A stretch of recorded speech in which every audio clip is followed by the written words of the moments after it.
Lone Wolf out, but it'll be Ninten versus Axends. But yeah, I'll count you guys down. On 3, 2, 1, go.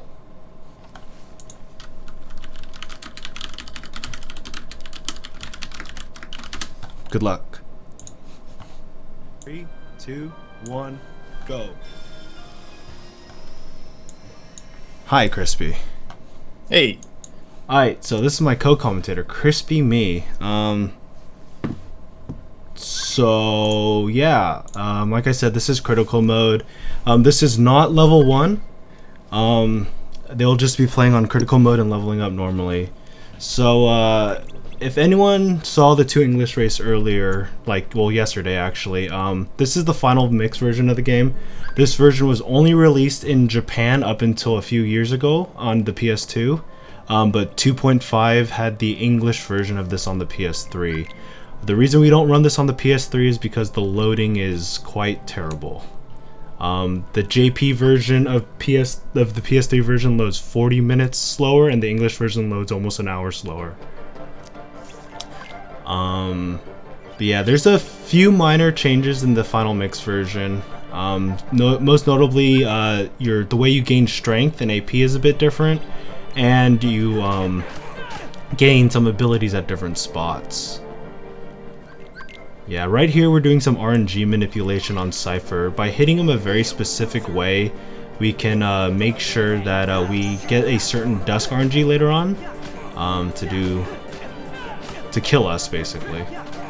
Yeah, basically you're gonna be death beasing since it's much quicker rather than just fighting the Dusk normally.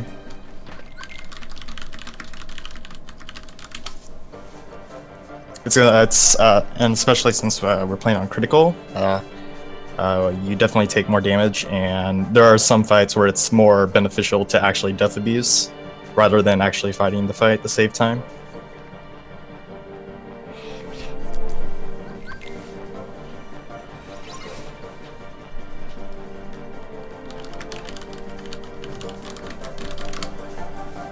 Yeah, so yeah, right there we see Ninten just die to the Dusk. Actually, in beginner, if we were playing on beginner mode, you can't even die there. You would just get filled up back to full HP. We see Axends screwed up the RNG manip a little, so he has to either fight out this Dusk or try to die.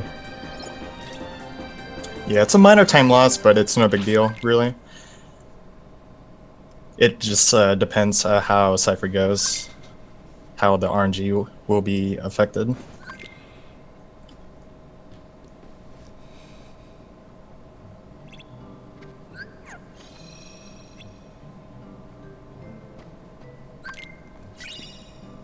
So yeah, unlike Kingdom Hearts 1 for the PS2, Kingdom Hearts 2, all the versions of Kingdom Hearts 2 have cutscene skipping. And cutscene skipping can actually lose you like a second or two if you screw them up. So they're actually kind of important in Roxas World because there's a lot of cutscenes. In the typical speedrun, you get through Roxas World in around 21 minutes. And if anyone's played this casually, you know Roxas World actually takes a few hours if you watch all the cutscenes. Yeah, don't do that.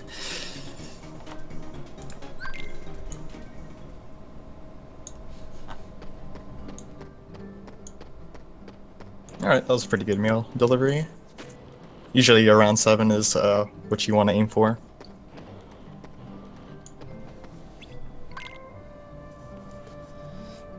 So yeah, just to go into some of the history, a little history on these runners. So Ninten actually has world record in 2 English and level 1 critical mode.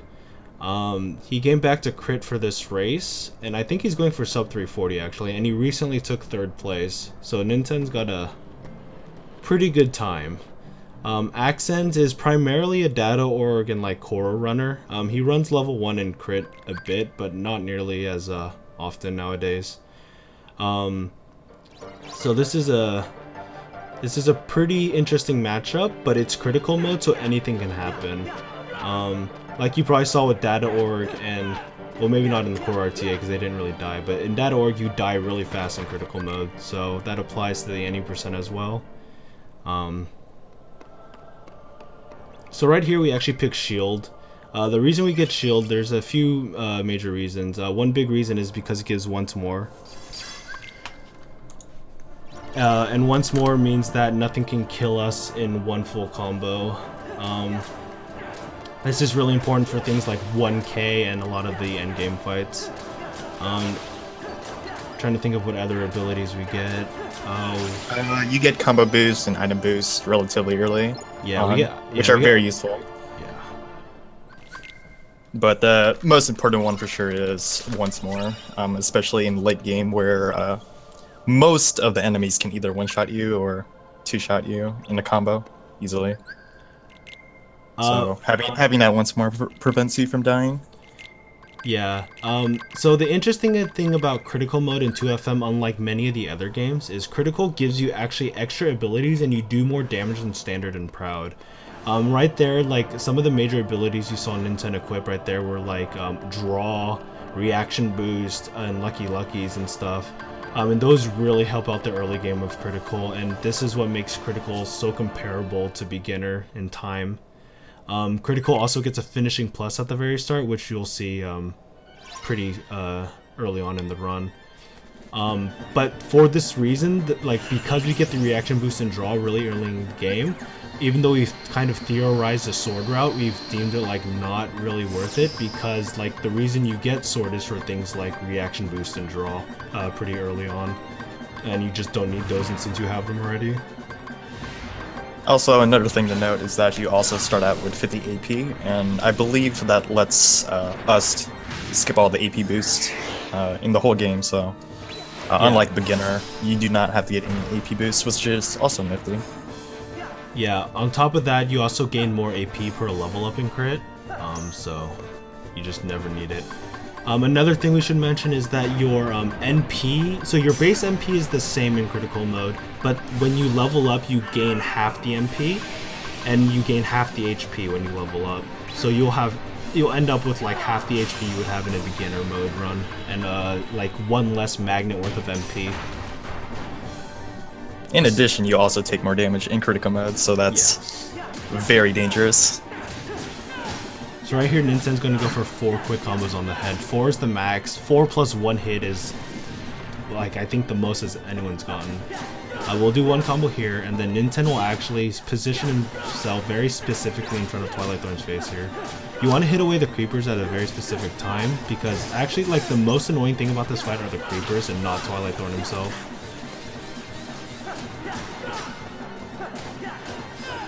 So I'm getting a little desync on Ninten's audio. So Ninten's getting hit a bit from the vine, so he needs to adapt to how the fight can go. It can be really dangerous, especially here. A death at Twilight Thorn is probably infamous for like ruining races. Since if you do die in this fight, you have to go through all the reaction commands and everything. Oh, Axends is living on the edge right now. Oh, okay. So Axends died. That means he's losing a good, I would say, almost 2 minutes right here. But it is critical. So if Ninten dies, Axends can easily catch up. But that is a pretty big time loss. I think when Crispy and I were trying to race one time, we reset like 3 times to Twilight Thorn because it's just like. Oh yeah, definitely. But this is a marathon race, so no resets. So Ninten's doing Hainer. Because we have the extra finishing plus, we can actually like hit Hainer's revenge value reliably, which we cannot do in beginner. But we do have a very specific set of combos there to knock all the orbs out and to grab them. 43 is a really good Hainer. You'll generally see around a 41 or a 42.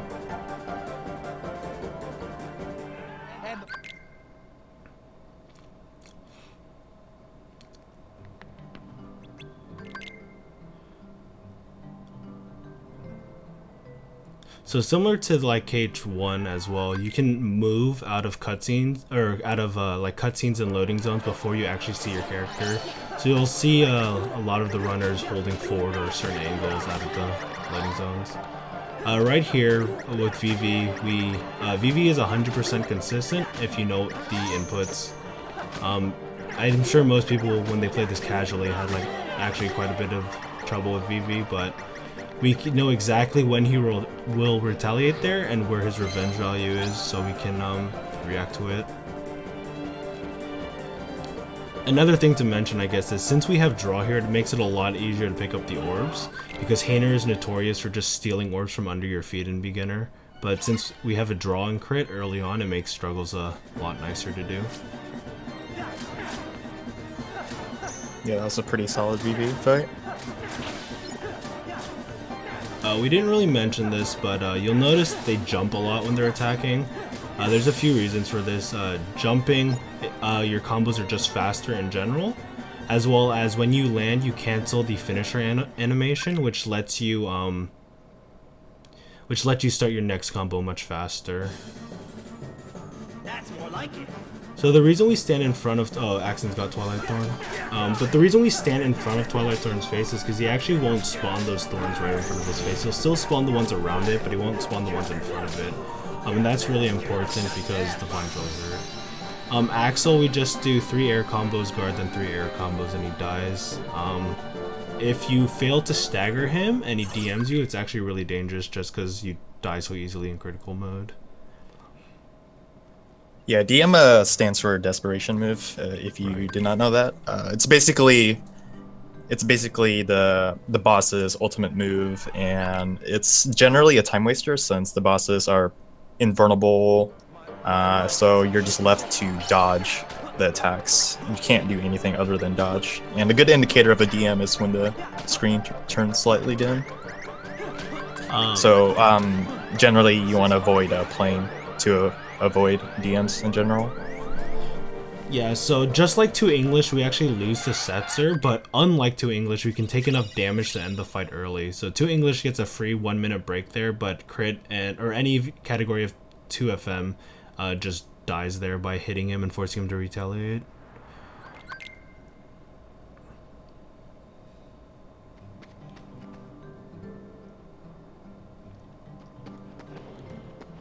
You'll also notice that Ninten picks up the skateboard, or, well, every runner picks up the skateboard, and skateboards are just faster for movement in almost every situation in Rox's world. I forgot, did you mention that you get the medal for losing? No, I didn't mention that you actually get the medal.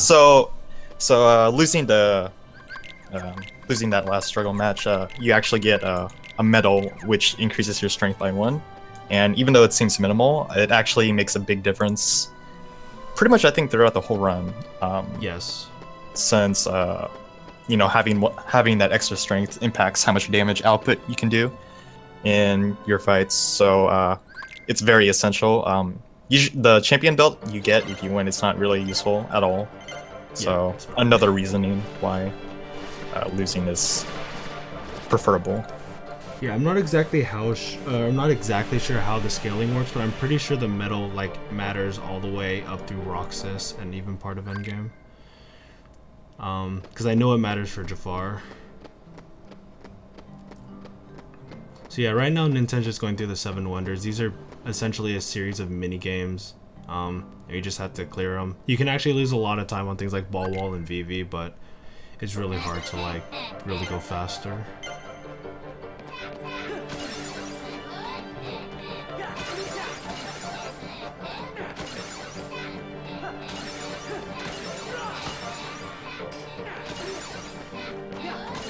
So one thing to note about Roxas combos is it's really easy to jump too high, and jumping too high will generally mean your combo is slow. And on Axel 1 that's really important, because if you notice, Axends jumped too high twice and it just makes Axel really hard to deal with, because Axel doesn't like to stagger. Ooh, yeah. Roxas is notorious for dropping air combos. It can be very annoying to deal with that. Ooh. That was dangerous. So yeah, Axel DM'd. Axels has to play a little bit safe.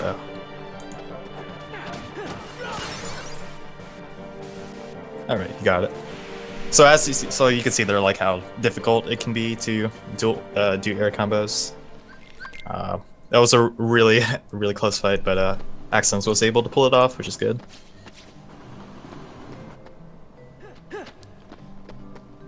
Actually Ninten just did Shadow Roxas right there, and Shadow Roxas actually has a lot of HP for this, like what we're currently doing. And like the metal pays dividends like as soon as that fight.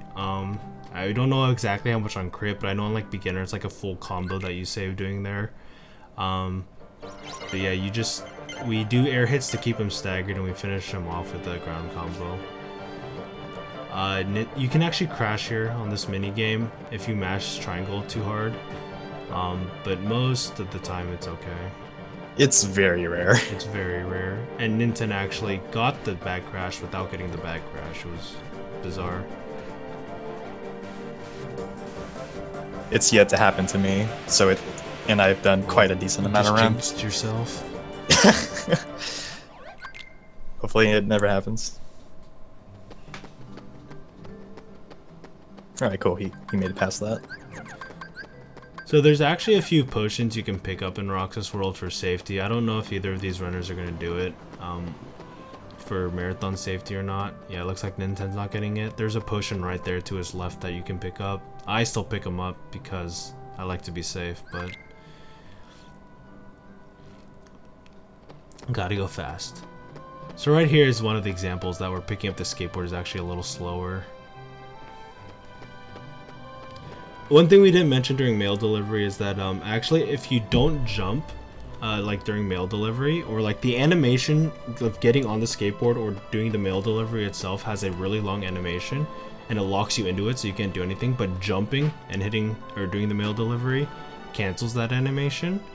So that's why we jump during the mail delivery and save like a second and a half.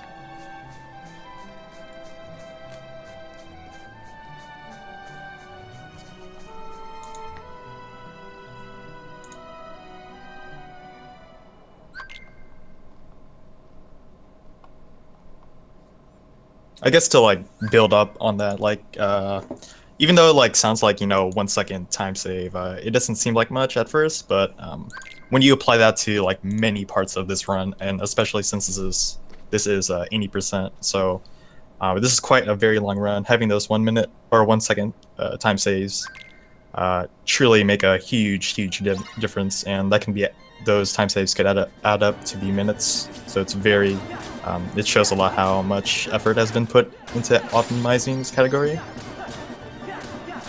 Yeah, one thing to note, the interesting thing about KH speedruns in general, for almost everything except for like core skip and Gold Crown, which uses the core skip, there's no major sequence breaks or glitches in the Kingdom Hearts runs, which may seem kind of boring to some people, but like to a lot of us that's really exciting because a lot of it just comes down to pure optimization. How fast can you play the game? So like there's a lot of cool strats that you'll see later on that seem like crazy, but they're just so cool how they work out. But yeah, it's all down to optimization, and every second matters for top runners.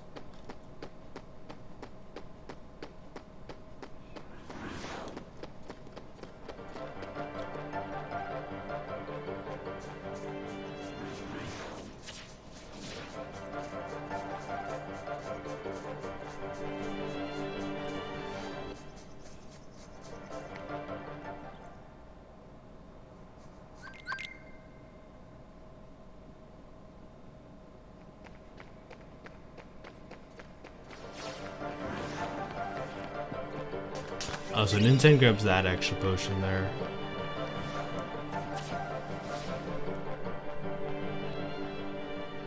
So Ninten's heading into like the final fights of Roxas World.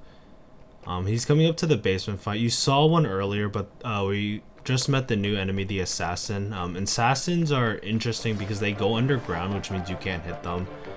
So you do the basement fight in a way to try and make sure they don't go underground too much. And if you combo them incorrectly and let them go underground at a certain point, they will actually blow up on you.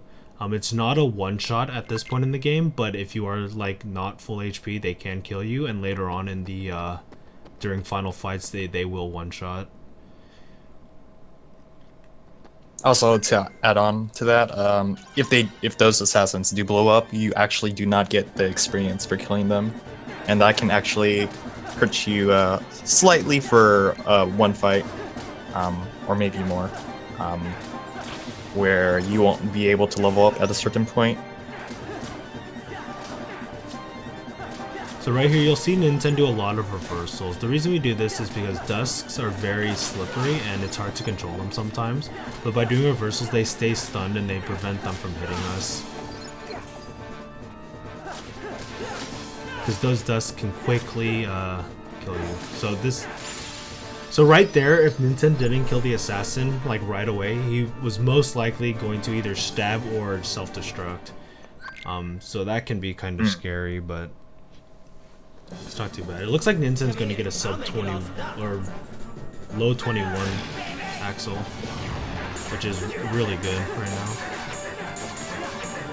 now. Also, this firewall kind of hurts your bitrate.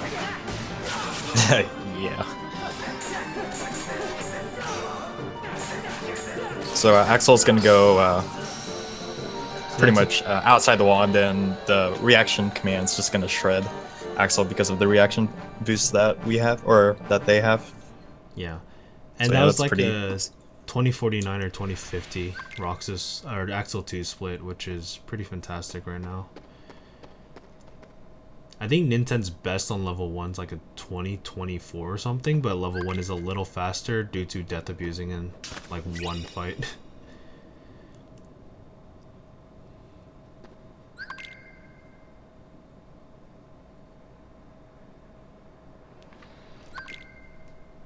So this is like the first Sora menu of the game. We just turned Sora. We turn off Donald's Care when we turn them to party attack because we're going to be death abusing on a fight coming up. We also take Donald and Goofy's potions because we use them better and we don't want them healing us at all.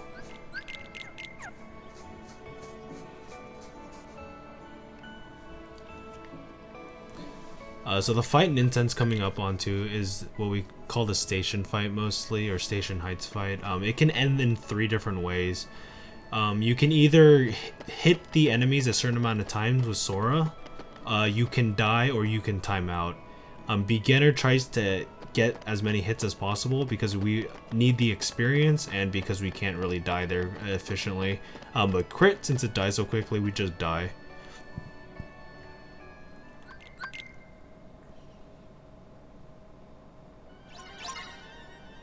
Which is why we take away the healing items and abilities and put them on party attack. If they weren't on party attack, they would actually attack the same, or technically they would attack everything, but party attack, they attack things that we aren't attacking, so that works out for a few reasons, especially later on.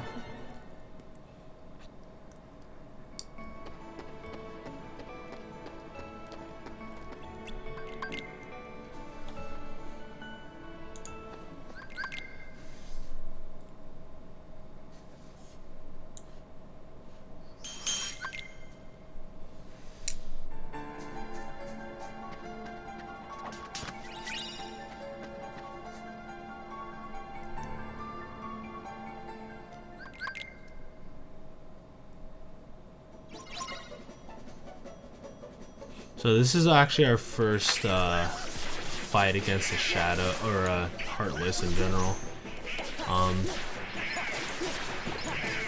And this is where you really start to see the differences between like crit and beginner in terms of damage.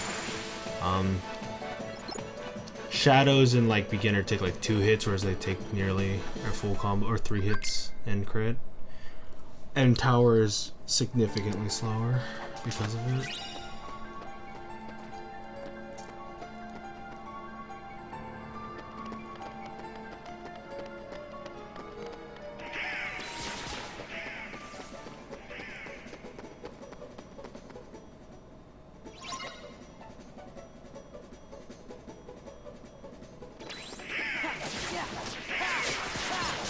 Alright, well, Axends made it past the basement fight pretty good.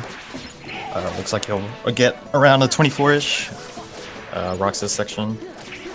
It is unfortunate that he did die on Twilight Thorn.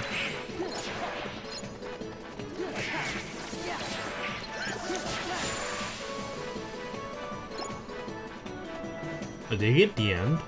Oh no. So this interesting thing can happen on Axel, where he the RC doesn't kill him, and he can DM straight out of it, which is really unfortunate, but it's really hard to control. No. Just some of his combos missed, so that was pretty unfortunate. So yeah, we'll see Ninten use the Cyclone RC from the soldiers here. Because of the reaction boost, we're able to one-shot a lot of these enemies. And he just killed 3 with 1 RC, which is really speedy.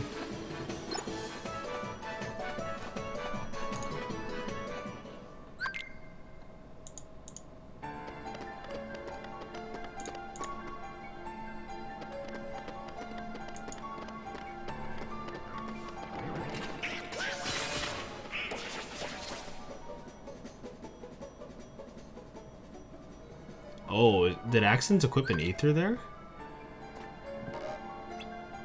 Not sure. So some runners, such as like Liquid Wi-Fi and Demijo, will actually equip 2 potions and an Ether in the first Sora menu. A lot of runners will equip 3 potions. The main reason for that is during Hades Escape, you get 3-shot by fireballs and you get 2-shot by almost anything else. So we like to have 3 potions for safety. But it is technically slower to have 3 potions rather than 2 potions and an Ether, due to like slight menuing differences. So if Axends is going for 2 potions Hades, that's pretty ballsy in a marathon run. Dying to Hades Escape is similar to dying to Twilight Thorn, where it's just a very long sequence and you have to run up to the fight again rather than spawning next to it. So you can lose up to 3 minutes on Hades Escape alone. Yeah, it's Hades Escape is definitely probably one of the top worst fights in this category, or in this game. I'm buffering a bit on Axends. Seems to be okay now. And speaking of terrible fights, we actually have one coming up for Ninten, the Bailey fight. This fight will never be the same, no matter how many attempts you do it. It really depends on how Leon, or Squall, depending however you want to say his name, but in KH it's Leon. Basically, you're kind of hoping that he does not interfere at all with the fight too much. One reason is because the samurais, nobody, they have a reaction command where you do a dual stance, and then there will be like a slight pause, and then for a brief moment your command menu will have an option, and you want to select that option. And if you do get it successfully, it basically one-shots nobodies or your enemies in proximity, and it's really good to get those RCs down. But if you actually fail to get those RCs, they almost one-shot you, depending on the health you are, but at full health, it does quite a bit of damage. So you want to avoid doing that. In comparison to vanilla KH2, the command menu option pops up, the RCs pop up way much faster, so you have to react really fast to get those RCs. But yeah, you don't want Leon attacking any of the samurais, because if he does attack the samurais, then he will interrupt the RCs, and the fight can be scary at times if things don't go as planned. So yeah, right before the fight you actually saw that we use Valor Form. We'll be using Valor Form a lot in the early game. It's the only form we have access to at this point, but it also moves faster than base Sora, and we want to get a certain amount of hits to have a certain level for Valor.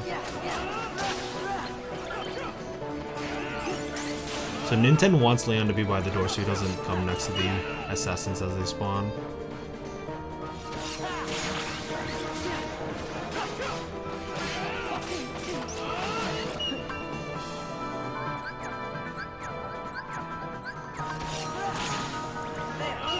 So you can see Ninten pause buffer there. That's for safety. If you pause buffer correctly, you can see where the thing lands, so you can go to it quicker without having to like do it instantly. We also have the Blizzard magic right now, and magic is just really strong in KH in general. Blizzard also goes through enemies, so if you can line them up correctly, you can actually hit a lot of enemies with one Blizzard.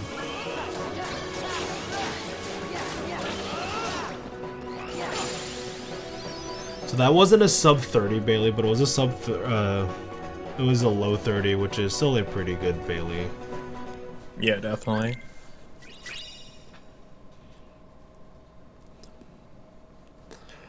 So now we'll be heading to our first actual world of the game, or Disney World of the game, I guess I should say. But we have to go through the gummy missions first. Unlike KH1, we can't actually speed up gummy missions. So they're essentially side scrollers. Some of them are dangerous, some of them are almost, you'll take no damage, which we generally use as bathroom breaks during the run. This first one is pretty dangerous, so most people won't. It's also really early in the run. Another thing to note is that you actually take more damage in gummy ship missions in 2FM than you do in 2 English. So you have to be a little more careful.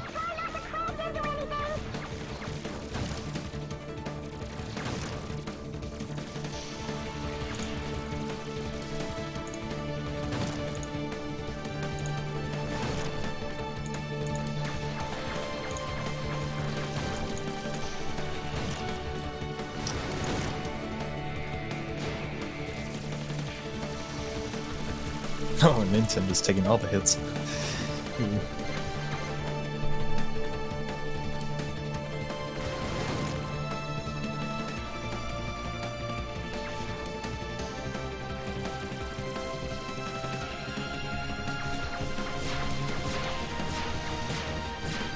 We forgot to mention that, but right before the Bailey, you saw Ninten pick up a chest. That contains a drive recovery.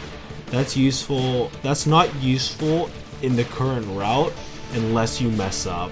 And during a marathon, for things like boat fight, it's definitely much safer to pick up that drive recovery, because if you run out of drive at a certain point, you can't get it back fast enough usually, or safely, to use drive for some strats. So it's definitely safer to pick up the drive recovery during the run.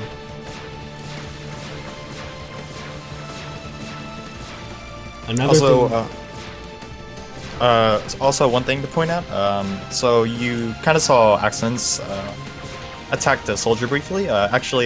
So how Valor Form works, I don't know if we explained this earlier, but how Valor Form works, how to level it up, you get 1 experience for every single hit you do in Valor Form.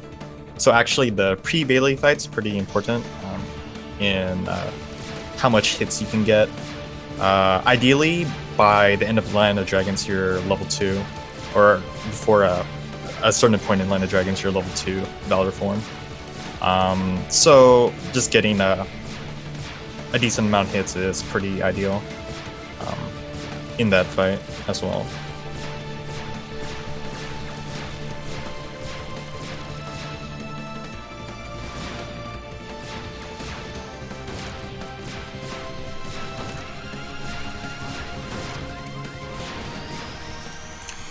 Oh, Leon's in a really bad spot. Ooh. Oh. Yeah, that's just a perfect example of how dangerous the Bailey fight is. A samurai combo can easily pretty much bring you on the brink of death. So that's why you really don't want Leon interrupting you at all. Yeah, there wasn't really much Axends could have done in that situation. He got comboed, and then he tried to aerial recovery to get out of the way, and then he landed in another attack. It's just really unfortunate.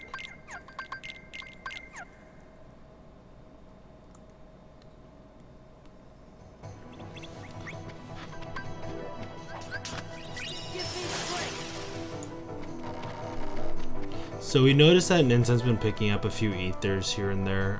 Ethers are really important in early game because they restore our MP. And we like to use a lot of magic. It's not the ether route isn't nearly as strict as something like 2 English, where you have to have 17 going into endgame or you will lose time. It's a lot more lenient, but generally you want to have as many as possible just in case. That was a really fast pre-mission, holy moly. Oh, that RC. Oh, nice.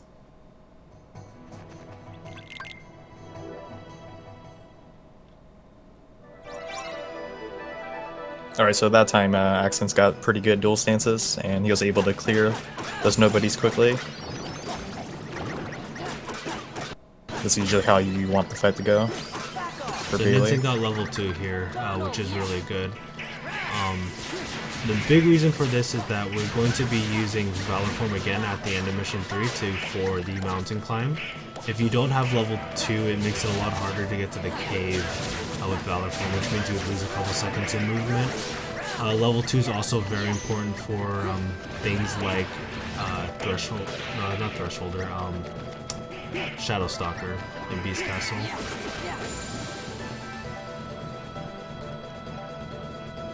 So those Nightwalkers are actually very scary enemies. They can fly around the map and quickly hit you, and they will, depending on which attack they can do, they can like 4-shot you or 2-shot you. Ninten played it really safe and guarded there, but that was definitely the better choice to make. Fire is also a really good ability because it's AoE and does multiple hits, so it's really good against the shadows.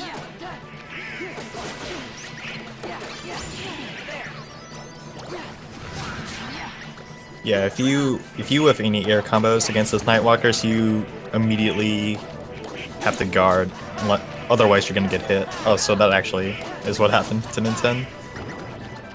So he popped the potion for just for safety. Fortunately, you can one combo the Nightwalkers with double finishers. If you didn't have that double finisher, you would actually have to like do an additional hit, which is scary because they have a chance of retaliating if you're too slow with it. And fortunately, Assault Riders, we can stun lock fully until we kill them. Yeah, and you can see for the Assault Riders, he actually didn't do double finishers for them. Main reason is you can actually overdamage them, and they'll do. They are able to retaliate immediately if you do double finishers. So the set of combos he does on them are very specific.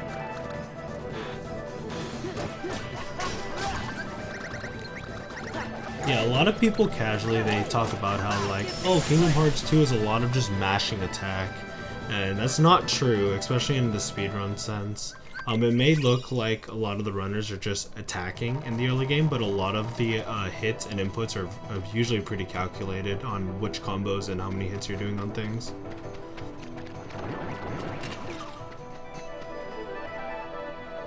Also swag transition with that drive explosion kill. Right.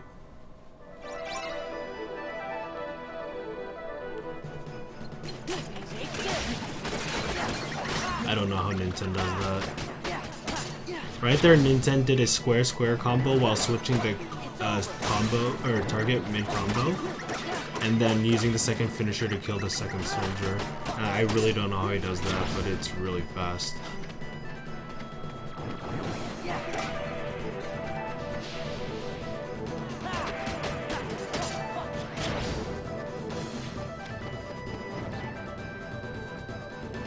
So that was pretty good mountain climb.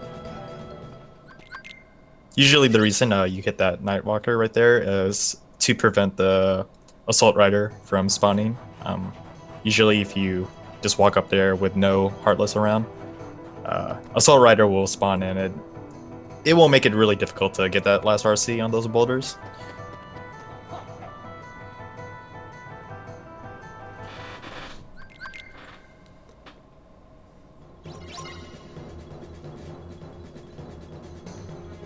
So this is the cave fight that Ninten's in, and this fight might not seem too scary at first, but on critical mode, the shadows will basically 3-shot you. So if you get really unlucky, you can die very, very fast. So we generally use fires here to keep them all staggered and kill them, but they can hit you out of the fires. It looks like Ninten had a really good shadow waves though. Yeah, you definitely want to group as many shadows as possible right next to you. It's a little risky in the same sense as well, but it's also the fastest way to deal with them.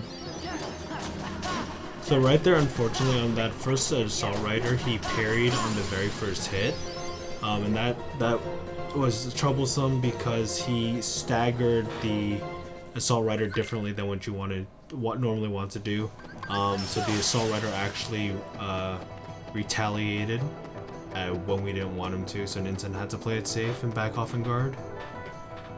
If he had continued comboing there, he probably would have been hit and had a very high chance of dying.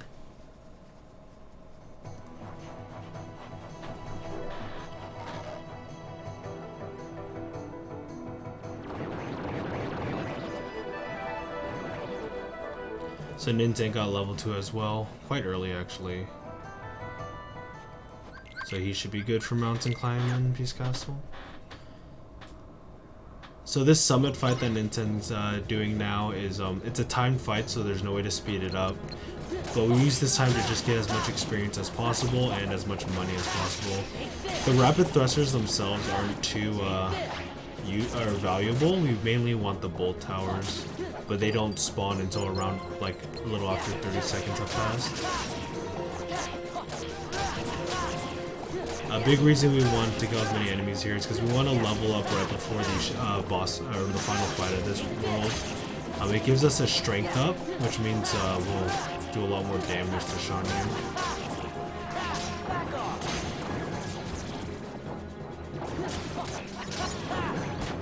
Yeah, after the summit fight, you usually want at least 250 money. That's because right after this fight, we're gonna have our first Moogle shop. And we're gonna buy two things. We're gonna buy a fire bangle and a tent. The fire bangle gives you some fire resistance, so I believe so you don't get two-shotted by Hades. I might be wrong on that, yeah. But so to have the fire resistance, and the tent is also for to restore your MP. That's because actually after the Moogle shop, we'll be using Mulan's limit for some movement.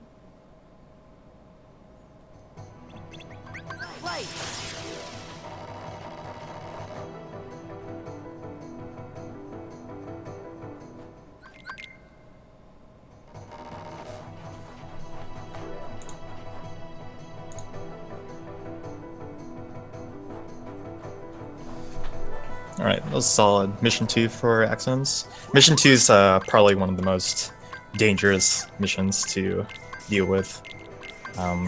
Just because of the many Nightwalkers and the Assault Riders, it can be really easy to die for that mission. Oh, and unfortunately he missed the Blizzard opening. So by using Mulan's limit here, we can actually just hold up on the right stick and we just fly down the mountain. It's much faster than running down. Unfortunately, now we're out of MP, which is why we buy the tent. And it's not too bad buying the tent since we have to buy the fire bangle anyways. Because like Crispy mentioned earlier, the fire bangle lets us live one extra fireball on Hades escape, which is really important.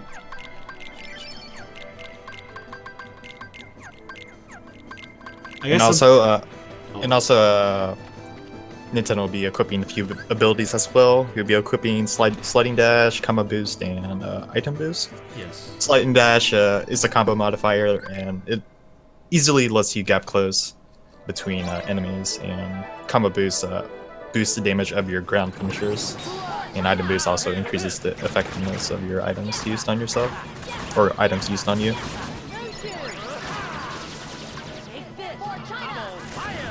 And he'll just, Ninten will be using Mulan's limit here, and if he's lucky, this fight should end right now. So you saw there Axends did a slightly different strat on the first wall of the mountain climb. He used the RC. The RC is good when it works, but sometimes you can whiff one of the enemies, which is why it's just a little unfortunate that you can't always kill everything.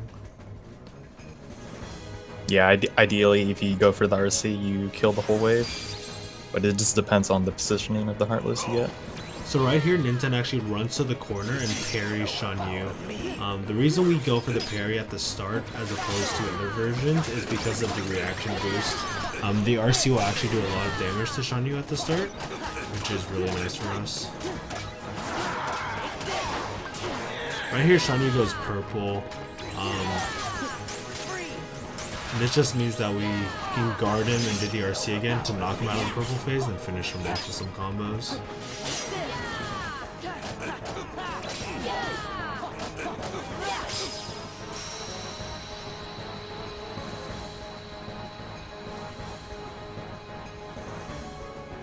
Yeah, that was a really solid Shan Yu fight.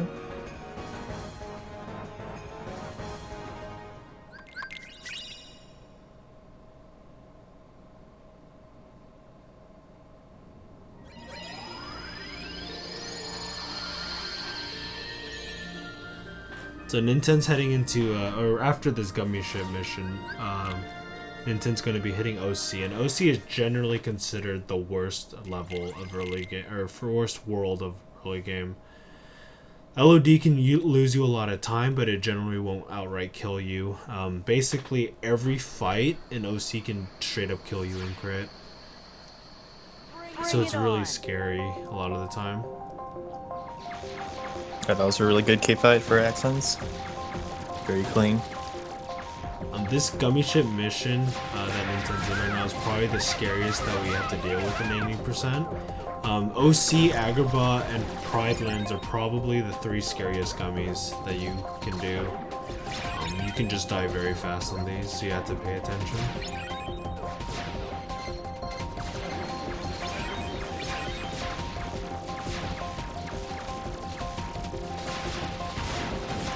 Man, it's been a while since I've done Pride Lands. Going mission, I actually don't remember what it's like. Time to do an all worlds run. All worlds, please. Dude, no, dude, yeah, crit all worlds. Get the free world record. No, I gotta do that level 1 Silver Crown. Oh god. Level 1 Silver Crown is... It's confirmed Crispy's doing level 1 Silver Crown. Crispy's doing level 1 Silver Crown.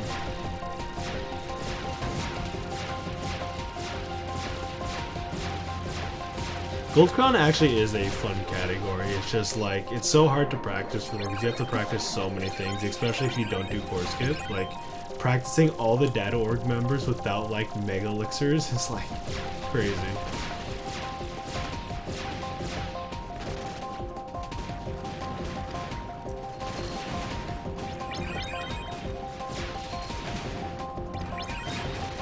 I'm surprised Ninten's not attacking any of the cannons. It's very dangerous, leaving all those cannons. The cannon shots here that Ninten is dodging will do like, I don't know how much of your HP, but a lot. I would want him to get hit by one, but I don't want him to risk it. And the problem with the cannon shots here is actually that they'll bounce you around and you can get bounced into another cannon shot. So you saw there it took almost like a fourth of his HP.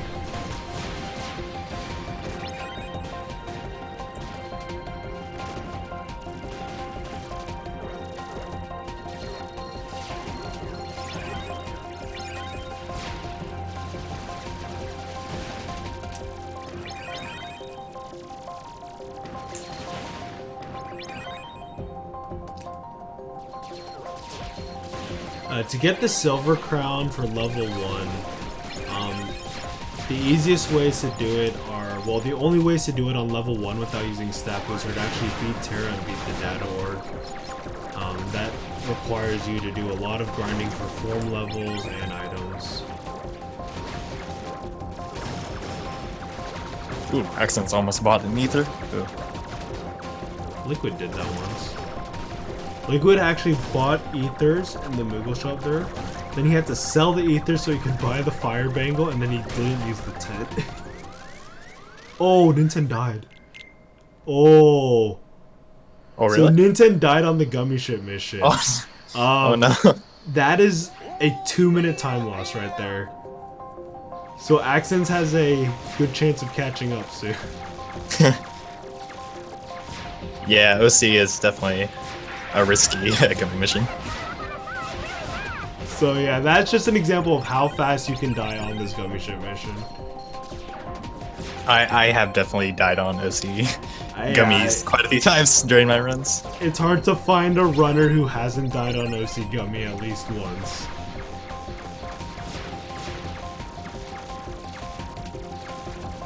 So this race just got a lot closer. I'm not exactly sure how far Axends was behind, but he just saved almost 2 minutes on Ninten there.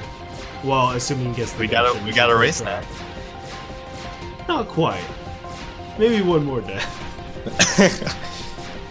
Another death to the gummy. No, not the gummy. How about Oh no, I don't want to say. Hades is good. Yeah, well, that's Please no. that's quite a fight. That's quite a fight.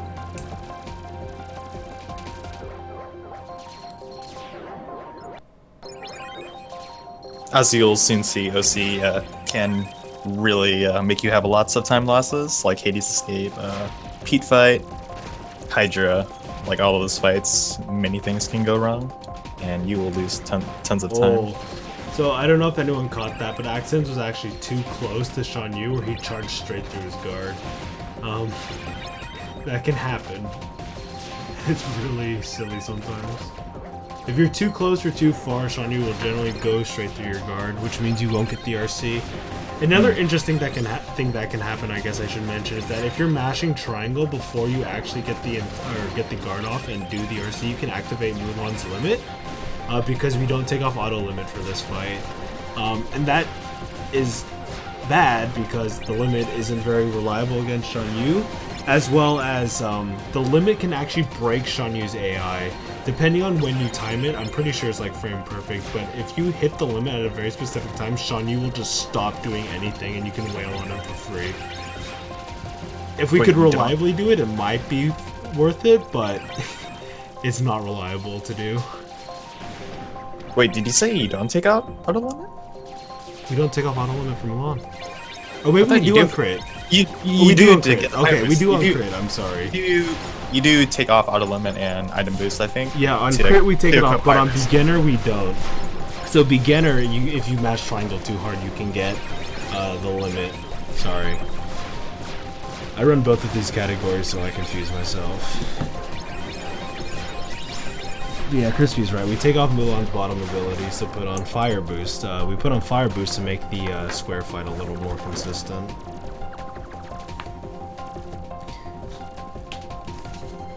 Calling me out.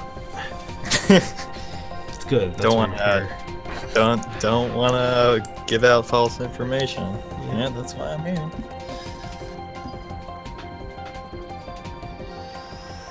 Alright, so they're both in the Ninten's ending the gummy mission, and Axends just a little more towards the middle. So yeah, that pretty close. Yeah, so each world kind of has a little gimmick to it when you first enter it. The gimmick that LOD has actually is that the morale bar. If the morale drops too far, like ping, like gets hit too much and stuff, or you get hit too much, you'll actually game over.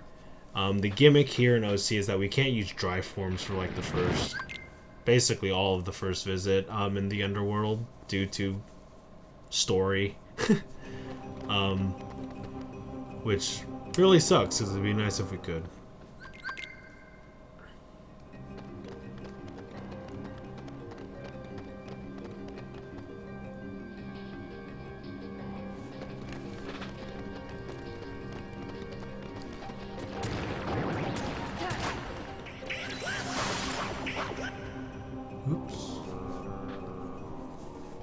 But yeah, coming right up from Ninten is again probably one of the worst fights in this whole run.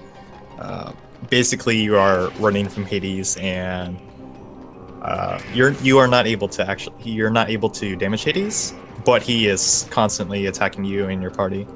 Also, what's scary about this fight is that everything either two-shots you or three-shots you, or Hades three-shots you, and I think everything else two-shots you. So this is a very dangerous fight. So you have to deal with clearing out the Heartless to move through the platforms and while avoiding Hades from damaging you. So it's a really risky fight, and this is probably one of the biggest points where many runs die, just because of the amount of time you will lose if you do die. Sorry, technical difficulties. So yeah, we got Axends streams back up.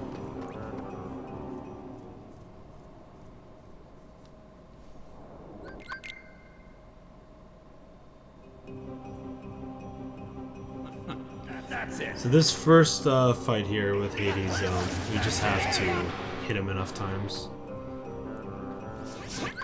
Did you talk about the menu? No. So this menu coming right up. So he's gonna take Orin's items. Again, you don't want your party to have items since they don't usually use them efficiently. And also, Ninten's gonna unequip Orin's ability. I think it's called Divider in English. Mainly because he wants Orin to save his MP for Cure Potion, since it costs 99 MP. But that allows Orin to use his potion twice. Just in case you get hit, you definitely want Orin or Donald to be healing you. So yeah, Ninten got hit, unfortunately, from Hades. I think he's gonna pop potion. Yeah, okay, there it is.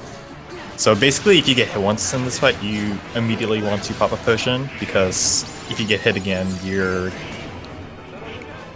at risk of dying. That was extremely dangerous. Wow. So right there, Ninten actually got hit by Hades, but since he got hit by Hades, he had iframes through the Lancer attack. If he did not have iframes through that Lancer attack, he would have died. Alright, so Ninten's gonna go for the Bat Cry. It does a lot of damage, and it gives you iframes as well. The back cries can be dangerous though, because you do not have iframes coming out of it as you're landing, so Hades can just snipe you with the fireball. Right here, Ninten's gonna... Oh, this is really bad.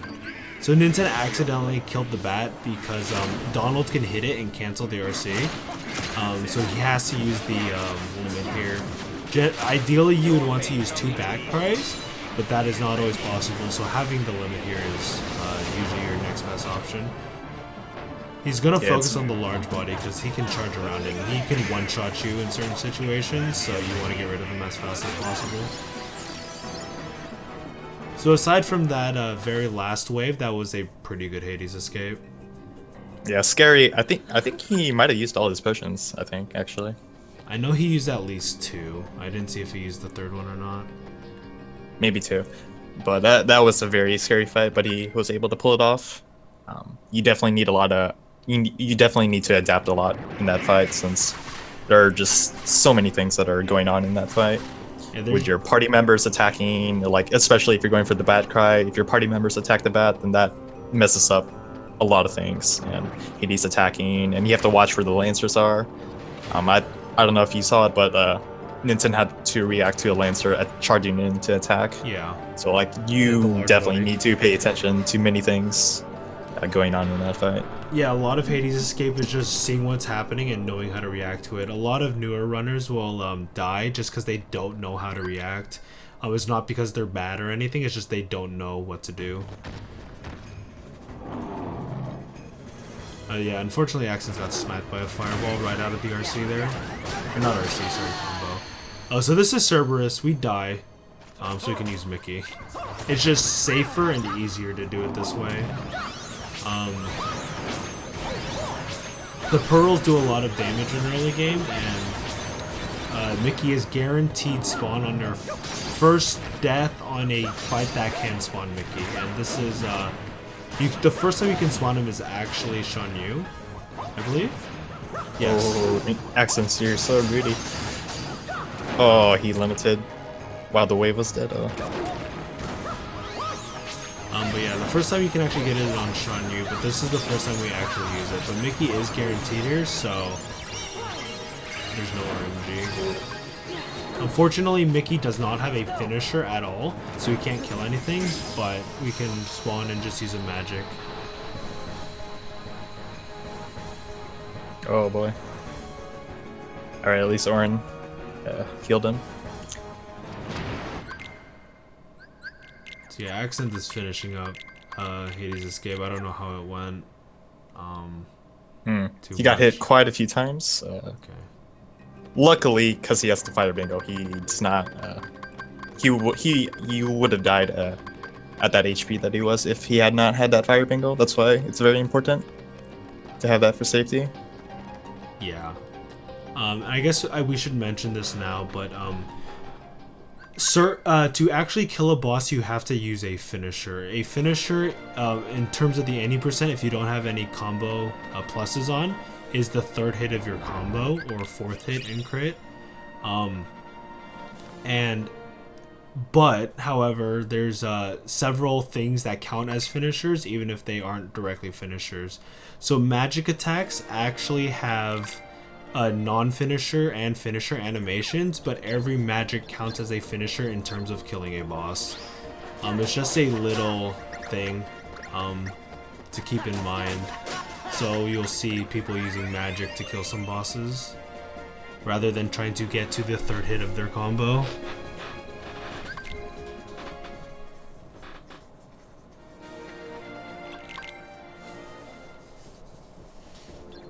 So these are urns. Basically, you just want to break them and get as many orbs as possible. Ideally, you want to get pretty decent air combos where you hit multiple of the urns with your air finisher.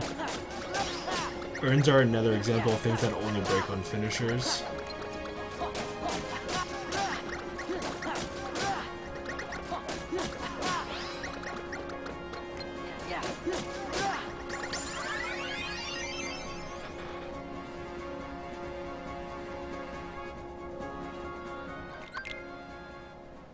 Wow, that was very good. That was like a 104? Yeah, 104. That was really good. Yeah, and Urns is the only encounter which doesn't really have a chance to kill you. So the Valor Form Ninten there actually saves like 1 second, but it is 1 second. And funny enough, that Valor Form is not worth it on the 2FM HD version on PS3 simply because the drive form takes too long. Ninten is going to pick up a power boost right here, and like we mentioned earlier, power or strength ups are just strong.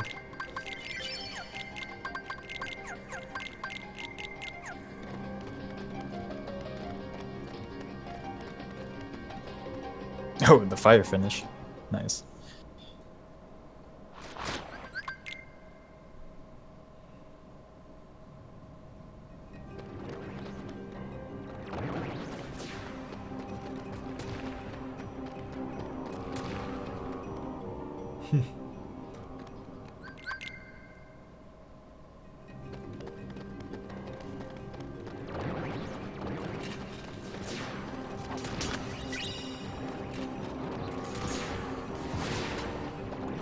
So we're going to our first encounter with Demyx in the game.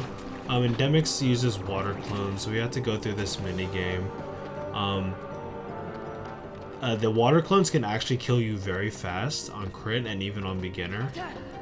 Which is one reason why we put Donald and Goofy to sword attack. Some runners don't, but I think you should for safety. It prevents them from hitting them and forcing them to kill you. But the main strategy here is to just use the water clone RC. Doing one hit on the water clone will activate the RC, and then we can either use fires or normal hits to kill them from there. We want to aim the RC toward Demyx, but unfortunately we can't really control it.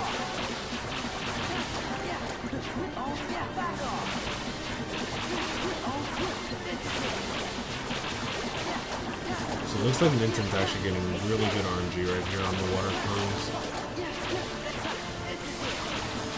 Ideally, it would be optimal, or ideally, it would be great if you were able to chain those RCs.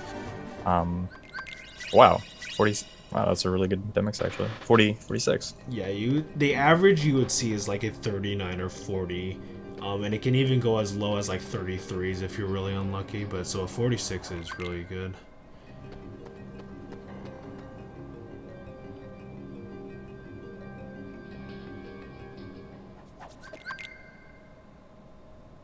Yeah, the water clone RNG is real. So for this Pete fight, this first phase of the Pete fight is completely timed. There's nothing we can do to speed this up. So we're just gonna kill these all the enemies because they give us experience and we don't want Meg to die.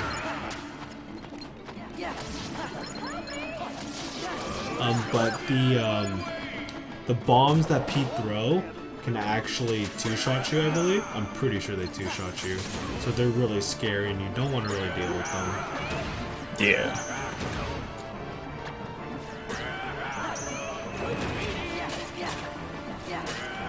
So basically, you just want to try to avoid getting hit. So Pete will spawn a second wave of enemies, soldiers. While it's not required to kill them, they do give some EXP and money, which is great to have.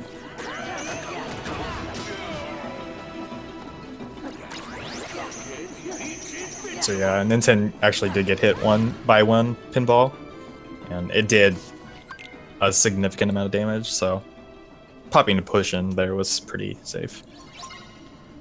So for the second phase here, we're going to instantly go into Valor form. Oh, and Ninten got pinball, that's not unfortunate. So the reason we go Valor form is because we do more damage to Pete, as well as we can trigger a back cry instantly, which does a lot of damage. Oh, Ninten played that. Woo! So those fireballs, the ghost shoot, won't one-shot you, but they will bring you to very low HP, and you can get hit by 2 in a row.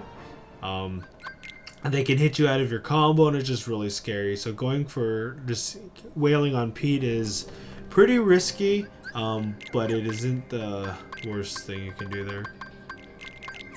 Yeah, the consequences of dying on the second phase of that fight, you have to redo the first part of the fight as well. So another reason why OC sucks.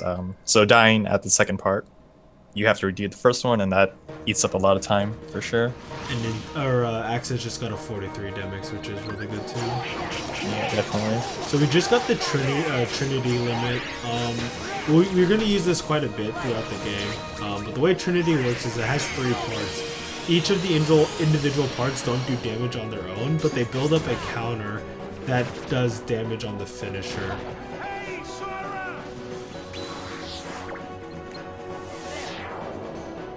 And this is just a really good way to deal with Hydra, since his heads are flying all over the place and we can't hit him unless we're using the Trinity.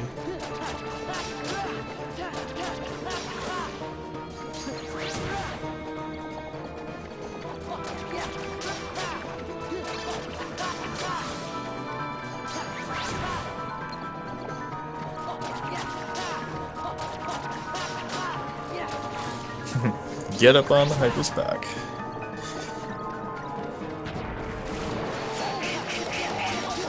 So after this second Trinity that Ninten is doing, Hydra can actually deal us 3 different head patterns. 2 of the head patterns are usually okay to deal with, and it looks like he got the shortest head pattern here.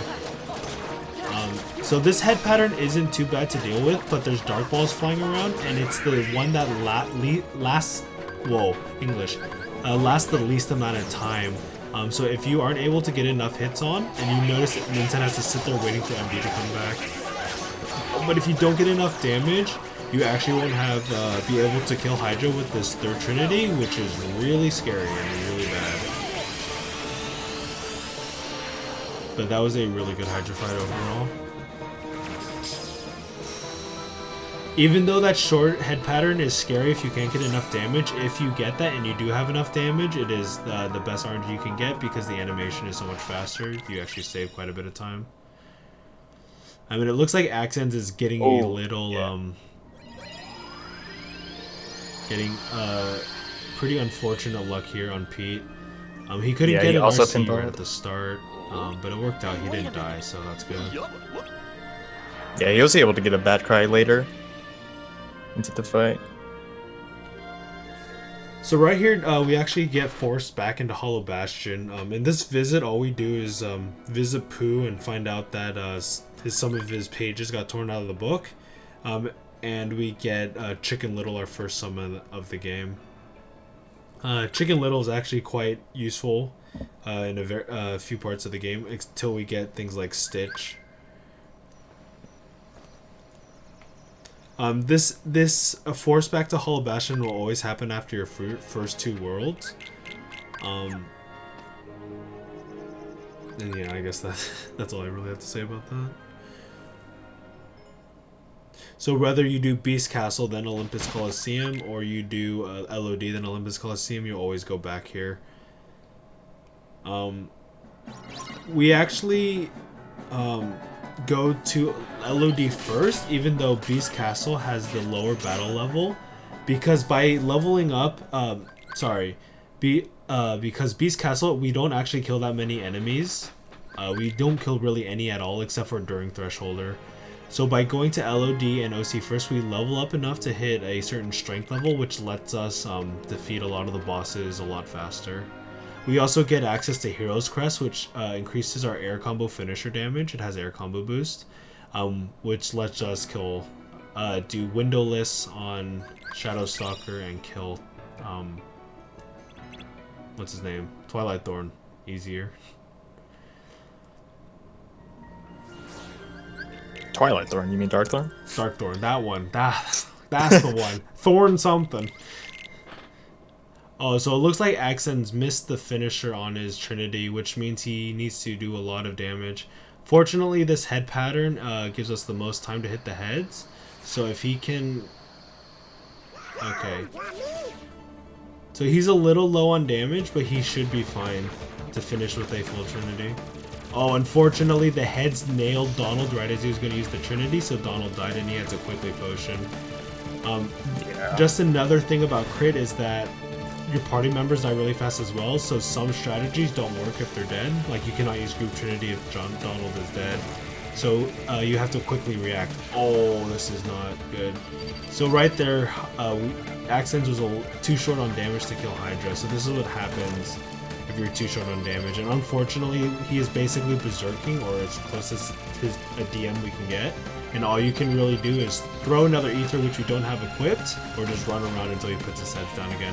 Fortunately, he got a pretty short pattern and the heads went down relatively fast. Yeah, it's very scary when the fight doesn't end after the third Trinity. You basically have to do your best to dodge all the attacks and wait out until Hydra just gives you a chance to attack him. And looks like Axends was able to pull it off pretty smoothly. But it's very, very dangerous. I believe you get three-shotted from some of the attacks. And Yeah, Dark Balls will 3-shot you.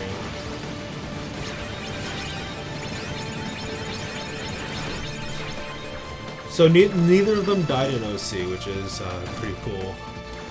Yeah, Deathless OC is what you want all the time. OC is probably one of the biggest reset points for Runner, even if you don't die sometimes. Like, you can lose minutes to some of the fights. Like Hydra, Axends probably lost close to 30 to 40 seconds. Was it 30 to 40? Maybe. Probably lost at least 30 seconds to that Hydra fight.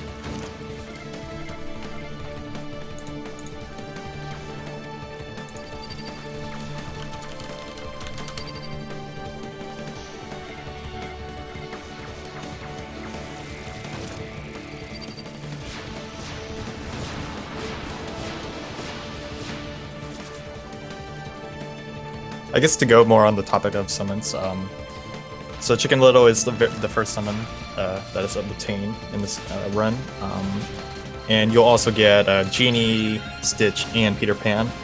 Those are the 4 summons that are used in this game, and all 4 summons are used at least once at all points, at any point in the run. So it's pretty cool that all the summons have viable usage. Some are better for certain things, and some have pretty cool properties that maybe some people, when they play this game casually, did not know about, but they really have useful abilities and passive effects that really help you and deal with fights really fast.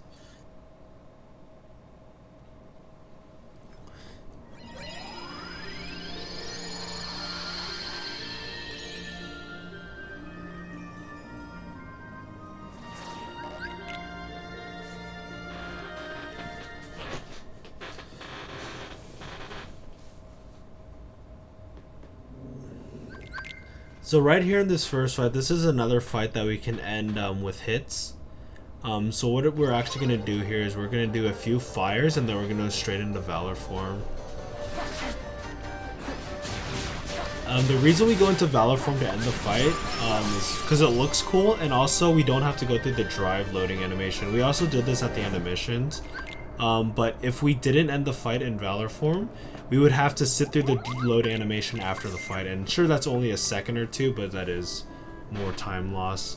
Right there we actually get a Sardonyx ring, because we in the any percent route we will get 2 accessory slots, and that Sardonyx ring will just fill that second accessory slot. It will give us 1 more strength, which is pretty crucial for a lot of these strats.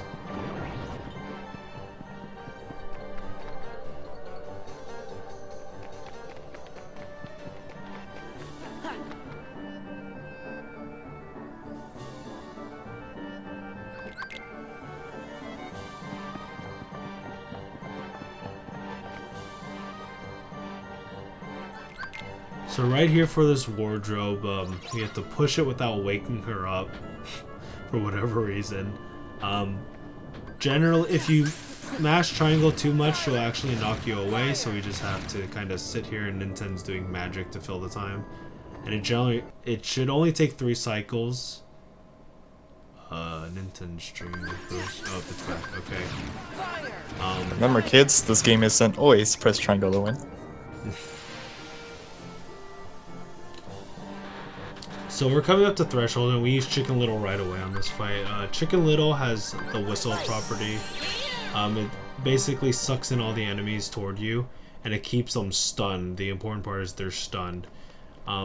This is really important because the gargoyles that pop out at the very start of the fight are terrifying. On critical, I believe they 2-shot you. I'm not exactly sure. But he'll keep them stunned for you the entire fight.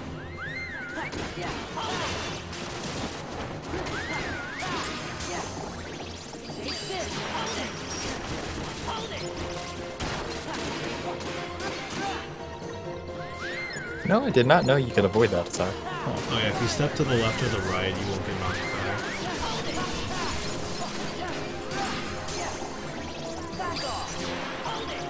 But yeah, on the beginner difficulties, you actually have enough damage to 1-cycle this, but it's not 100% consistent. On critical, you cannot 1-cycle Thresholder unless you do some task level strats. So it's better and more consistent just to summon Chicken Little. We also get more summon level to guarantee that we'll get, well, maybe not, but you have the chance to get more summon level to make sure you have it left for level 2 by Port Royal.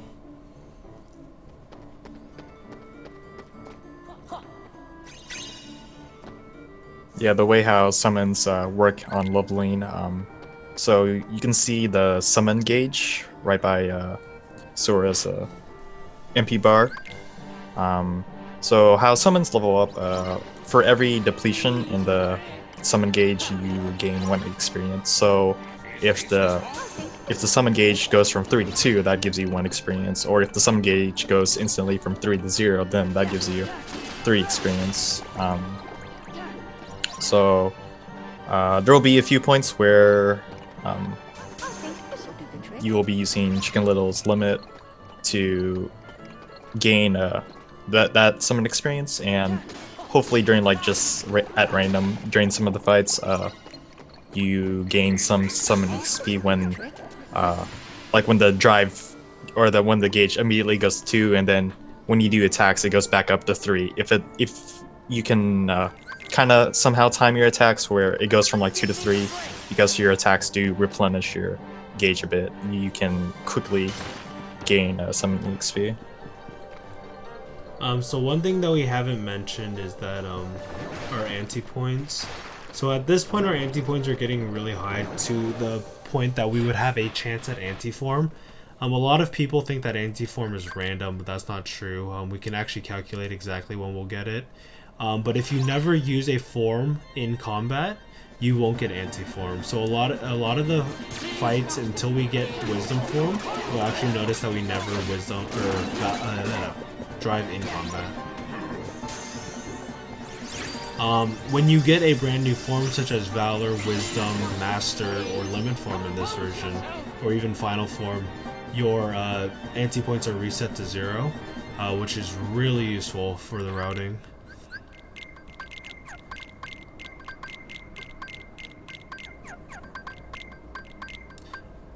So right here we take off Beast Auto Limit and equip Upper Slash. Upper Slash is another combo modifier we get that lets us knock things into the air. This is really useful because generally when things are knocked into the air they remain staggered, which let us continue to combo them. Right there we actually warp out of the world and then warp back in.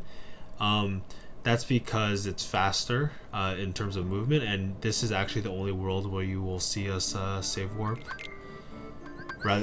This allows us to not run all the way across the map again. Axends seems to be having a really good thresholder fight right now.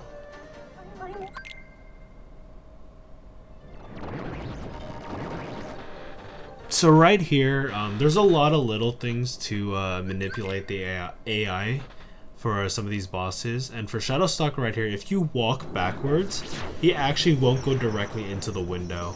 He'll actually do a different attack where he goes underground. So right there, we just take a step backwards, and he'll go up here into the chandelier. And after we destroy the chandelier, Shadowstalker will be vulnerable. Due to this, we can do a full combo with one finisher and push him away from the window. Right here, by doing an attack and then immediately doing the finisher, we can kill him before he goes into the window. And this saves us a lot of time actually from him going into the window and then doing the animation of the shockwave attack. Yeah, definitely. Because he's really annoying to deal with. Without Valor form. Right here, Darkthorn is probably one of the scariest early game fights. But we'll do a Valor form combo, we'll use Beast Limit. We'll do 4 parts of this limit. And then we'll do knock him into the air with Upper Slash. And then after a few more combos, we can kill him. If you over damage him at the very start, he'll actually it's essentially his DM, but he'll charge around the room really fast and do a lot of swiping attacks. And it's if you don't guard those, you die in, is it 2 hits or 3 hits? 3 hits. Is it 3 hits? Okay, yeah. But if as you notice, he's invisible, so it's really hard to gauge his movement sometimes. So it's really hard to guard him. But if he starts doing that attack while invisible and you don't guard him 3 times, you're straight up dead. And it's really hard to potion sometimes because he can kill you out of the potion animation.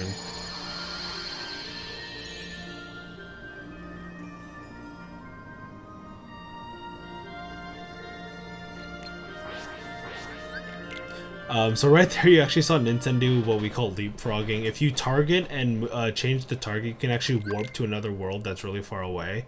And it saves like a second or 2 depending on where you use it. And I think Ninten is the only one who actively does that in runs. Yeah, I can't do that. Most of us just I'm not that good. Effort. Yeah. I only do it for like Hollow Bastion. That's the only one I can do. But for like anything else, no way. What did Axends just took off an ability? I don't know what he took off. That was weird. Oh, he took out one of Beast's abilities, I think. Doesn't really matter. As long as he keeps on the limit. I actually didn't see if he took out auto limit. I'm not sure. I'm not sure. Hopefully he took it off because yeah. Well, I don't think it should make much of a difference. I don't think so. As long as he doesn't accidentally limit on the one time, it shouldn't be. Yeah, so now Ninten's going into mini escorts. You just have to kind of drag mini along for this first part. If you do it correctly, mini will never get hit and you can move along quickly, but the minute bombs can actually just bop mini. And the problem with that is mini will go like, ow, and then like throw a pearl, and it just takes really long and it's slow. Yeah, it's very annoying when that happens. Oh, when we got hit. But we actually want to hit a certain EXP point during the second part of these missions. So Ninten will have to take a bit of time out to kill some of the bolt towers here. This is really important because we want to hit level 14 before we go into the boss fights of this world. And if you don't hit level 14, you actually won't have a strength up, which means you do significantly less damage to the bosses. Like for example, during the boat Pete part, with level 13, it would take you 4 items to knock him down, but with level 14, it takes him 3. So yeah, I guess explain what happens to Axends. So Axends got a not ideal angle on that full Valor combo, so he wasn't able to position himself correctly to get the windowless, and worse, he lost Valor form, which can make this opening a little bit scary.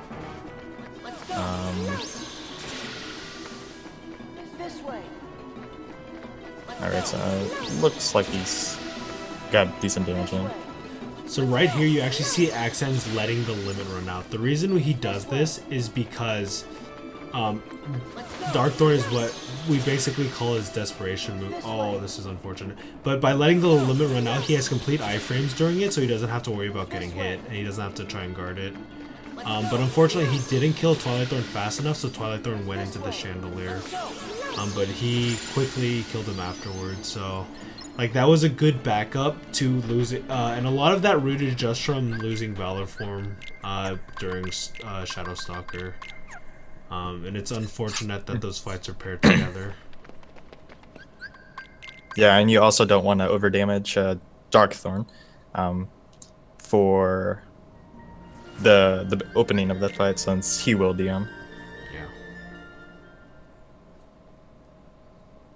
Also, you said Twilight Thorn again. I'm sorry. I just say Thorn. I'm bad. But right there, Ninten got a menu where we, by finishing the escorts, we actually get the second accessory slot. So Ninten equips the Sardonyx ring there. And that actually matters a lot for some of these windows.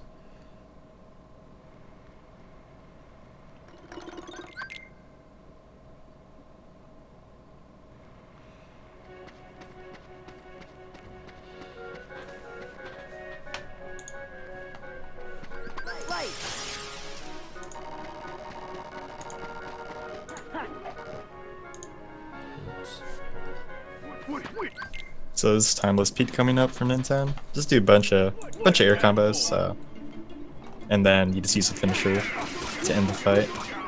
Pretty easy. You don't want to use the. Oh, okay, never mind. Ninten's oh, okay, weird never mind. Sometimes. I've never seen it done that way, but but basically you usually don't want to use the finisher too early because it'll just completely knock Timeless Pete away. So you just hold off on your finisher until his health is low enough for him to end the fight. Yeah, so one thing about Pete, old Pete, is that he's a hindrance, really. He's supposed to be one of your allies, as in you can't hit him, but he can hit you.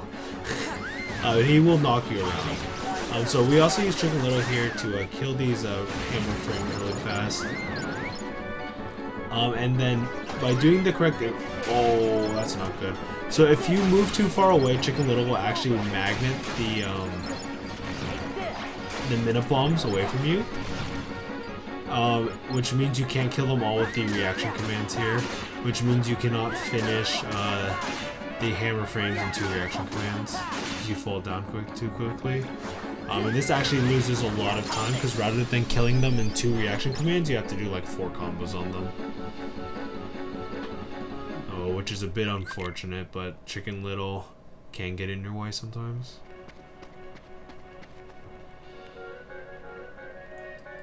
Yeah, so you played that off quite decently. But yeah, there's a lot of reliance on Chicken Little on doing his job. He can help you a lot, but he can also screw you over a lot, especially like drawing in enemies or not drawing in all the enemies. So you need precise positioning. So Chicken Little will do what he needs to do at certain points. Yeah. Yeah, unfortunately, the thing with KH is like it's actually really hard to tell when things go wrong if the runner plays it correctly. You just don't realize that something went wrong, which is what we're here for. But so yeah, Ninten right at the end there uses the FPS mode on Chicken Little, and that gives us enough experience for level 2 generally, or you will get it very early in Port Royal.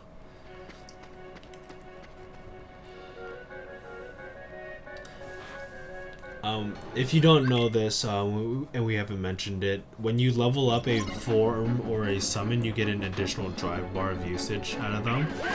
So it's generally pretty good just to have that extra bar.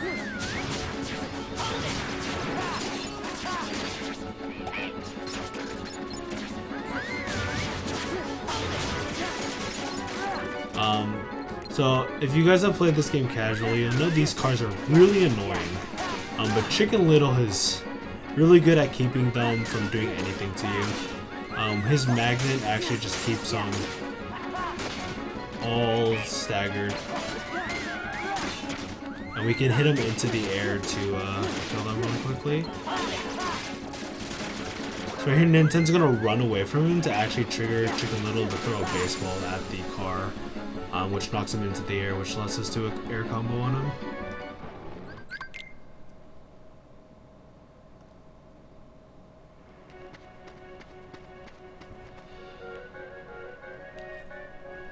This last window we have to kill about 2 waves of enemies, and then we will start a Trinity. And we'll aim the Trinity into the wall to actually reduce lag, and then we'll instantly kill the rapid thrusters with a finisher. The reason we don't use Chicken Little on this window is because we actually won't get drive back at the end of this window. All the other ones will actually dismiss Chicken Little for us and give us drive back. The reason we don't want to lose drive after this fight is because we want to use Valor Form on the Boat Pete.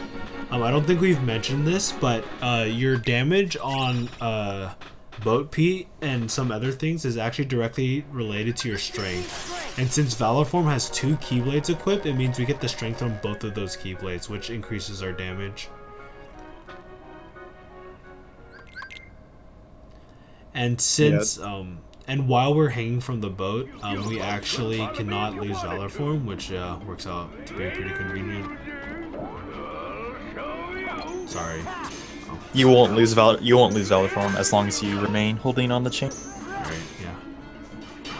yeah. There's a little RNG and when the reaction command pops up.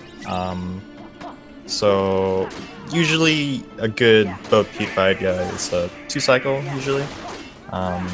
But it's just at random when the RC pops up. You don't want to be doing a finisher when the RC pops up, since you're not able to activate the RC. So maybe Ninten might be doing some just 2 hits and then waiting to see if the RC pops up. I don't know if that happened to him, but yeah, basically you want to stay in Valor Form for that whole fight. You also notice he picked up a synthesis item right there. By picking up 1 synthesis item throughout the run, we actually, by talking to a Moogle, will get an elixir, which we'll use later on. You can get random synthesis drops, but it's better just to guarantee that we have one by picking it up there. So the way this Pete fight works is he has several different phases that are triggered by HP gates. So each phase we just try to get the HP gate as fast as possible. We actually use Trinity on this window because it's probably the most dangerous window by itself. There's fire going around, which will hit old Pete, which will hit you, and the fire will hit you. Pete's throwing pinballs, and it's just a mess. So it's easier just to use Trinity. The attack you see that Ninten does after he parries or guards Pete is called counter guard, and this will actually break Pete out with his attacks, which is really useful. It's also much safer for a crit. Oh, unfortunately he didn't hit the HP gate there, so Pete pinballed. Counter guard will also actually knock old Pete away from you, so it prevents him from screwing up your combos. By doing a few hits there, before Pete knocks you into the air, we can actually make it so we kill Pete with 2 RCs rather than 3. It saves a bit of time. I don't like going for it because if you do it incorrectly, he'll actually hit you and you'll be at half HP.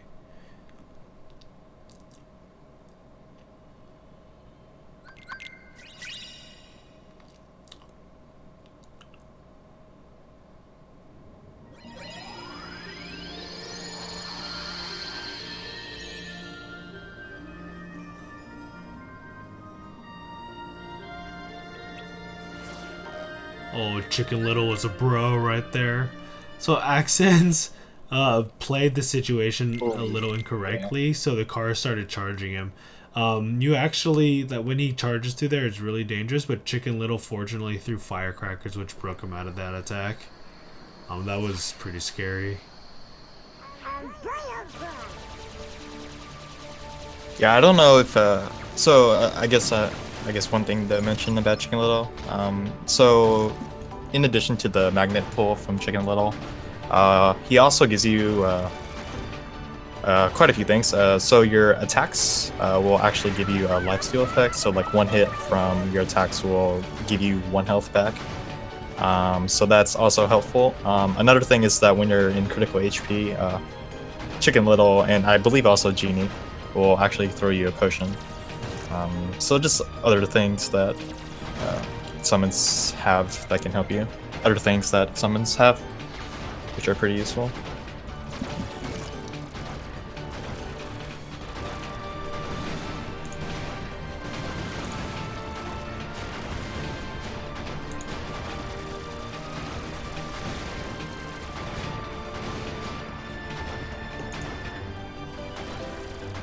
But yeah, for Timeless River, the windows are definitely probably the biggest variance in this world, and depending on how they go, it can be a lot of time lost or a lot of time gained, since they're very difficult in getting to execute them very fast, since there's a reliance on Chicken Little in helping you deal with the heartless mobs. Yeah, I think I've lost a minute in Windows without dying. It's just like, sometimes they can really be mean.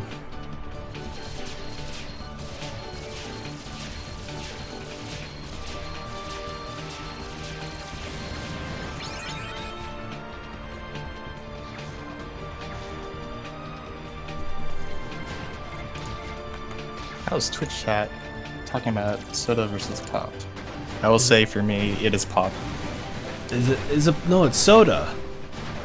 It's pop, man. It's soda. Well, where I lived, or where I grew up, we went by pop. Okay, how about, for soda, post a cat bag, and for pop, post a PogChamp. We'll let the chat decide.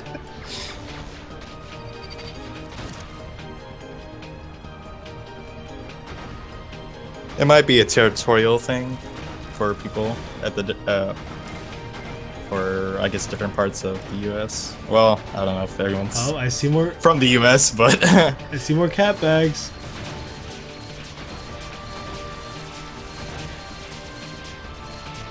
How about a what face for cola? a cola. Oh wow. Yeah, that's more cat bags. I'm sorry. It's soda. Or you could be one of the weird people that combine both. Soda pop? Who says soda pop? Soda cola pop? Oh.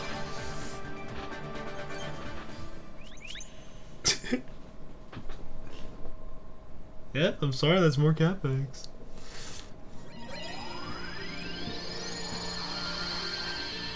Alright, so we're heading into Port Royal. The enemies in Port Royal are pretty unique because they're actually directly affected by magic. Like they are actually in 0.2 this happens, but the pirates will freeze if you hit them with a blizzard. They'll kind of, I guess, get paralyzed when you hit them with thunder, and if you hit them with fire, they'll run around. Fire is actually the worst one, but blizzard is very easily the best one. So by summoning Chicken Little here and doing, Ninten goes for the slide dash fire, but the slide dash fire with Chicken Little does enough hits to end that first fight early, and then here we'll just do a blizzard, thunder. Yeah, magic is very strong in Port Royal. You'll see many applications of usage of magic. Yes. Specifically Blizzard, since it just basically freezes the enemies and they're pretty much stunned for a few seconds. Yeah. Where are you?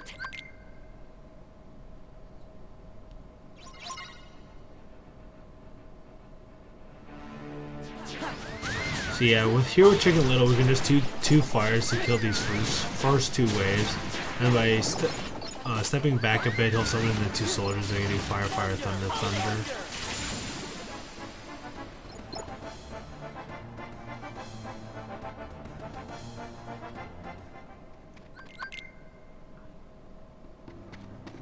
So right here, some people will destroy the barrels. We can just jump over it.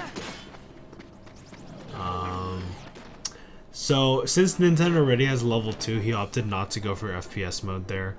If you go for FPS mode there, you can get some additional experience, but it is a little slower to do it. We're switching Goofy because we want Valor form and because we don't want Donald hitting things. I believe Donald's still on Sora attack, but Goofy being on party attack has its uses in a bit.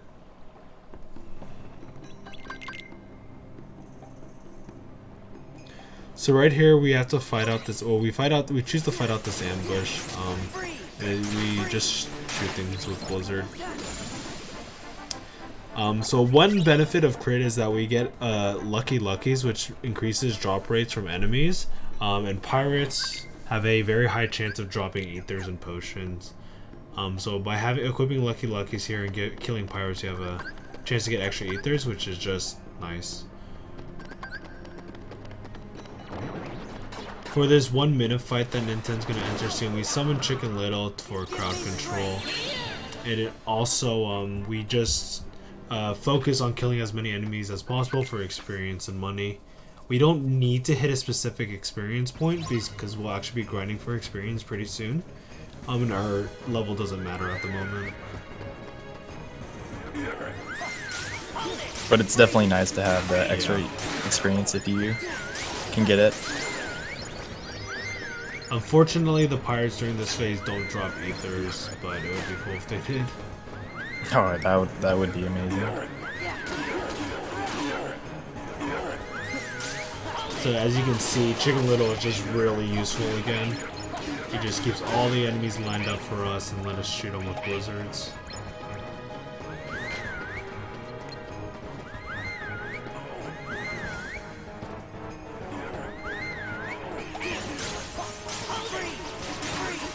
One thing we could mention is that a lot of the chests were actually changed in FM to English. So a lot of the ether chests after early game are no longer ether chests. They actually added some synth items into those.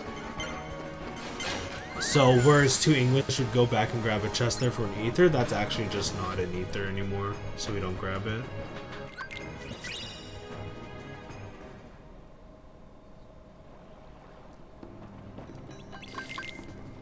So right here, we can actually skip this ambush by running into the cabin, but we actually choose to fight this out because it gives us experience, and it also lets us have Chicken Little out for the very start of the fight. You don't need... Did you just get 2 potions? You don't need Chicken Little out for the very start of the fight, but it makes it a little safer. The unfortunate thing is if you have a bad fight here, your current drive level, drive gauge carries over into the boat fight. So if you lose a bar of Chicken Little during that first fight, you will not have it at the start of boat fight. So it's pretty important to try and get a good fight there. I don't know if we said this yet, but the gimmick of this world is that pirates are invulnerable when they're in the shadows. So there's a lot of positioning that's really required so that you can damage the pirates. You generally don't want to hit them into the shadows since you can't really do anything.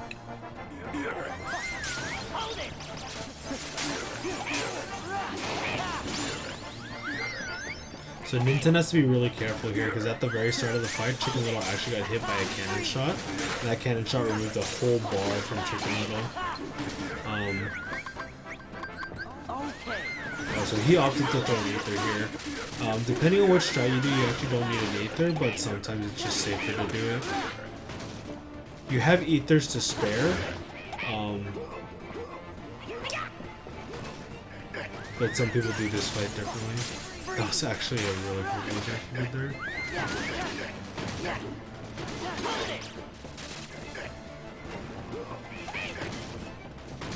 So unfortunately this boat fight's going pretty poorly. These bomb pirates are actually really annoying simply because they can hit themselves with their own bombs. And Chicken Little will whistle them over them, and those bombs will put the pirates on fire and make them run around. And while they're on fire, you also can't whistle them. So right there you saw that Ninten also lost Chicken Little, which it's a good thing he grabbed the drive recovery. Yeah, losing Chicken Little there is quite unfortunate. But that's why getting the drive recovery back at Hollow Bastion is really essential to have. Main reason is that after this fight, or maybe during the fight, you go into Valor form for movement towards Barbosa, and you also use Valor form at the start of that fight to get in some decent damage. So you can actually get enough drive back here if you use Reflex on the enemies and stuff, but it's a lot dangerous, or it's a lot more dangerous, and you also cannot Valor for safety. But if you ever get hit there and there's too many enemies around the barrel, generally you'll have to fire or Valor form to knock them away to give you enough time to do the RC.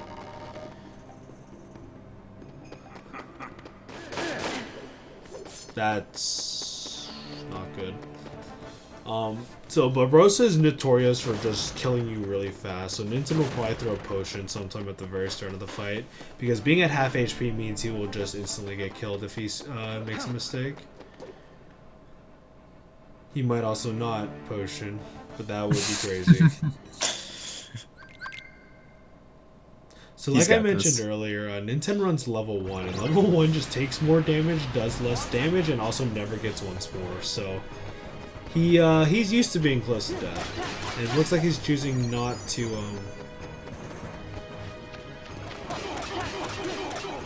potion, and he's scaring me. This is really scary. So by baiting Barbosa off the edge there, he actually made Barbosa go through the falling animation, which gave him enough time to stagger him.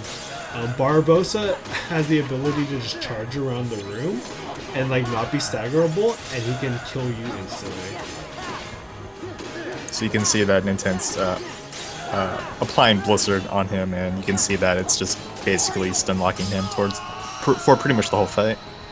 Yeah, Barbosa has the same properties as the other pirates, so by freezing him we actually cancel out his revenge value.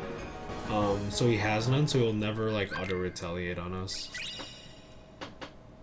But like, it would have been safer just to throw the potion at the very start. If Barbosa charged and hit him once, I'm pretty sure he would have died. Yeah, doing that fight with that magic is really pretty difficult. Another thing is that if Jack dies at all in that fight, then you also lose. So we can see here that Axends actually opted to not do the ambush and just summon Chicken Little at the top of the boat. So he actually is going to start with a little more drive than Ninten did, but unfortunately things are getting hit. Yeah, you can get one-shotted from some of these pirates. Oh, he's playing this really scary.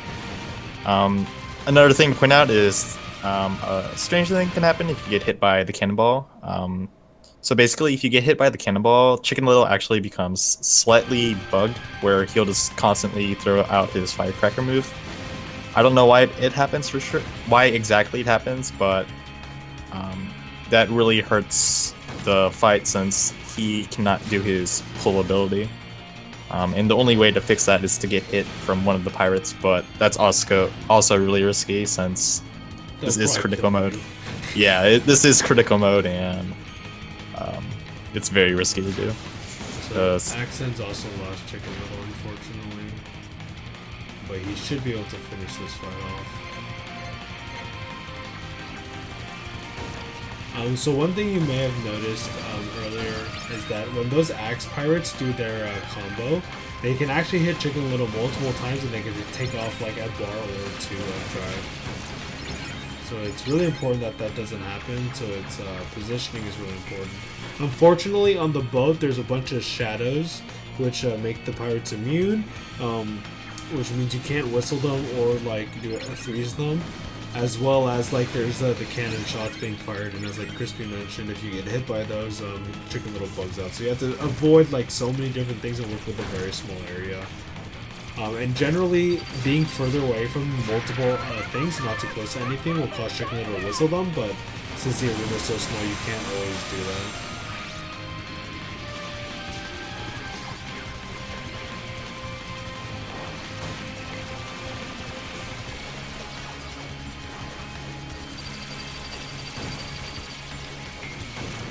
Oh, this is scary. Okay, so Axends had already used Valor Form, which means he couldn't use it again on that barrel, which means he just had to go for the RC. Yeah. If he didn't get it, he could have died there.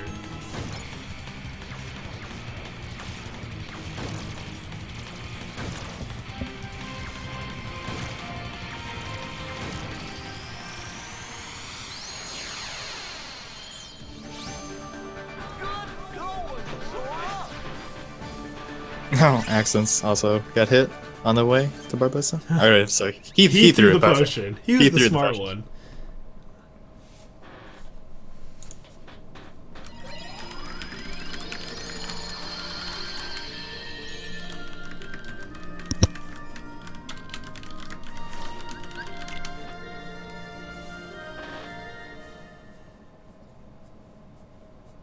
So right there, you saw Axends got hit by Barbosa right after killing the Illuminator, and you can see exactly how much damage Barbosa can do to you. So if Ninten had gotten hit at the start of the fight, he would have died.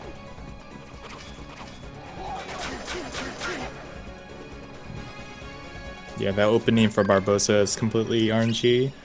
Hopefully he doesn't spawn near or on a shadow and just like shoot you from there. You can't do anything at all. So yeah, we go to Agrabah first. The reason we go to Agrabah first is there's a few reasons.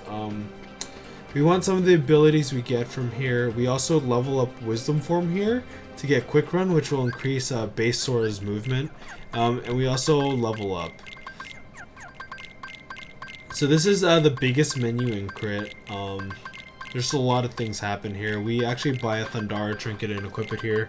The Thundara trinket gives us armor and thunder resistance, and that thunder resistance will actually prevent us from getting one-shot by certain things, and reduce like damage we take during things like 1k from the security bots. So it's a pretty important item. So the way Wisdom Form level ups actually is we have to kill Heartless, and Agrabah is just the best place for us to do that. We will hit level 3 before we go into Twin Lords, which means we can equip Quick Run there.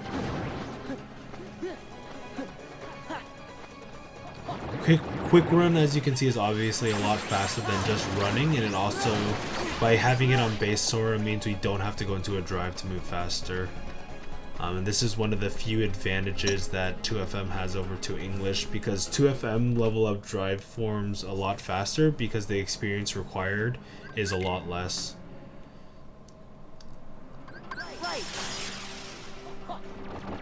Yeah, it's significantly lesser for final mix, which is really great. You save definitely a lot of time by having quick run available.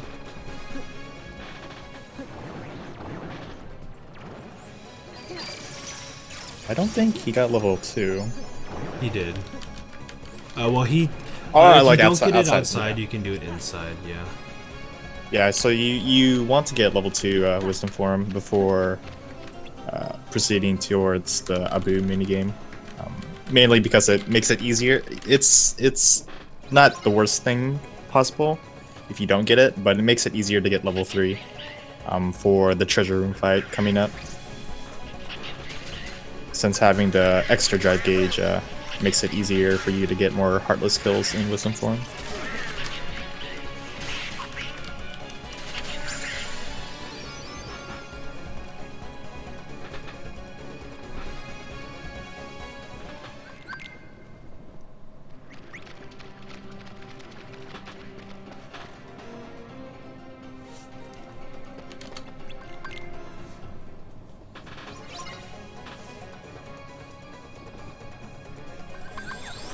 So right here we'll actually start seeing, well, we saw it earlier, but this is where we start seeing how powerful Reflect is. Reflect is really good because it acts defensively and offensively. It gives us iframes through attacks, and as you can see there, it just obliterates a lot of the smaller enemies.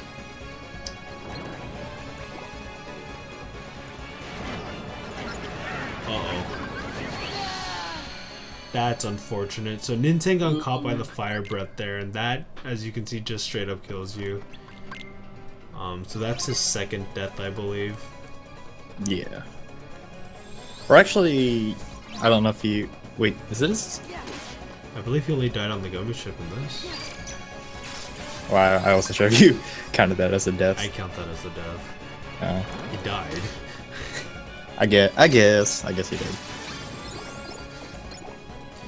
Yeah, so the way to get around this is to always run right. Never run left, because the way the animation comes out of the flame breath, it kind of like sweeps left and then goes across, so it's a lot safer to go right. I'm not really sure why Ninten goes left. So right here, by using Blizzard to force retaliation and then just reflecting the retaliation, we can kill this fat bandit without him doing much at all. Yeah, this Blizzard into Reflex definitely ends this platform really quickly. And then right here, if he hits every hit on this fortune teller, oh, he whiffed a hit, unfortunately. But if you land every hit there as fast as possible, you can, as you land, you can reflect the ice shot and then use a Trinity to shoot to the other fortune teller, and the reflect will actually travel with you. So you'll land the reflect and the Trinity even though you aren't directly next to it. It's a really cool kind of technique, but unfortunately, we weren't able to see it. Let your heart be your guiding key. Say that again and I will end you. So right here's where we'll actually get level 3. As you can see, there's a lot of Heartless in this room. There's 50 to be in fact, which is more than enough of what we need. So the best way to deal with this fight is to actually just force a retaliation by hitting things and then reflecting them as they attack us.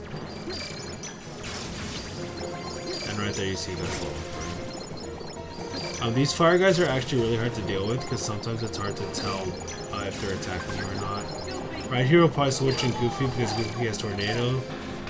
Oh, this is unfortunate. So the fire guys didn't attack him there, which means he didn't get a reflect.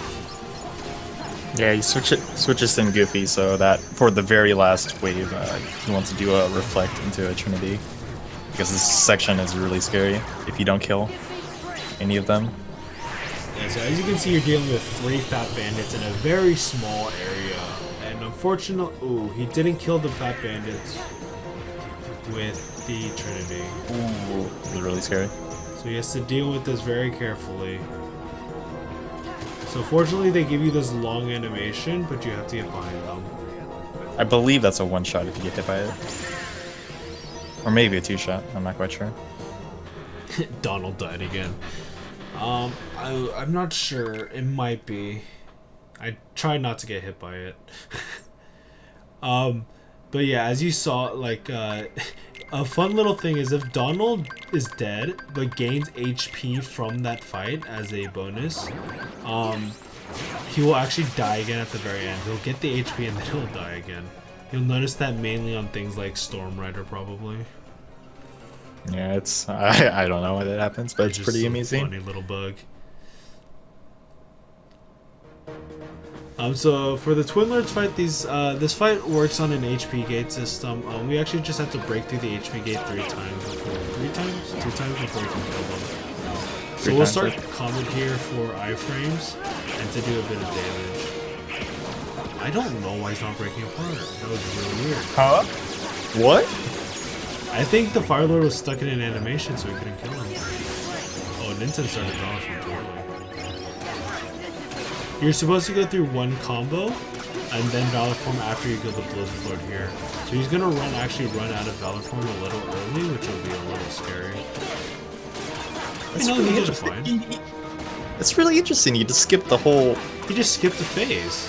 Yeah. Whoa. Okay. So I'm just wrong because Ninten did something really weird. So by not killing the Fire Lord right away, and doing more damage before the first break, he actually just skipped a phase of Fire Lord. That's the first time I've seen something like that. I didn't know you could actually do that. That was really interesting. I don't know if that was intentional or not. But yeah, like once you, what's supposed to usually happen is once you hit the certain HP gates, the lords will go into their tiny heartless form, and you have to destroy them before they reappear. So that's usually what's supposed to happen.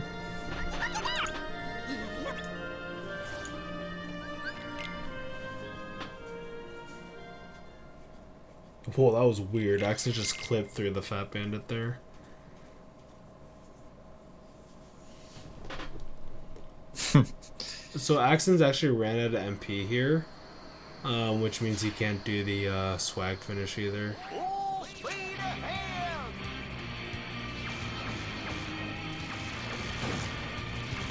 I think I've only landed that swag finish like twice in all my runs. I always miss the lock on.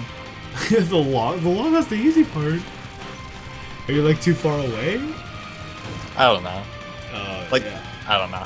I just somehow can't land it. I generally I randomly got better at it than I was able to do it. I'd always do the Trinity of Shame. If you don't lock on to the Heartless, then you'll just like Trinity nothing, and it's pretty sad. Pretty embarrassing. And you can't do anything because you're stuck in Trinity, so you just see yourself attacking nothing for like 4 seconds. Have you ever done Speedster though? No. Yeah, if you don't preset Trinity there, you'll actually use Aladdin's on accident. Just like I always preset Trinity. Ooh. So for the reflect, you need some precise timing. There's really good indicators when the ice cubes are attacking some of the fire heartless. It's pretty difficult to see. So right there, you'll see Axends actually reflected really late, which means he wasn't able to start the Trinity in time to before Donald died. It's actually really important that you start the Trinity or the reflect pretty early, so that doesn't happen. Fortunately, he was able to potion Donald fast enough, so that he could start the Trinity before anything really bad happened. Axends is like really good at reacting to things. So like that was a pretty tight situation that he was able to get out of. Yeah, pretty unfortunate both runners were not able to in that fight in the Trinity, but at least they were able to make it without dying.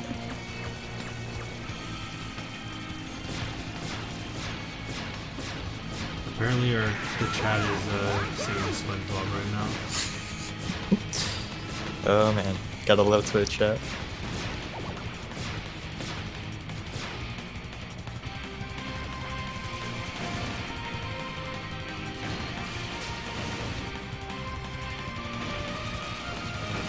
Oh,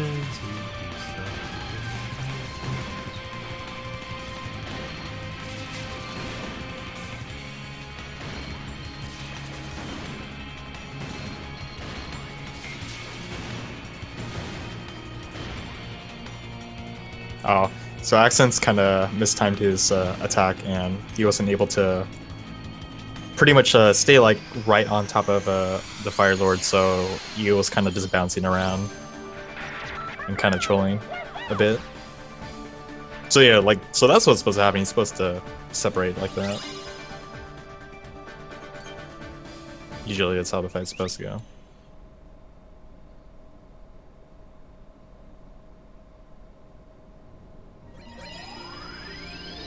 And it looks like he should be able to finish this fight pretty smoothly. So, Halloween Town is actually like the last first visit we do. And we actually get Magnet from this world, and once we get Magnet is when we see like a lot of the cool stuff start to come out. So we'll actually equip Finishing Leap here, which will be our primary finisher for a while until we get Guard Break. And we'll also summon Genie right before we go into the fight. The reason we do this is because Genie... Ooh, I think Ninten didn't actually equip the Finishing Leap. Yeah. Yeah, he still has. Yeah, hopefully he realizes that. Okay, he did. So yeah, oh, upper slash is still equipped. That. You can take that off later. Yeah. But yeah, the reason we summon Genie here is so we don't have to do some extra menuing to make sure Jack and Goofy don't do anything. And so we can just die really quickly. Oh, unfortunately he got a little trolled there.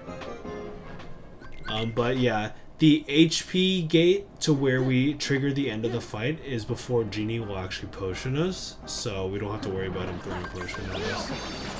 Yeah, that fight is very long if you actually go through with it, so it's good that you can death abuse this or that fight. Yeah, the very first fight in Halloween Town and Agrabah are both like very long fights. So this is Candy Cane Lane. We actually equip Experience Boost back in Agrabah. So what we'll do here is we'll actually stand still for a second and then slide dash the box and then do an additional hit, then 2 Reflect Finishers. After the Reflect Finishers, the box will shoot us a 3rd time, which will put us into below half HP. This means we're in EXP boost range, which means everything we kill will give us twice the amount of experience. And this is crucial because we want to hit level 18 before Prison Keeper and Boogie. By hitting level 18, we'll have an additional strength up. Oh, that was really close. So the reason Ninten ends the limit there is because the limit doesn't actually... Some parts don't give us experience boost, so he has to kill him himself. But if he's a little slow, the boxes will actually break out and hit him, and you saw that box about to hit him. So that was like really close. Yeah, how experience boost works is that Sora has to be the one that kills the Heartless. If your party members if your party members kill the Heartless, then you don't get the effects of experience boost, which is pretty weird. But I guess that's how the game was, or how that ability was programmed to work. But yeah, he was able to get level 18, so he should be in a good spot for these next fights.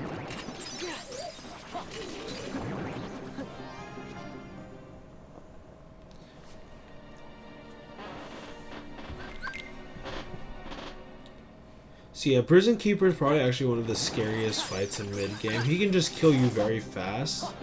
And I think he actually one-shots you with one attack. So at the very start of this fight here, we'll actually get 3 different RNG. 3 different possibilities. He can either eat Lock, Shock, or Barrel at the very start, and it looks like Ninten's getting Shock. So Shock will jump into him to actually get knocked into the air, so he can aerial recovery and then do a combo on him. We'll do a Dance Call, because Dance Call keeps him staggered, and also does a lot of damage. Dance Call is probably one of the best party member limits that aren't from Donald Duck.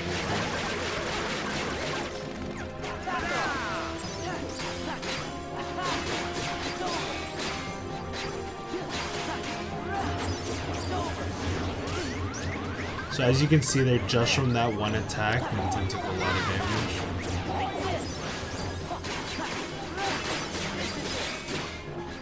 So if you do this fight properly, you can actually skip a few HP gates, which means that you don't have to deal with one of the kids.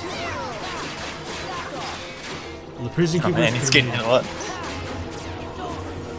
Yeah, he's not being really nice. Oh, he doesn't have any more potions. This is terrible. This is really scary right now for Ninten. So he just needs to bring him out to a certain HP range, and then he'll just use Jack's limit. I don't know if that's enough to kill him with the limit, but we'll see. That purple spinning attack that the prison keeper just did was one-shotting. Alright, nice. Cool. So yeah, Jack's limit is really, really strong.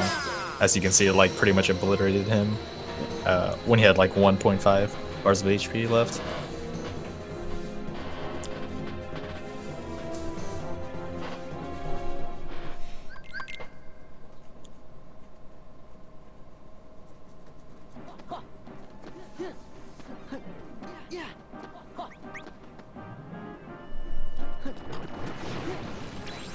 So yeah, in that last phase, when he turns green, he can actually use all three of the kids' like abilities. And Barrel is easily the scariest. He can just straight up combo you to death. Yeah, he just two-shots you. And usually you're in the air when he attacks you, and you can't do anything. Like, you don't have once more yet, and there's little time to react. You could probably reflect his attack. You don't have that it's pretty annoying usually. Oh yeah, that's true. That is true. Maybe you could parry. Yeah, I don't know. It's a very scary fight, just for how the way it works. That's right. Away you go. So this is Oogie Boogie. There's no way for us to reliably speed up this fight. We just have to go through all three phases, and we can't really do anything about it. There's a few little things that we can do to speed up the fight, but most of the thing is just going through the thing. The fist that he actually drops right here will one-shot you, so it's really important you don't get hit by that.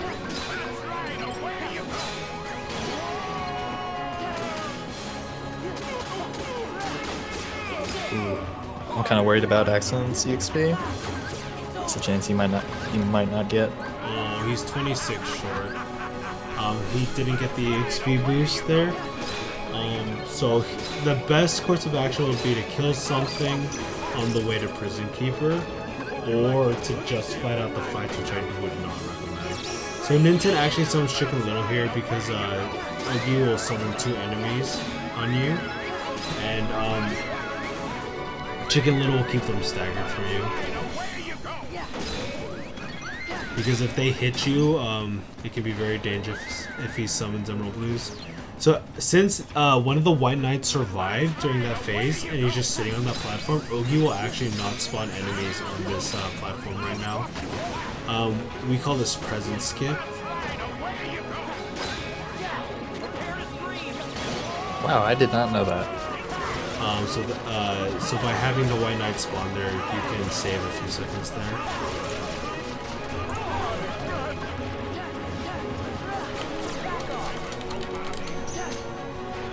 Oh, he got the perfect frame reaction command.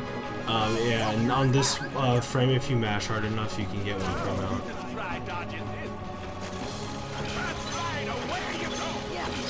So this is Oogie's last phase. You have to use 4 RCs on the presence to move on to the next part of the fight. He'll change platforms after 4 presents, and then you just have to dodge these lightning bolts to activate the RCs. You actually do get some iframes when doing these RCs, so you can time your reaction commands to take advantage of that if you want to avoid the Yeah, the lightning on this fight is really scary because you can actually just be juggled all the way to the back of the spikes and like get destroyed.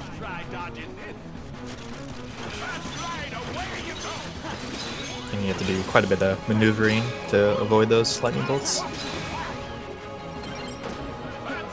Thankfully, holding on R2 helps a lot with this fight. It doesn't. What R2 does, it pretty much locks your camera. So usually, if you're just moving around as Sora, the camera like auto adjusts itself. But holding R2 helps a lot in preventing that.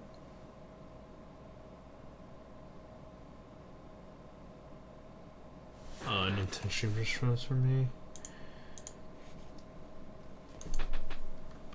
Uh-oh. Uh-oh. Uh-oh. Uh-oh. That's not good. Ninten, no! Come back.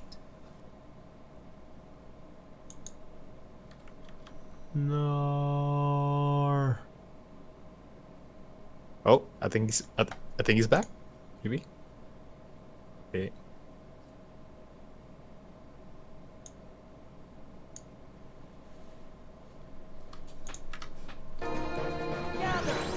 All right, he's back. He back. Jump from He's back. Oogie into Twilight Zone 2. Holy moly.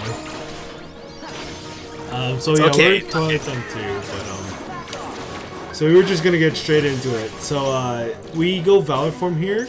Oh, this is dangerous. Oh no. Oh no. So we go Valor Form here because we get the actual extra reaction boost. We were able to use these. Oh, this is really scary. We're able to use the Berserker Claymore to kill them really quickly. Okay, that's good. You got the Claymore. He was So able you to catch all three here. So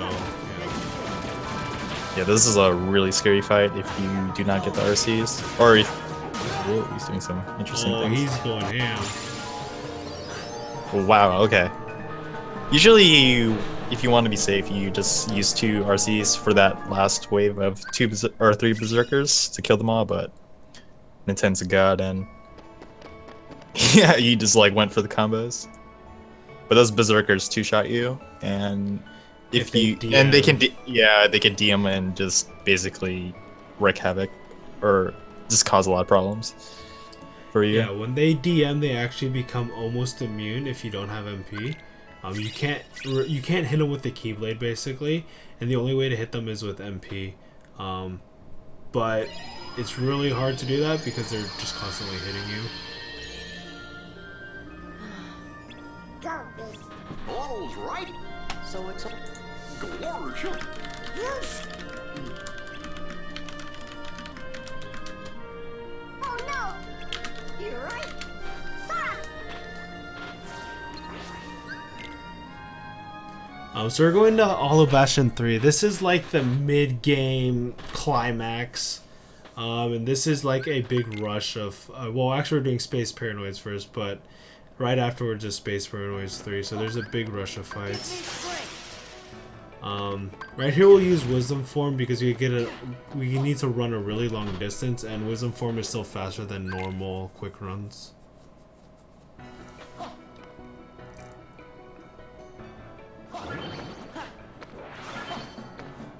So we'll make a quick pit stop here at Merlin's house, and then we'll continue on to Space Paranoids.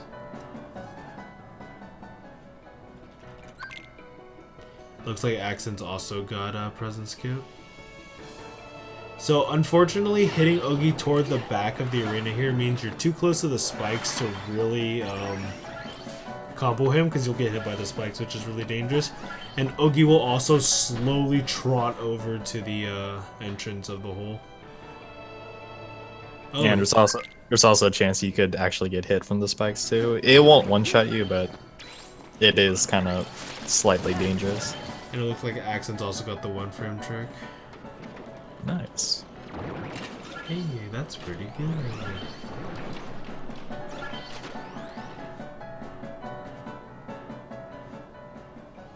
But yeah, this wasn't said before, but dying to this fight is like a major time loss. You have, since you can't really speed up this fight by a lot, if you die in this fight, you will lose minutes.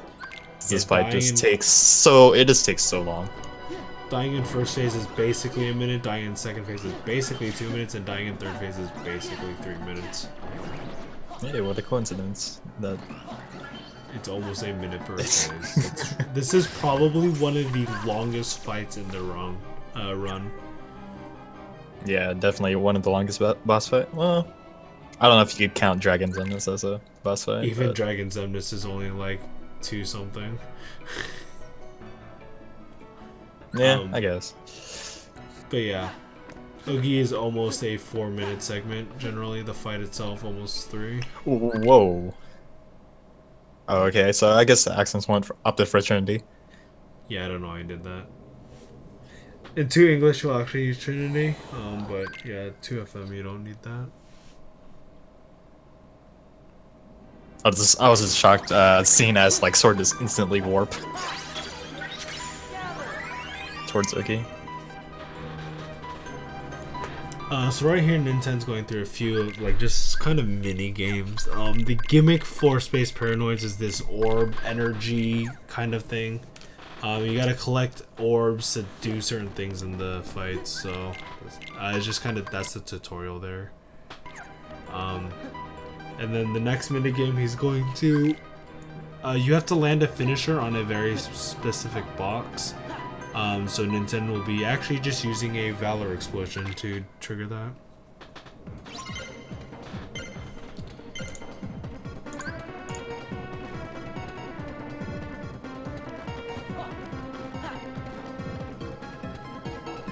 Hey, skateboard movement for Axends. He actually went back for the skateboard? Yeah. Oh.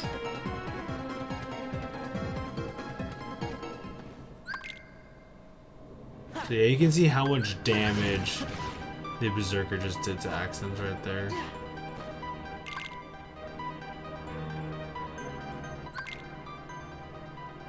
Yeah, the beginning of the fight is very crucial in getting a pretty good setup. Uh-oh. So this Berserker won't die from this RC. So he'll get the Claymore back, but he won't get the Claymore again since this is pretty scary. So This is a really Ninten picks up the 3rd summon of the run here. Stitch. Stitch is really useful because he gives back MP.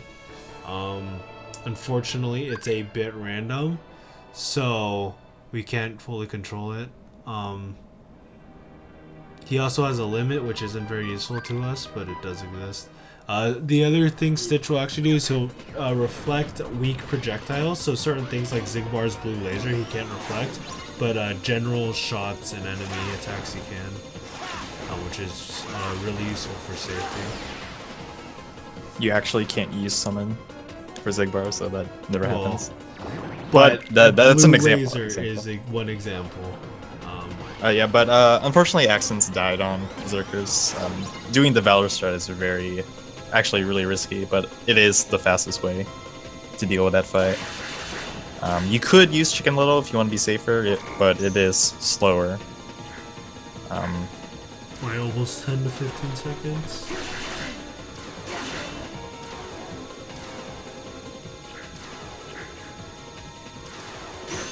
But yeah, if you don't have the Claymore as soon as the 3rd wave spawns, it's very, very scary. So it looks like Axends is going to opt to use Comet here. Comet isn't the best of options, but it is an option. Yeah, these Berserkers will just constantly GM, and they will do that until you kill them. Really nothing much you can do. And it's very hard to attack these Berserkers, since they pretty much parry most of your basic attacks. You have to, and they're only staggerable if you use the finisher.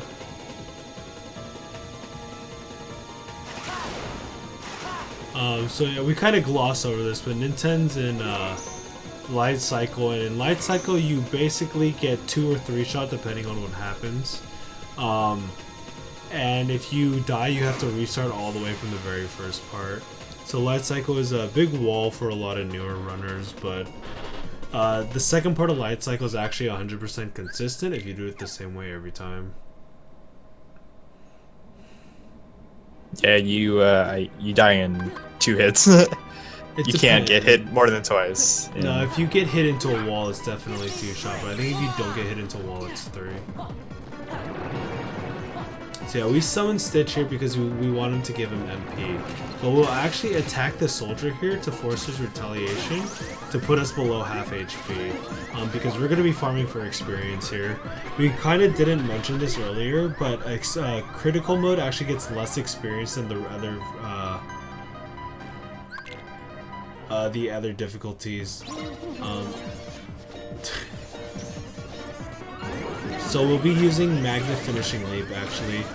We can actually only do this on critical mode at this point in the run because only critical mode has 2 finishers. Every other difficulty wouldn't get the finisher until we level up to a certain point. But since really Magnet always counts as a finisher, we're able to do a finishing leap directly after it as the second finisher. And this will keep the enemies staggered in the magnet while doing a lot of damage to them. Magnet has this interesting property where magnet by itself actually doesn't do a lot of damage, but if you're able to hit things in and out of the magnet, each time it gets hit into the magnet, it'll do extra damage. So right here we rely on Stitch to refill our MP so we don't have to throw too many ethers. I will just spam Magnet Finishing Leap. We freeze 2 of the screens, and then the game will just constantly spawn enemies to us. So we can farm for a whole 2 minutes.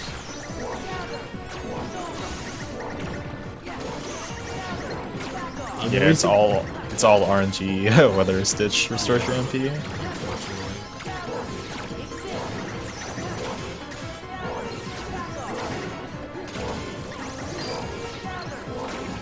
Alright, so Axends is going for the chicken little strat. Basically hoping that he pulls in the berserkers and he's able to get the RC. So the level that Ninten is looking for here is to be about 1500 experience away from 24. We want to make sure we're 1500 experience away from 24 because we want to hit level 30 for Genie Jafar, Nice. which lets us do a very specific strategy to let us skip his DM. Leveling up here will also make sure that we get once more by the end of FF fights, which means we'll have it for 1k. And 1k is easily one of the scariest fights in the run for critical mode, because you can just get comboed to death. But fortunately, with once more, you can't get comboed to death. Yeah, and Axends was able to get past berserkers. That's a really, really difficult fight, and it's an easy fight where things can go wrong, especially if you do the Valor strat. But nice job making past that.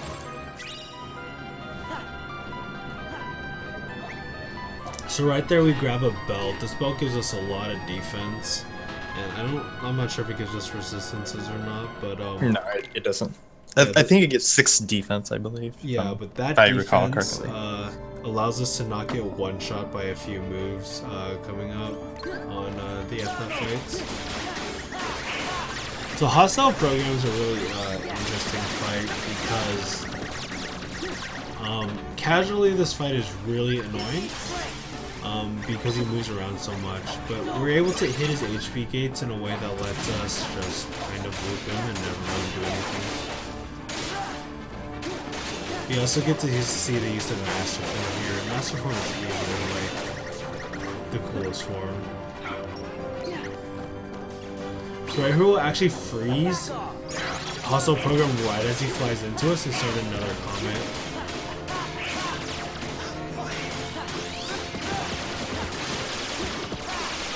Yeah, these ear combos are just shredding plus comment. Nice.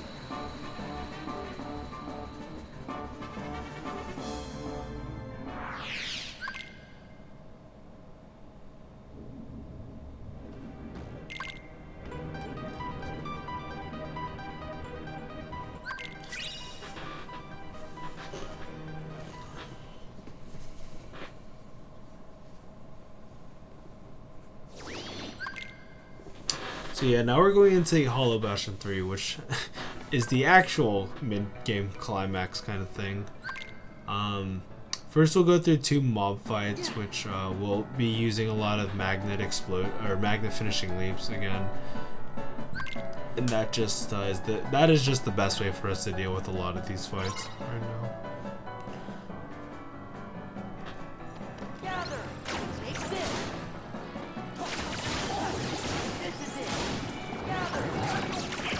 Interesting. Yeah, I would consider Halabashin to 3 the breaking point of whether your run will probably PB or not, since dealing with FF fights and 1K are definitely, they can be definitely big time losses. Funny enough, the strats don't really matter here, but Ninten actually did the beginner strat for the corridor fights. I'm not sure if he did that on purpose or if it just kind of happened, but that did happen. So this dancer fight coming up for Ninten is one of the scariest fights actually. The dancers, one specific attack will just grab you and throw you in the air and it one-shots on critical mode. So the way we do this fight basically guarantees they never get to do anything. We'll be using Chicken Little again, but the unfortunate thing is that... Interesting. Ninten's on Chicken Little later than most people would. Oh, okay. It looks like he's doing beginner shots again. So the thing is, Chicken Little uses 3 drive, and we only have 4 drive right now. So we actually need to dismiss Chicken Little before we kill the final wave, so that we can get enough drive back. Actually, we have 5. We have 5. What's it gonna do? Holy moly! Yo, the level 1 strats though. Yeah. But like I mentioned earlier, by hitting things in and out of the magnet, we can do a lot of damage to them. And hitting things in and out of the magnet also give us drive back. So by using the major drive into the magnet, it hits all those dancers in and out of the magnet a lot. And since we're in MP charge, we actually get it more drive back, and so that just shoots our drive back up to 5. It's a cool little synergy between things that I really like about this game. Yeah, really strong with Magnet and Goofy's major drive from the Trinity. So right here we actually use Group Trinity again. Every time we kill a water clone and Demic just standing there gets us a lot of hits, which means right out of water clone phase we can hit him with the finisher. Yeah, well, Trinity does a lot of damage, and the pause button. But it pushes him past his first phase, and then it lets you do this specific set of combos on Master Form. I've never seen that before. This is really dangerous. So Donald just died, so he has to kind of make this up as he goes.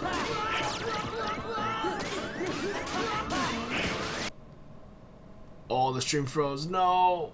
Okay.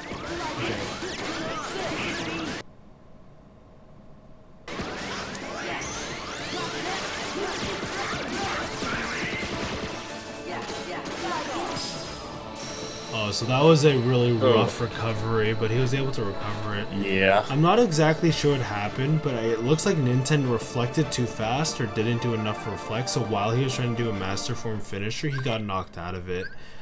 That's bad for a few reasons due to like revenge value and damage. Also, that also killed Donald as he came out of it, so he couldn't start a comet during the retaliation, which means he had to improvise, and that was some pretty top-notch improvisation right there. Yeah, so these are FF fights, and basically you're just progressing through this side of Hollow Bastion with your favorite Final Fantasy characters. But this section can be pretty scary. So if you die in this section, you have to actually you're taken back all the way back to Demix. So that means you're gonna lose a lot of time. Yeah, dying at the very end of the Cloud segment will actually lose you close to 5 minutes. And this is, I believe, the longest time loss for a death in the run. Yeah, there's Morning Stars in some of these waves that do a lot of damage. I don't think you get one-shotted from any of these Heartless since you grab the Gaia Belt back in Space Paranoids, but these fights can definitely be very scary to deal with. So you want to try your best to stay alive. Oh, that soldier. Whew. Okay. So Ninten opts to throw an ether there. You don't have to throw an ether there, but it's a lot safer just having MP on Tifa. These Morning Stars, they won't one-shot you with a bump attack, but they will two-shot you with almost anything. Yeah, if you're not at full HP, I think you will die in one hit from the Morning Stars. So for Tifa fight, you ideally want to get the Rising Suns from the... I don't know what those Heartless are called, but the Heartless that give you the Armored Knights, yeah, you want to get the Rising Suns since you actually equip a second reaction boost just before these fights, and it pretty much shreds the Morning Stars really, really good. Pretty much two shots them. So the way that limit form actually levels up is by using a complete limit. This is really important because we need level 2 for certain strats, namely Roxas. It gives us just enough drive on limit form to do the strat that we want. Another interesting thing about limit form is that every time you use a limit, every hit of the limit will heal you when you do damage. So that's really useful. But he made it through there without dying, so that was really nice. So right here we'll actually equip Follow the Wind and equip sorry, I almost said combo leave once more. Once more is the ability that means that nothing can kill us if it's a consecutive attack, but we can still get one shot. And we equip Follow the Wind because it gives us another draw. The reason this draw is really important is because a lot of these enemies will drop HP orb, and if Ninten ever gets hits, you'll see exactly how much damage you take from these mobs. You will constantly be put into critical HP if you're unlucky, and just having the ability to pick up orbs from further away is really important. Yeah, this probably one of the... First off, this fight is completely RNG heavy.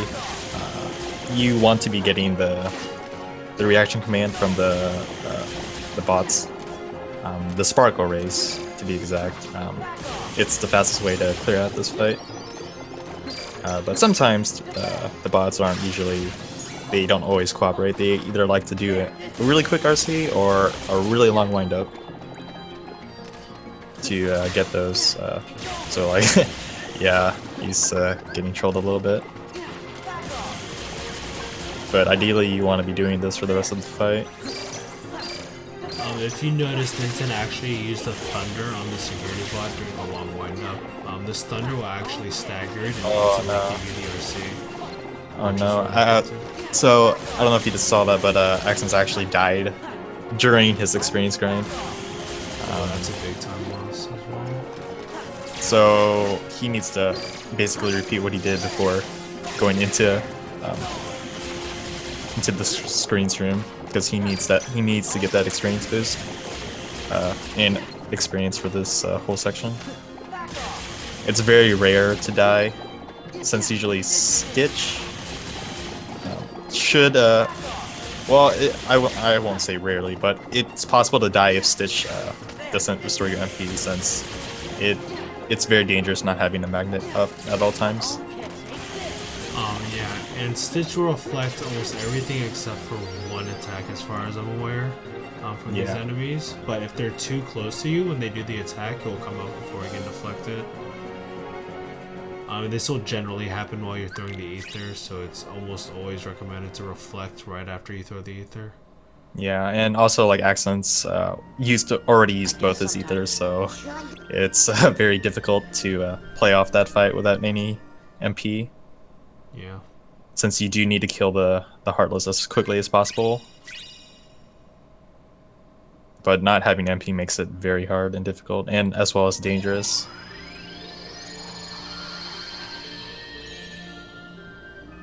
Photo? Riku? Just this Come on, deal. Stitch. Hey, Come on, With Stitch. Sora? Come on, Stitch. Thank you, Stitch. So yeah, unfortunately we have to rely on RNG on Stitch here, but when he works, it's just too powerful to not go with this strategy.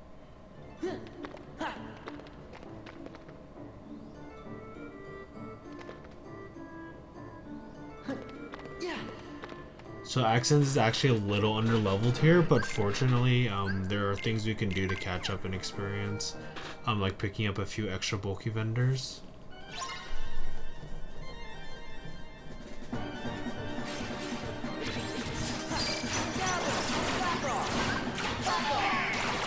Yeah, you definitely just want enough experience to get once more for 1K Heartless. It's not required, but it makes the fight less stressful to deal with.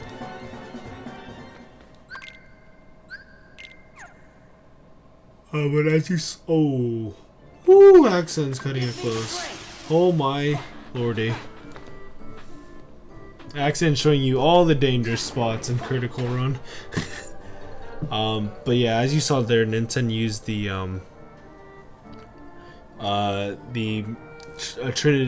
Trinity into magnet technique again.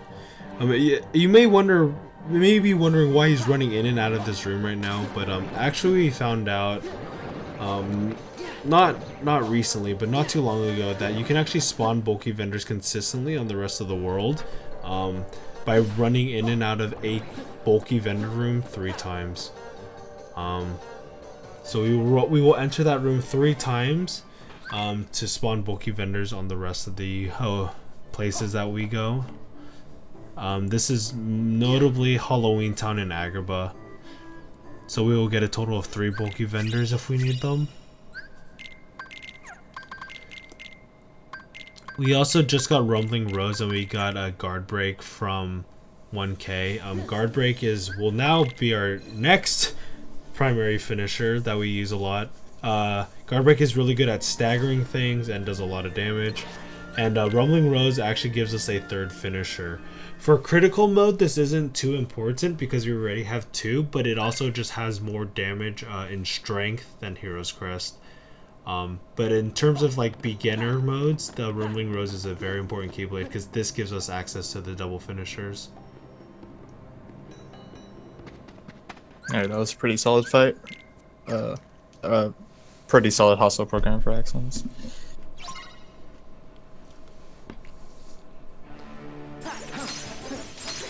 Again, more magic in Port Royal. Instantly clears out these pirates. But yeah, if you've ever watched a level 1 run, you'll notice they actually don't get Rumbling Rose before going to Port Royal. They'll actually go directly to Port Royal, and that's simply because your damage in level 1 is so low that having the Rumbling Rose does not matter.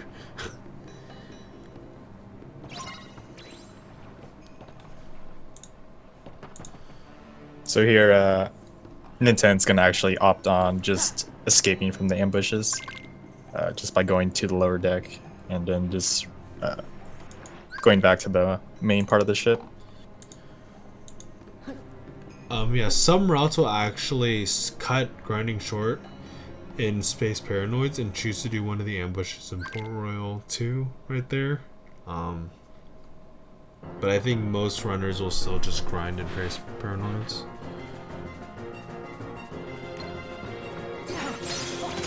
So Grim Reaper 1 right here works similarly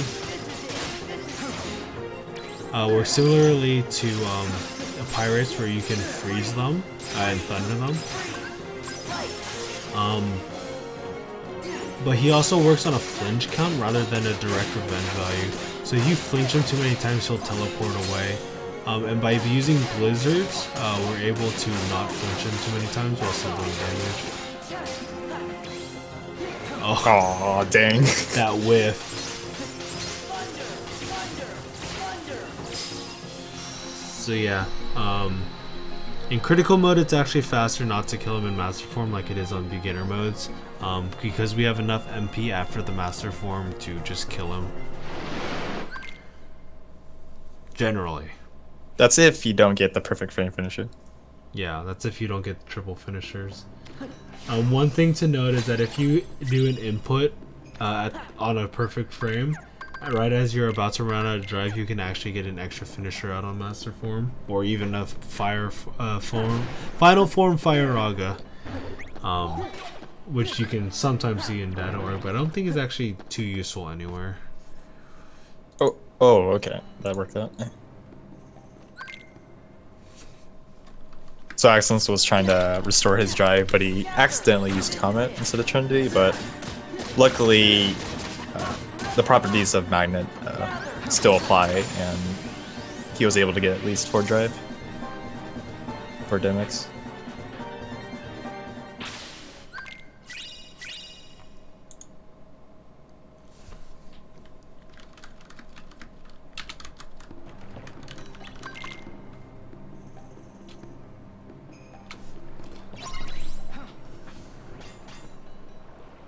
So here for this next part, Ninten's gonna be collecting 4 medallions, I believe. So he's just gonna be traveling around Port Royal, killing some gamblers and collecting those medallions. So this first one you have to kill really, really fast. You only have 10 seconds to defeat the nobody. Otherwise, you have to try again. Yeah, the first gambler is actually the hardest, probably the hardest one to do. But you can actually still kill that in the time period on level 1 if you have the correct setup.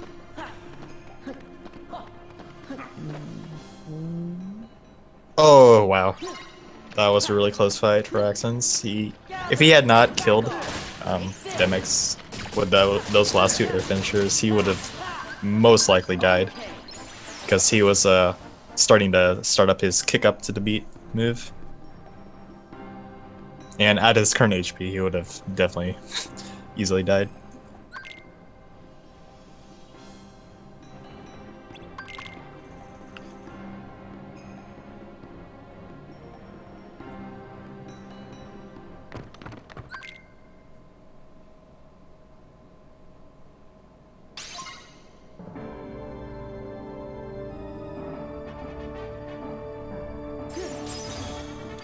So for Grim Reaper 2, he actually has a bunch of medallions that we have to pick up before we can do any damage to him and return them to the chest. By returning them to the chest, he'll be returned to his Grim Reaper 1 form, which lets us do the traditional combos on him.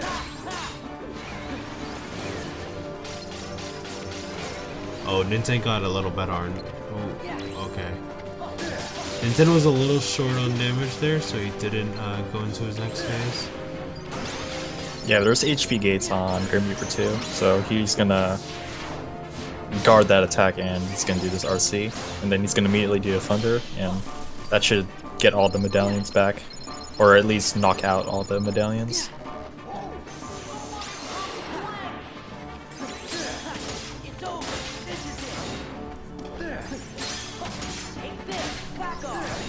Oh, Axends with the limit form, wave 2, or a second fight. Nice.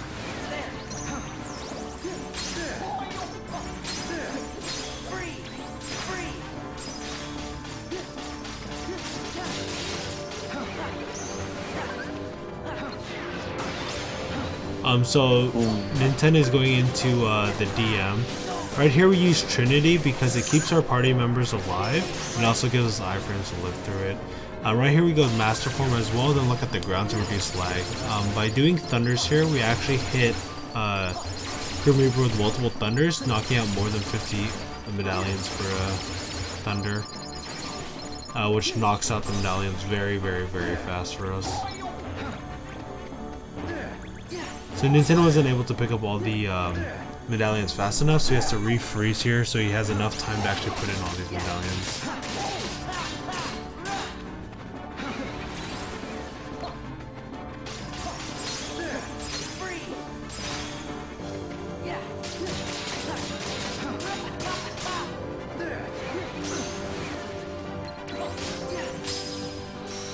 That was a pretty good, pretty solid fight from Ninten.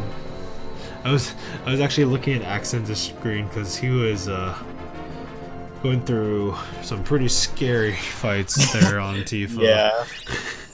Yeah. That was definitely scary, but he made it through it. Yeah. Also, like, one thing to add regarding limit form, so actually you don't gain any anti-implements if you're as solo Sora. Hey, everybody! So the amount of he went into limit form twice for the FF fights, but that does not impact his anti points at all. So it's not detrimental to you in giving you the chance of getting anti form later in the run.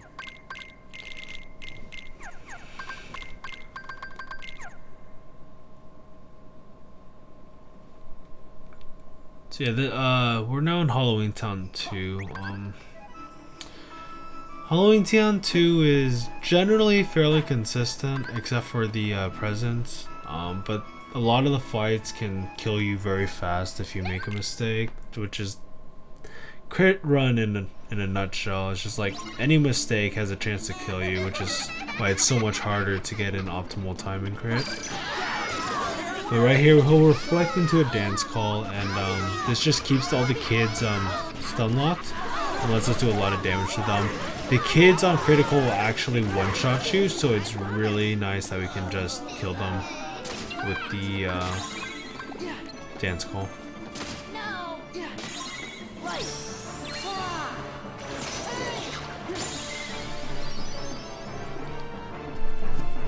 So I guess we didn't really mention this for 1K, but you don't actually spawn 1,000 enemies on the screen. The PS2 can just not handle that. So what the game tries to do is they actually try to spawn them behind you, so you don't see them just appearing out of nowhere.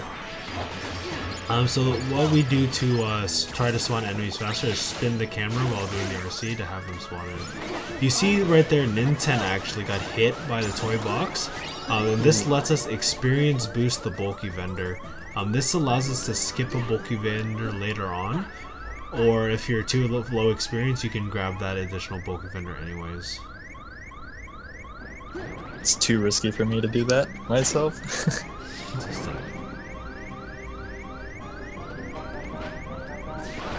So right there, Axends had to do a rising sun, but it worked out because he killed most of the enemies with it.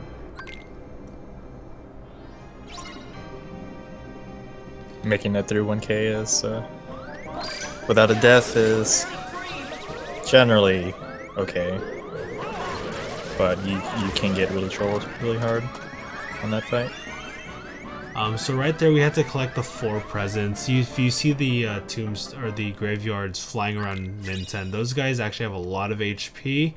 And they really hurt, so it's fortunate that we can actually end the encounter before they even become a factor.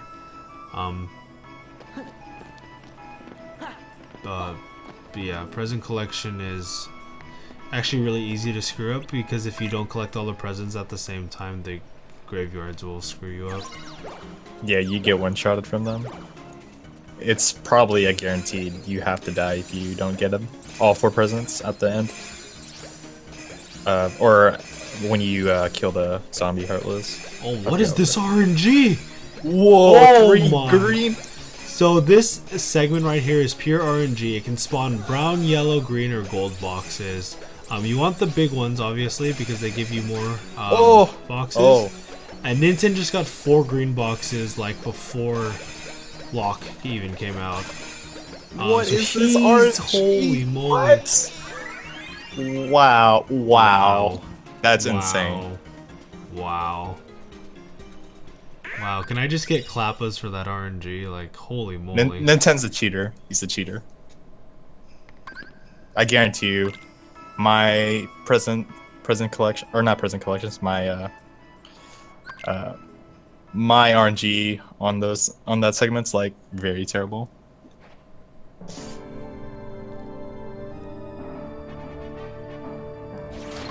So for experiment, we'll use Dance Call yet again. Dance Call, like we said, is a very powerful limit. We'll actually alternate triangle and circle inputs here with a short delay between them, because it just gives us the most damage. And we need to hit a certain HP gate before we do a finish on him to break him apart into all his parts here. We'll then guard and then do the RC to reform him. You have to hit the RC on the head to form him back together. And then we'll actually summon Peter Pan here and do a series of combos on him to keep him staggered all the way up until his final phase. Peter Pan just attacks so rapidly in between your combos that you can keep the enemies staggered. You actually see this on Experiment, and for some runners you'll see it on Syax, but we've actually come up with new strats on Syax which allow us to not need Peter Pan on him. Oh, this is terrifying. Ooh, Oh. I hit. Oh, yep. Yeah. So that can sometimes happen. What Ninten was hoping to do was probably reflect there, but that's unfortunate.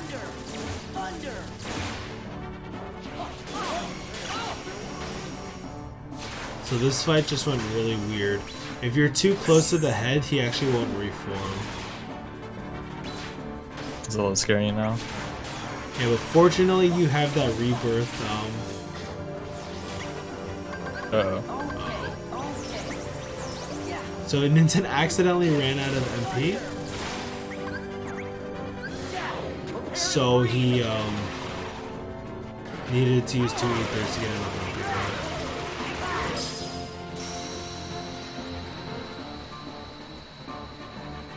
Oh, my Axends almost dying as well.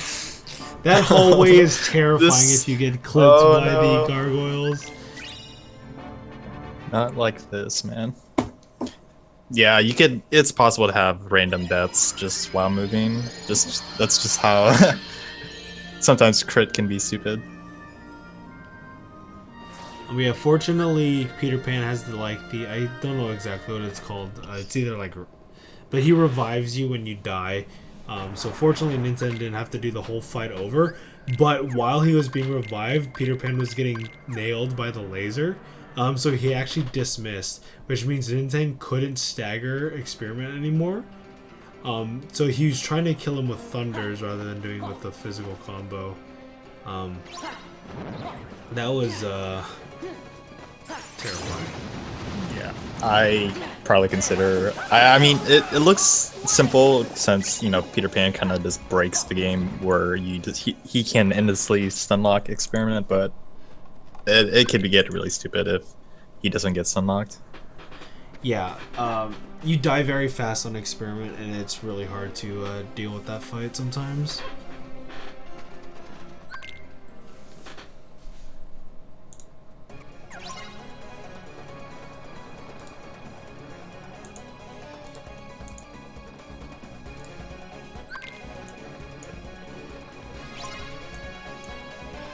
So now we're having some carpet fights. While you're in the carpet fights, it's actually really bad since you lose a lot of access to your abilities. So you can't go into dry forms, you can't use limits, and in general, the movement with the carpet is just ridiculously bad. There's a lot of things that can really interesting things that can happen while on carpet. But usually you want to do like a magnet finishing leap combo. But sometimes depending on your height, you could completely miss your finishing leap, and depending on where the magnet hits your enemies. Yeah, carpet fights is actually a pretty is one of the biggest differences between 2FM and 2 English. Since we don't get explosion after Twin Lords in 2FM, we have to use finishing leap, and explosion, needless to say, just makes these fights a lot easier.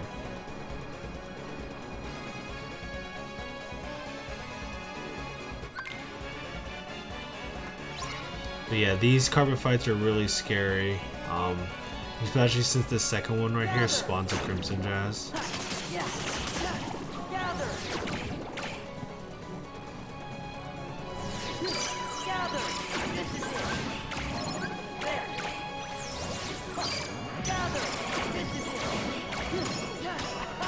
Very nice. You definitely want to get that reflect.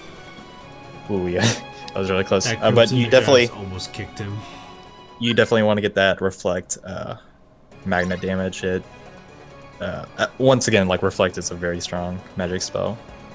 Yes. And just having the magnet pull in all the enemies makes it sure that you're able to get the damage to both the Heartless.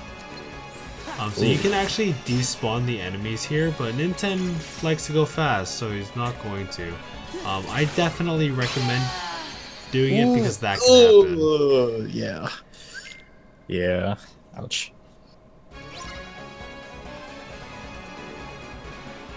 Yeah, it's very hard to lock on. In addition to, like, you know, avoiding the Heartless attacks, it's very hard to lock on to the switches with all the Heartless around, since auto target isn't quite the best.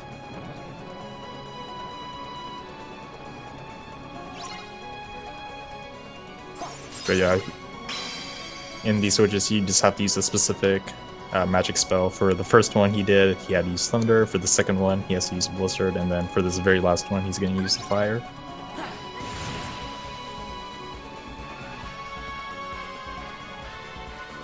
Yeah, for this, I think I kind of mentioned earlier, but there's several different strats you can do for that very first gambler, or that gambler with the very short time. You can actually just do it without using Trinity, but it's a little harder. So right here, Ninten has to go through an auto-scroller where he just kills as many enemies as possible to make sure he hits level 30 in time for Jafar.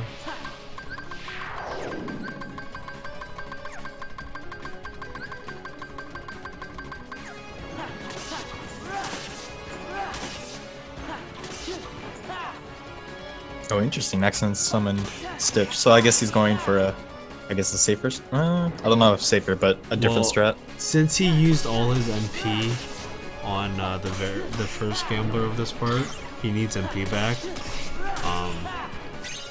And so he just summons Stitch. Because, yeah, it's just the easier way to do it. It lets you save an ether. Oh, Ninten got hit earlier, or just a moment ago. You die in 2 hits in this fight, so it's not common, but if you do die in this fight, you do have to redo this whole part again. That usually only happens if you miss, if your combo, if you like begin a combo on those, I really don't know what the Heartless is called, but the orb guy. Yeah, fortune teller. I don't know the names of the Heartless. But yeah, if you... Wow, Axends reacted really well there. So Axends actually got hit by Grim Reaper, and he was going to throw a potion as he landed, but Grim Reaper started the animation to do another swing, so Axends reflected to dodge the damage. That was really scary right there.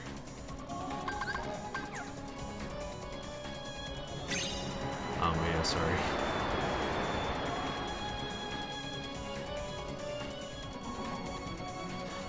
So yeah, we kind of didn't mention this either, but we now have Decisive Pumpkin after doing Halloween Town 2. Decisive Pumpkin gives us combo boost. So on top of the other combo boosts, we have 2 combo boosts right now, which means all our ground combos do a lot of damage. And from here on out, you actually see a lot of ground combos for the rest of the run. Simply because it's easier to loot bosses that way, and it simply does more damage.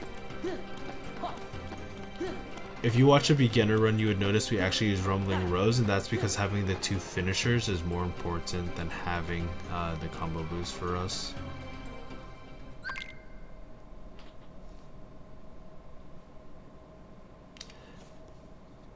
So unfortunately, this Jafar fight also takes part on the carpet, but we can DM skip him, and you can actually DM skip him on every difficulty. Even if you aren't level 30.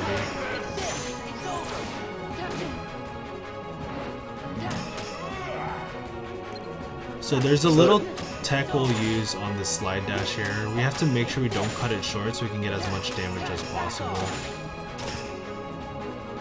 He actually has a few hard HP gates that you have to break with a finisher or magic. So we have to make sure that we don't accidentally do an entire guard break into it and lose a lot of damage.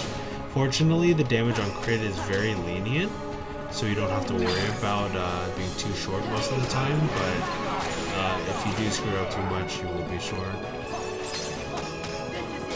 It was really looking. Okay, well, you got it. So as you notice there, Ninten actually only did 2 combos with 2 finishers rather than 3 combos with 1 finisher because he accidentally did a guard break into the HP gate like I mentioned. Alright. So he's going to be pretty tight, but he should get this. Yeah. It was a little scary for Axends. He was at almost 1 HP and almost at pretty much at 1 hit from dying. For Room Reaper 2. For Oh my. Grim Reaper 2, yeah. He wasn't able to get all the medallions by the end of Master Form. Oh. And it becomes a little tricky, especially if you don't have MP Yeah, definitely. to deal with that. What's the... We never saw it. Gee. Hey, Sora. And Wildly, we would... But yeah, the DM on Jiminy Jafar is very detrimental because not only does it just take a long time to go through it, but you'll probably die out of it in critical mode. So it's very fortunate that we can just straight up skip it. In beginner, you can actually do it by skipping an entire combo or set of combos on him, but in critical, we just don't have enough damage to get to the HP gate in time, so we have to do 4 sets of combos. But that also means that we're a little more lenient on damage. Yeah, the attack where Genie Jafar just throws a bunch of magic spells at you, it's just awful. Especially in critical mode. You pretty much can't really do anything since trying to progress through the fight and dodging those is really difficult to do.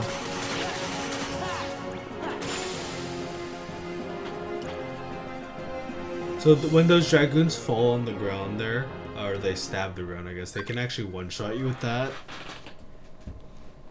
But right here, we'll actually go Master Form. The reason we go Master Form here is because we have Rumbling Rose and Decisive Pumpkin on. And like I mentioned earlier, that gives us some extra damage. And along with the reaction boost we currently have... Oh, this is... Okay, so Axends still got the experience boost, even though he summoned Genie. So Ninten will run to the side there to get enough jumps to do them on Zaldin.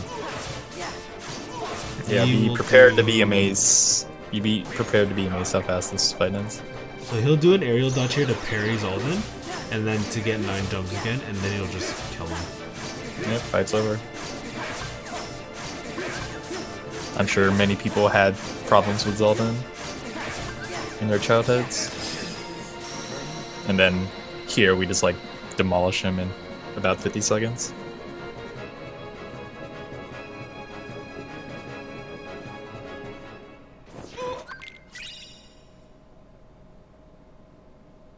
Uh-oh. This might not go well. Yeah, so Axends missed the reflect. Whew. So you saw right there that one graveyard flew over his head as he picked up the last present. If that graveyard picked up the last present, he would have been... He would have been in a lot of trouble. Yeah, so unfortunately he didn't. Axends didn't get the reflect before activating Jack's limit, and in addition to that, the Heartless were not evenly damaged, so that makes it very scary. Ideally, you kill them all at the same time, so that the graveyards don't immediately spawn. So this is this is not Riku, but this fight is troublesome for a few reasons. One is that Riku will never stagger in this fight, so it's really hard to like do any kind of loop or like loop or combo on him. There's also uneven terrain, so it's really hard to slide dash because slide dash does not like working over terrain.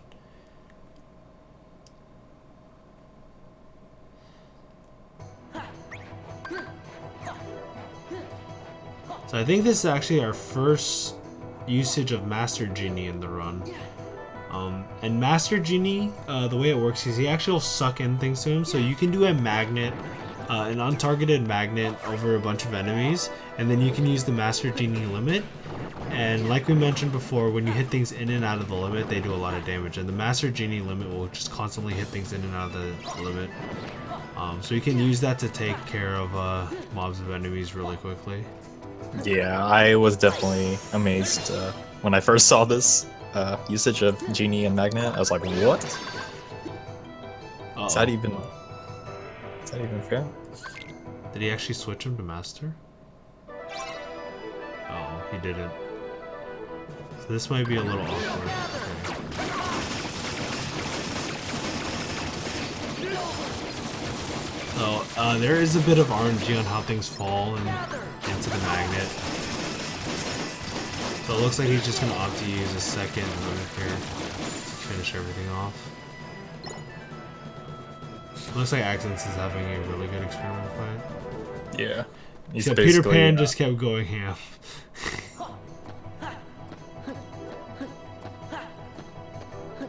Yeah, that's like that's pretty much the ideal experiment fight. All right. Wow. I'm surprised Peter Pan was still attacking after really after weird. he accidentally guarded. Yeah, it's funny enough. Peter Pan will keep attacking when you do, but when you guard, it will also cause Peter Pan to attack. So you can actually defeat Sayax by purely guarding. Really? Yes, but Peter Pan will probably run out at our current level 90%. But if he's high enough level, you can. Oh, Ninten got the perfect sniper's fight. Holy moly! But yeah, you can actually guard, and Peter Pan will keep Sayax staggered. So snipers, they don't look like a lot of trouble from what Ninten just did, but they'll fly around, they'll hide behind walls, and they're just really hard to keep behind magnet or keep in your magnet and stuff. But if you do a certain strat on that fight, they'll just fall into the magnet and stay there and not do anything.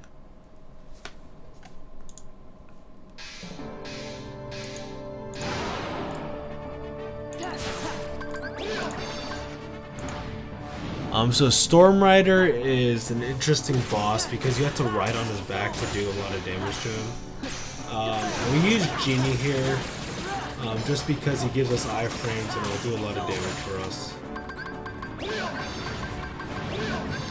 So what we'll try to do is we'll try to do combos when there's not any lightning coming down, and then we'll reflect into a Genie limit while the lightning is trying to hit us.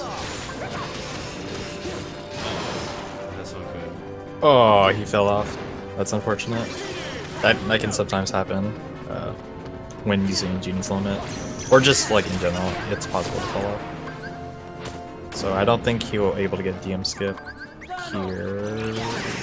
Oh, he's having. So Ninten just had a slight mini float. So yeah, ideally you would kill Storm Rider before he stands up right there, but unfortunately he's going to have to go through the Storm Rider DM, which it's one of the few, I guess we call this a DM, but it's probably one of the few DMs that you can actually kill something. Alright, so he was still able to get through that fight. So yeah, good recovery, but normally you would try not to fall off and you would get more damage in before you go through the final knockdown.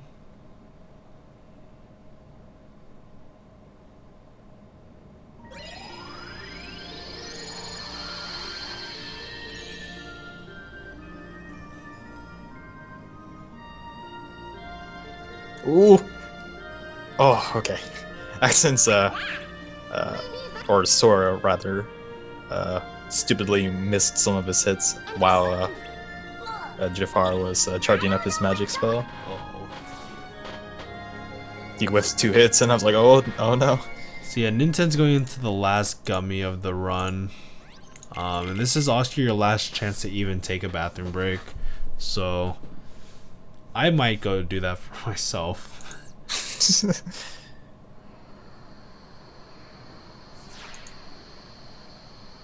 But yeah, I will be right back, so good luck commentating Axends for a little bit. Nope, no crap. So yeah, I guess for Axends, you do want to get these magnet into finishing leaps to get quite a bit of damage, and then potentially use reflect to get quite a big damage as well.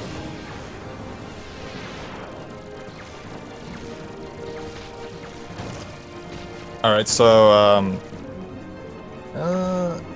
this might be enough. Well, ideally you want to have enough MP for the switches, so that you don't have to use the second ether. This might be close, but I'm not. He might need to use an ether to restore his MP if it's not enough after the thunder and blizzard. So here, Axends is being safe and just despawning these heartless, where it makes it really easy to get these switches. It's like a few second time loss, but unlike Ninten where he died, it's much safer. Okay, so, oh no, darn. So he Axends unfortunately this time that blizzard, so he had to use an ether to restore his MP.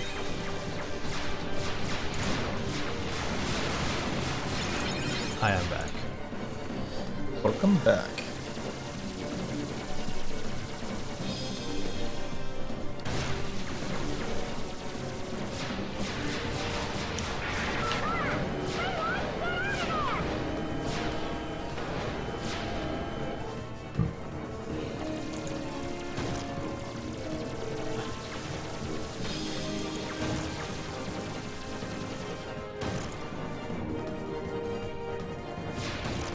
Yeah, for this last gummy mission, it's pretty hard to die, I would think. If you didn't know, if you reach critical HP with the gummy ship, you are guaranteed to get HP orbs for every kill you get. So you probably shouldn't die, but it's really interesting that you passively get that in critical HP. Yeah, as long as you don't put the controller down, you should never really die on this gummy ship mission.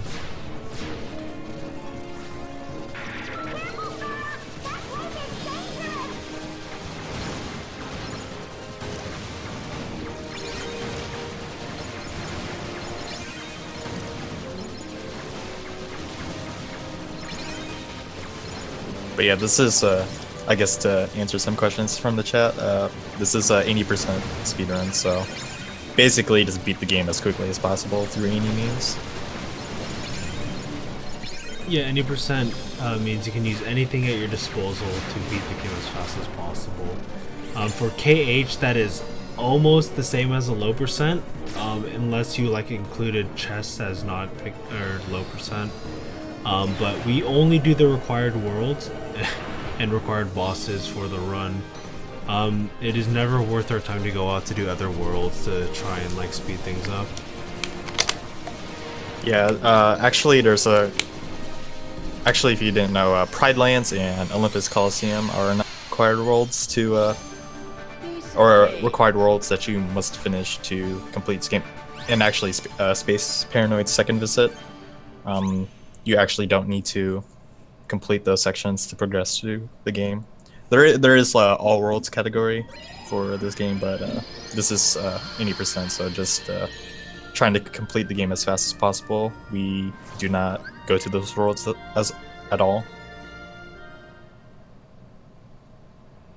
Yeah, so just to reiterate, because you kind of split them up, but Olympus Coliseum 2 second visit, Space Paranoids second visit, Pride Lands 1 and 2 we never have to do, Atlantica we never have to touch, and we never have to go into 100 Acre Wood aside from the very first part where they rip out the pages. No Finny fun in Atlantica.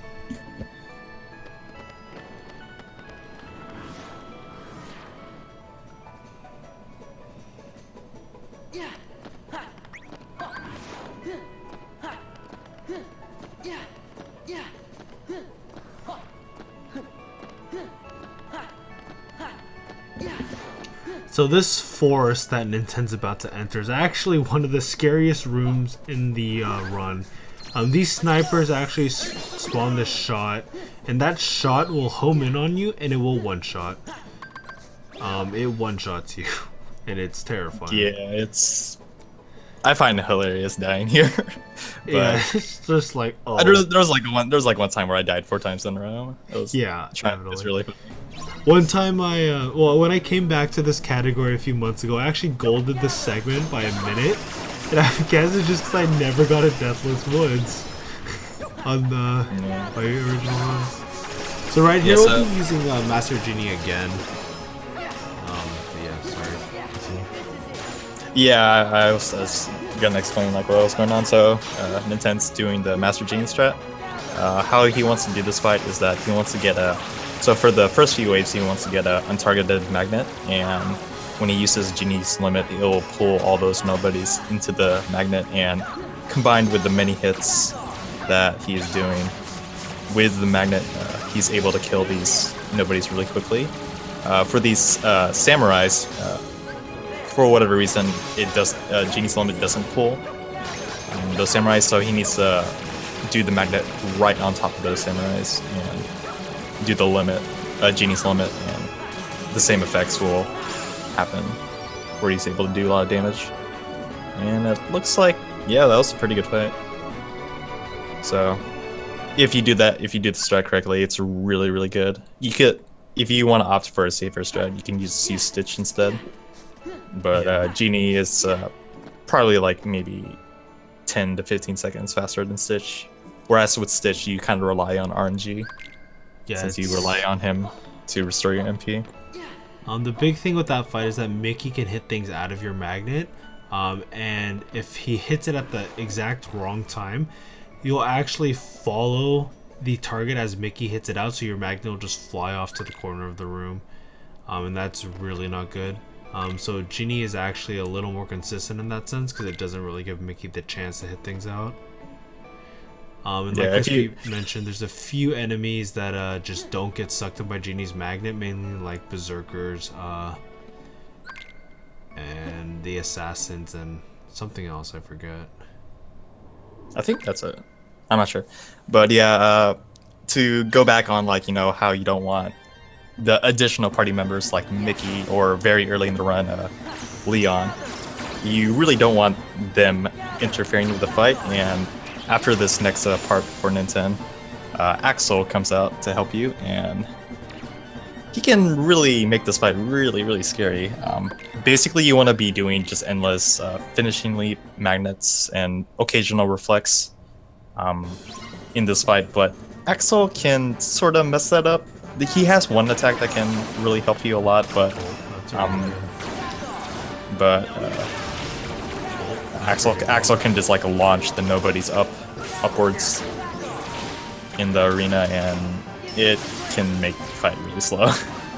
So we actually go limit from here just to regain our MP, and like Crispy mentioned earlier, when you don't have Donald and Goofy or like normal party members in your group, you don't actually gain anti-points, so we can do this safely.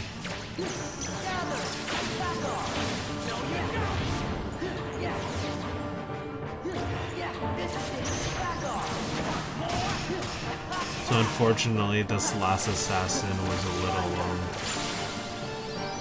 not very cooperative, but overall the fight wasn't too bad. Yeah, and also Axends had a pretty solid Zoldan fight. Was able to kill him with all 9 jumps. Nice. Yeah, sorry, it's really hard to watch both screens at once. So the next fight that Ninten is going to do is the Roxas fight. This fight is actually one fight that was added to the final mix version. In the 2 English version, you actually have you just watch a cutscene, but you actually get to fight him in the final mix version. And a lot of people have trouble with this fight casually because Roxas is probably one of the first bosses that is completely relentless with his attacks. Like, he will just keep attacking you over and over if you do not keep him staggered. Most bosses will generally give pause, but we fortunately have a very specific strat where we can just not Roxas ever do anything. Right here we actually hit him, then do a thunder to knock him into an air to force his air retaliation, then reflect him as he comes out, and guard break to keep him staggered. I'm surprised he's not going for the flash touch, but it shouldn't really matter. But yeah, this strat is very specific, but he might be too late on this. Oh, that was really close. Okay. So if you start the Trinity at the wrong time there, you actually won't stagger him right after he does that dash attack, and he'll instantly DM you. But after we break him with the Trinity, we can go into limit form and just loop him like this. If you don't do the very last hit of ours, you won't add revenge value.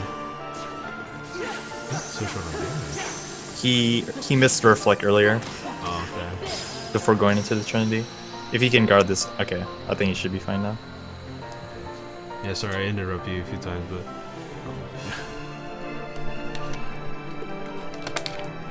So since Ninten didn't end that fight in limit form, he actually lost his drive. Usually, you're supposed to end the fight in limit form, and once you transition to the next room, you would have a max drive. But now Ninten needs to at least get 3 drive, so that he can go into anti-form.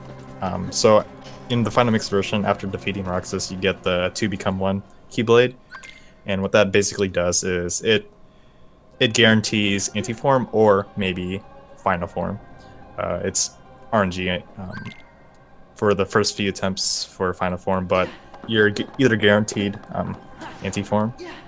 Ideally, you want anti-form, just so that final form doesn't mess up with your menu or anything. But the main purpose of getting either of those forms is to lower your anti-points. So at the moment, they're a little too high, where if he didn't do this, there's a chance he can go anti-form in the organization fights. So he needs to, yeah, he's gonna rapidly get his drive up to where it needs to be. And yeah, we didn't really mention this, but anti-form and final form reduce your anti-points. People always like, especially during data org, they go like, why don't you get anti-form? And it's mainly because final form makes it so that's never possible. You can also never get final form if you do not have a chance at anti-form. So since our anti-points are so low here, we do not have a chance to even get final form on Xigbar, because actually getting final form on Xigbar in the middle of the fight would be very bad. Yeah. The strat does not work like that.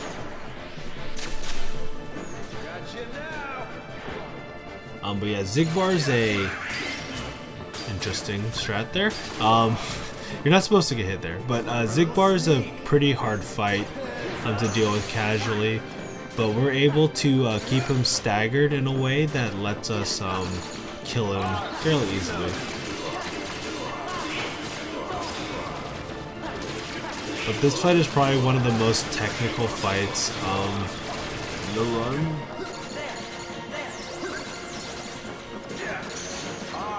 Yeah, the combo with Duck Flare allows you to do many air combos and do a lot of damage. You do have to be careful on how much damage you do, because Bar's next phase is around like 2.5 HP bars, so he wants to make sure he doesn't over damage them, and then he's going to go into the master form and do all these reflects. So these reflects aren't adding revenge value at all, as well as all these finishers, because he's going to revert by the 3rd one, and he's going to do like some insane combos with Duck Flare. So he does an aerial spiral into a fire and then activates Duck Flare, and then he just can hopefully kill him by the end of Duck Flare, which he does. So really good fight. Yeah, that's probably our first, that's the first time we see Duck Flare in the run. And the reason why Duck Flare is so good is not only because it does like a pretty good damage, not 2 English damage, but it's still pretty good damage, but it keeps Xigbar staggered, which lets us just wail on him. If that Duck Flare wasn't there, he would just break out most of the time and like, just like keep shooting us. Nice. Axends was able to avoid DM, I believe, with Storm Rider. But we also equipped Hero's Crest there for that fight, because obviously Xigbar is always in the air, so it'd be better to have air combo boost than the ground combo boost.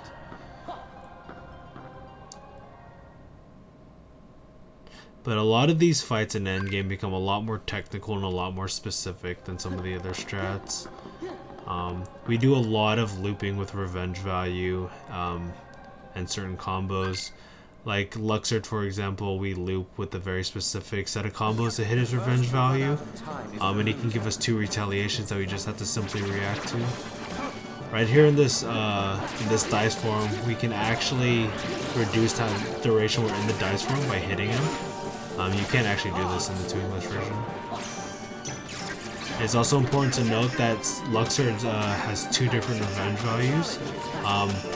When his time bar gets around to where the X is in his name, his revenge value will change.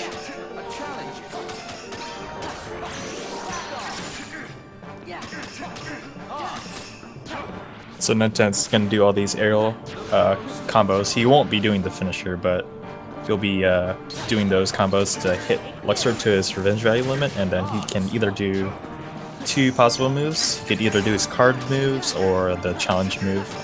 Ideally, you want the challenge move, since it's faster and you can do a slap shot, reflect into a guard break, and continue the loop as well. But it's all RNG in what you can get. Ninten is not getting good RNG. He's not getting challenged. Getting the cards is quite slower and you don't do as much damage.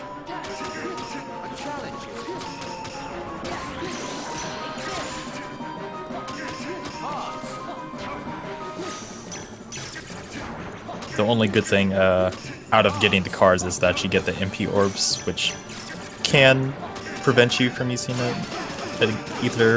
additional ether in the fight, but it's still better to get the challenge move. So right here we actually started Trinity to hit him into his critical HP bar, and then we go into limit form to use 3 Rs.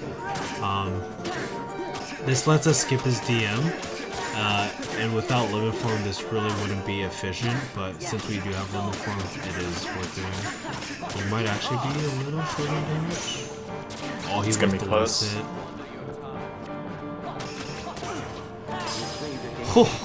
That whiff. Ooh. Oh, okay. Yeah. So the unfortunate thing about this is similar to Roxas, he doesn't have, if you end the fight in limit form, you'll keep the drive. But since he didn't end the fight in limit form, he has only 1 bar, which means he has to be very, he has to get enough reflect damage off on Sayax to build enough drive to, to use limit form at the end. Or he might be forced to use Peter Pan if he can not get enough drive back. Do you feel it? The moon's power. Moon, shine down.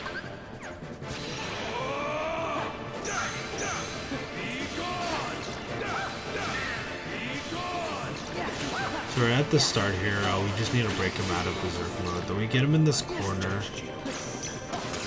And we're gonna kind of loop him here.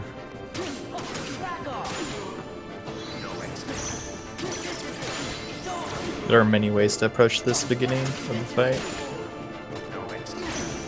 Yeah, so the interesting thing about Sayax is he has a retaliation just like every other boss. Except his retaliation animation takes so long and doesn't have iframes that we're able to stagger him before he can do anything. Oh, that's not good. So if you're able to hit his revenge value before he does the berserk animation, you can actually prevent him from ever berserking. But unfortunately, Ninten wasn't able to hit his revenge value. And since he couldn't get enough drive to go limit form, he has to summon Peter Pan here to kind of loop him. But yeah, since the animation takes so long, we can just keep him looped forever like this. And Sayax will never break out. Yeah, it's similar to Experiment where Peter Pan, his dagger just constantly staggers the boss, even though Sayax's revenge value is skyrocketing through the roof. Yeah. Peter Pan just kind of breaks Sayax. So that's an easy way to deal with that fight if you want to do it that way. Yeah, casually that is the easiest way to beat Sayax, even on the data version. It just takes forever. Oh yeah. He has a lot of HP in the data version.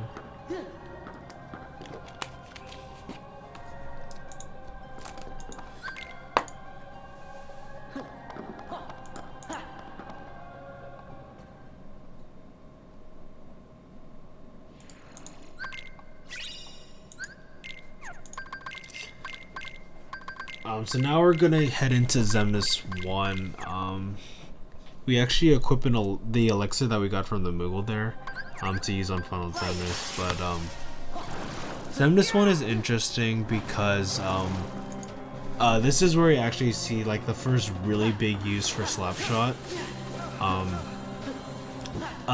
So normally if you use 2 reflects in a row, if they aren't finishers, the reflects will just double up and they won't do any damage. Or only one of them will do damage, sorry. But if you're able to reflect and interrupt it, and do a reflect, slapshot, reflect. Both reflects will trigger and both will do damage. So we're able to do this to get 2 quick reflects off onto Xemnas 1 here. And it looks like Axends is getting a little trolled on this Mickey fight. Once the samurai split up, it's really hard to like save the fight. You're generally losing 10 to 20 seconds.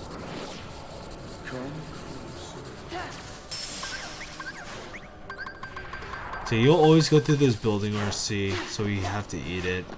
We actually do the 3rd RC for Xemnas 1, simply because it does the most damage.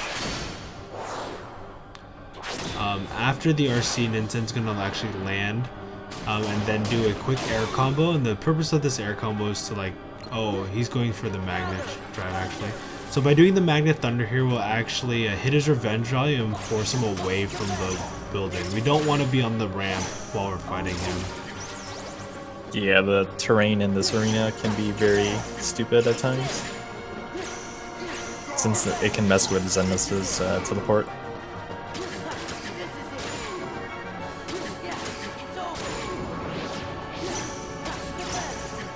So this short combo that you see Xemnas doing will actually, it can kill you if you don't have once more. And we actually found this out recently, or not recently, but this was a while ago. But we found out if you actually hold an input, like an analog stick, in any direction during the short combo, the game has just enough time to register that input and cancel once more. So the second hit will kill you. If you don't hold any inputs, the game won't. You actually won't die to that on critical with once more. But if you hold the analog stick, it will kill you. It's a really interesting thing that it's just long enough to cancel once more. But yeah, like I mentioned, we're able to use Slapshot, and that actually only works with Slapshot because Slapshot is the fastest ability we can use in the game. And as long as we put an ability between the 2 reflects, we can let both do damage. Let's go.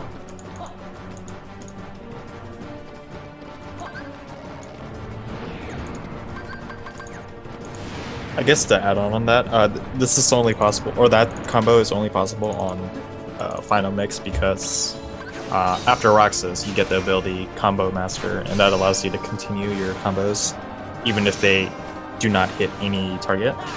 So Reflect doesn't hit anything until after it's triggered, but you're able to use that Slapshot because of Combo Master. Right,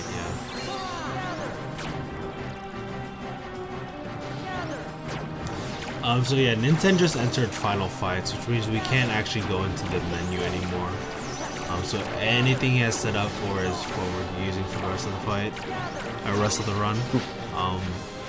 You can, there's 2 different strategies to use on the core fight. You can either use Stitch with Magnet Thunders and Finishing Leaps, or you can use Master Genie. It looks like Ninten's opting to use the Stitch strat. Stitch is, it is potentially just as fast or faster than Master from Genie, but it's a little less consistent due to the way Stitch works.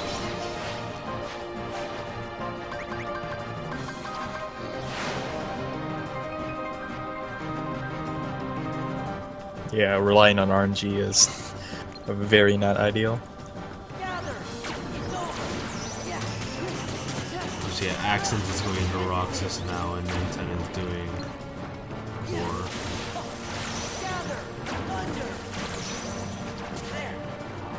So the reason Ninten at the start of the core fight he did that Ninten is that it's able to like instantly spawn the wave of nobodies, so we can rapidly progress through the fight.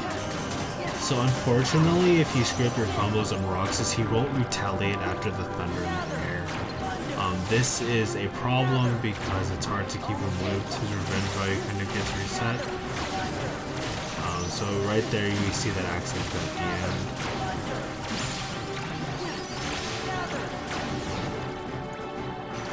The dodge is the end, we just have to go kind of run around the room, but it's the part afterwards. So he's gonna reflect here. Okay, so he's at the right HP. Okay, so Axends is... Oh my god, Axends recovering this so well. So the Trinity didn't actually stagger him, even though he was expecting it to, but he was able to guard Roxas and then go into limit form to parry his next attack, which let him do the normal limit form combo. Yeah, that was very, very good adaptation. That was a very nice recovery that was really scary to deal with. I don't know if you noticed that there, but Riku has this weird property where if you use one of his reaction command abilities, mainly Dark Firaga, I believe it's Dark Firaga, you can actually kind of cancel your finisher and do another one. So you can do multiple finishers in a row, even though you should only be able to do 2 at this point. But if you hit that right after your finisher and do another circle input, you'll do another finisher. So this armor fight that Ninten's on right now is an interesting fight because he doesn't move, but the way he staggers is very important. He only gains revenge value really while staggering, but if you don't know where his revenge value is, he can do a sword swing, and that sword swing will one-shot you, 100%. So if you accidentally start a combo and hit his revenge value mid-combo and you're not prepared to retaliate or guard against the swing, you will die. That was a nice fight.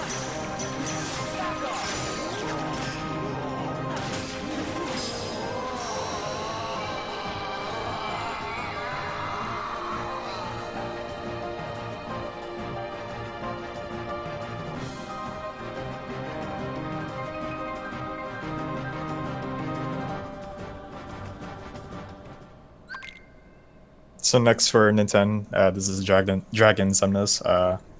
One major difference between KH2 and Final Mix, KH2 Final Mix is that the Dragon has noticeably less health bars, and in addition, Mega Laser is very buffed. It does a lot of damage. So you're able to progress through this whole section very, very fast. The one thing you have to be careful about in this part is that you want to try your best to not get hit at all. Since this is critical mode, you take quite a bit of damage from the attacks being thrown at you. I think it takes about like 4 hits to die in this fight. And since this is pretty much like an auto-scroller type of fight, it's a very long section. So if you die here, you have to redo everything. It's a huge time loss. But it's usually manageable with having a Riku's shield and just being able to dodge dodge all the attacks.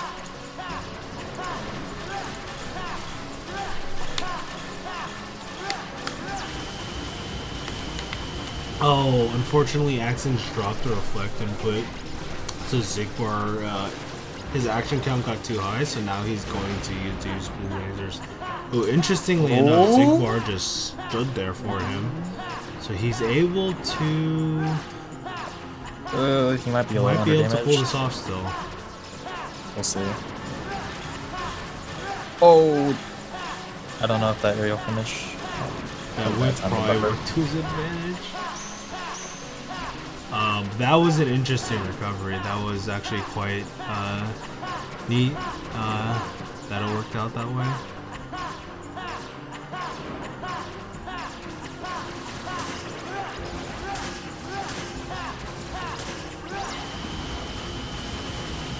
Yeah, that was a pretty good recovery. Usually, if you're not able to stagger or do the combos properly for Zigbara, he will most likely DM.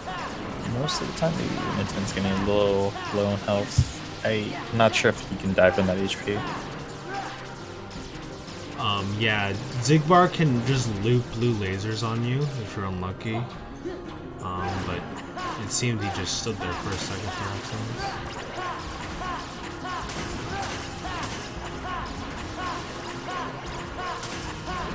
Alright, Ninten made it past Dragon.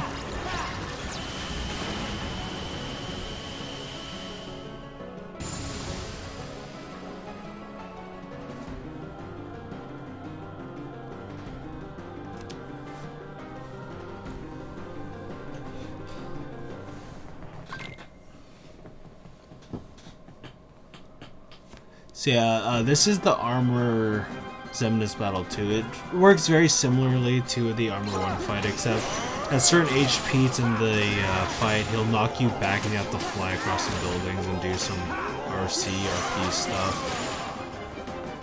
This fight's actually basically 100% consistent if you can do it correctly. So it's mainly up to the runner if you die or not. There's some movement tech we have to do here. Normally, if you don't glide forward fast enough, he'll spawn a few laser snowflake things. And simply by aerial dodging and then holding glide forward, we completely cancel them and dodge them.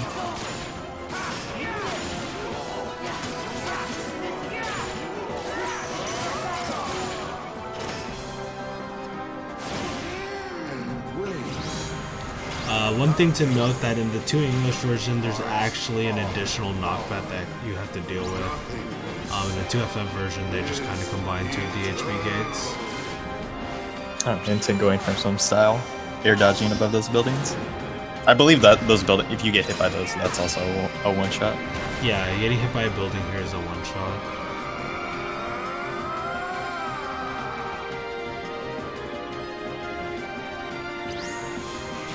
So at the end of this fight, Ninten wants to make sure he has full MP, or at least close to near full MP by the end of this fight for final Xemnas. So yeah, that should be good enough. He actually just threw an extra ether to make sure he was as close to the top as possible. So yeah, Ninten's ending the final fight here.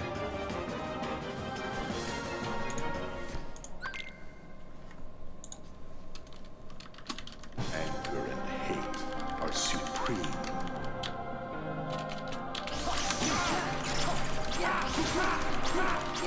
So all these reflects are very specific. He's just not aimlessly using reflects. There's only certain points in that very long throw move where Xemnas is actually vulnerable from taking damage. But this strat's really cool. He's basically going to push final Xemnas to just not pass his second phase, where he just does a bunch of lasers. So he's going to use Riku's limit to damage him quite a bit, and then he's going to end it. And he's going to go right into the limit form as he's attacking, and then he's going to do ground combos into Ars Arcanums, or he's going to do Ars Arcanum, then into a ground combo. And I think he's going to be doing lasers, but No, he's Ninten gonna just skips lasers. Oh, unfortunately he went out of bounds, so he couldn't hit the revenge warrior. But yeah, here in this fight, you use your only elixir you get in the game from the Moogle shop. And that allows you to restore your MP after using the limit, Riku's limit. So yeah, this laser dome is not skippable. You always have to go through this part of the fight.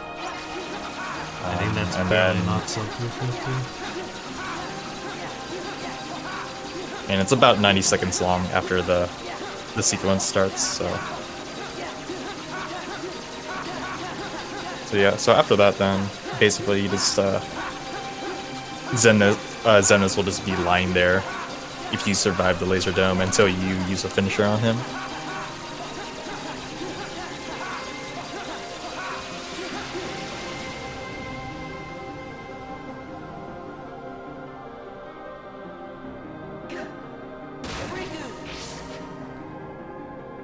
Oh, Axends with the point of first person Peter Pan.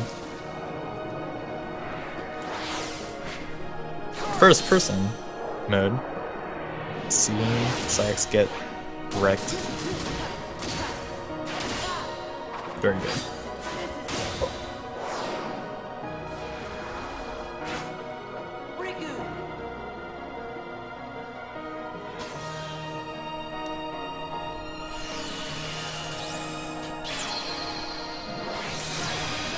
So yeah, times when Ninten does the final blow on Final Zonus. So yeah, sub 350. That's pretty good. He forgot to stop his timer. But yeah, that was either a 349.59 or like a 350.00. Considering it's crit in the tournament run, that's still a very good run. Yeah, definitely.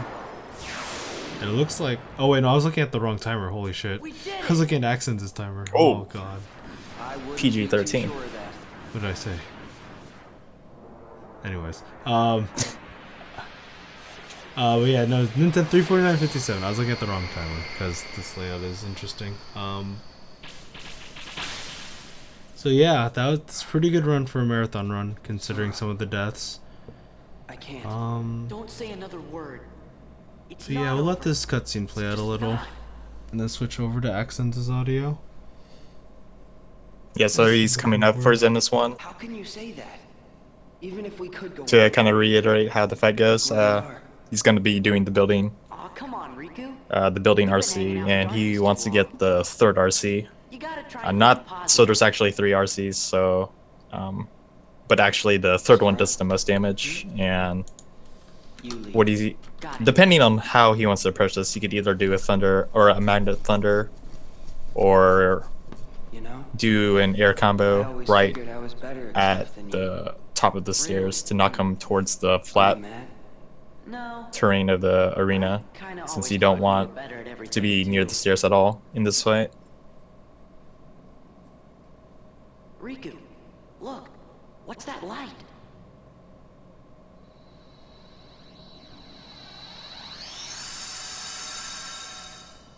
So the third RC like pretty much takes out a whole bar of HP.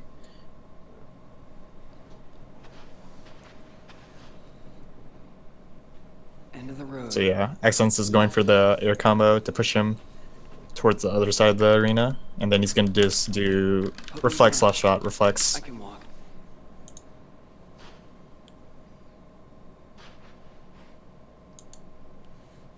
Ooh, you got the long combo. So while Xemnas is doing the long combo, he's not staggerable until he finishes that whole sequence of attacks. Riku! Getting some bad luck for him doing it again, but this is manageable. Perfect for me. And then, ooh. If this is what the world Oh no, he's getting some bad luck. just So he wasn't able to stagger maybe I should Xemnas take with back the explosion with limit form. Riku. If the world is made of light and darkness. That's unfortunate. He wasn't able to get built the second building skip Yeah. since his limit form gauge ran out. The realm of light is safe now. Kyrie, the king, and the others are there. That's what I mean. Hey, Sora. Could you help me? I want to get down to the water. And he goes for the Trinity finish.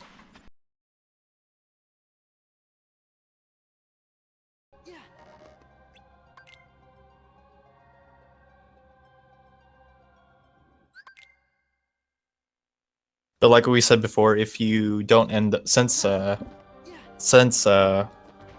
Axends wasn't able to end the fight in limit form, you don't regain your drive. So he will not be able to summon Stitch at the start of this segment. But hopefully might have to use a few ethers to go through core pretty smoothly.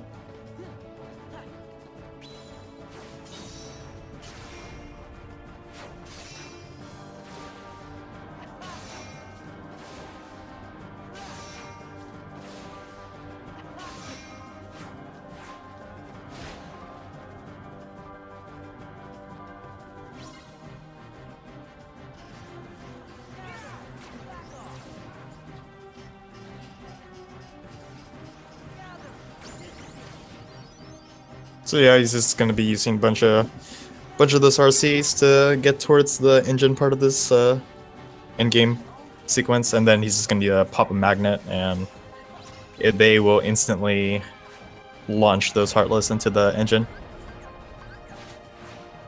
But since he does not have Stitch, he has to be mindful about his MP. So he might have to pop a Ether or two, maybe.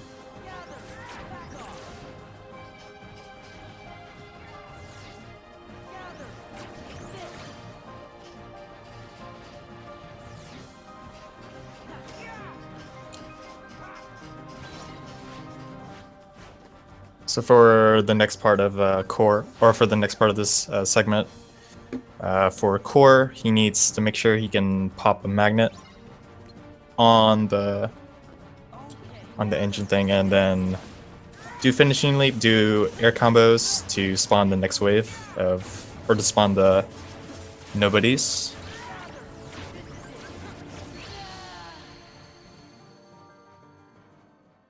And then he's able to quickly dispose of the first wave. Generally, you want to do this since if you do this fight just normally where you don't do anything, oh, that's so that can happen. Where the assassins just completely blow up and one-shot you.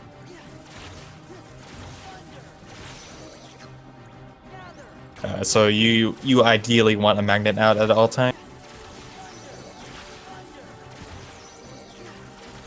That's why you want Stitch constantly restoring your MP.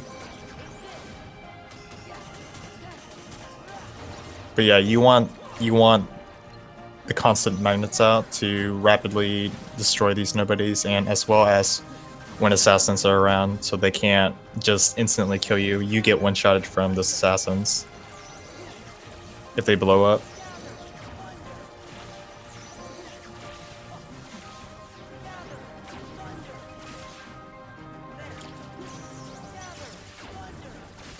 Hopefully Stitch is nice and keeps restoring his MP.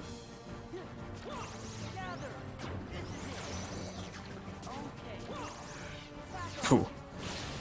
It's just scary just seeing all those assassins right next to you.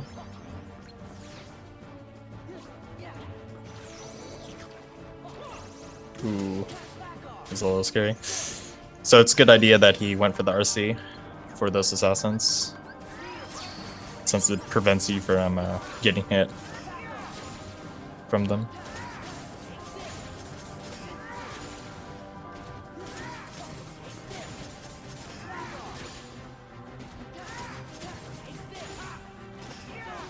Alright, so the reason he used Cure there is so that he can go into MP charge, which allows him to restore his drive at a greater rate.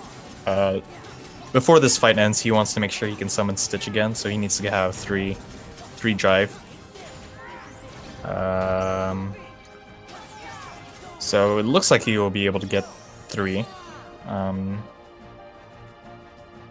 Oh, and he looks like he's doing some pretty ham stuff. Ooh. So those, oh wow, that was really close. So those building, so that's the dragon attacking, and those actually also one-shot you. So pretty much, so we're at endgame. Pretty much everything one-shots you at this point. It's a little risky not using Riku's limit for the iframes to end this fight, but it's possible to do it without it.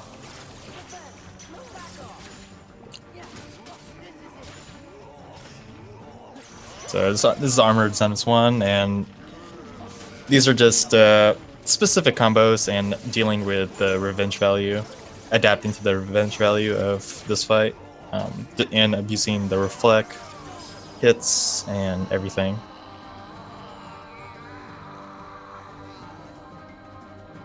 When Stitch does that ukulele attack, it actually adds revenge value to this fight. So if that does happen, you have to react pretty quickly if Xemnas is about to wind up his attack. Since that also one-shots you, so you have to really be paying attention.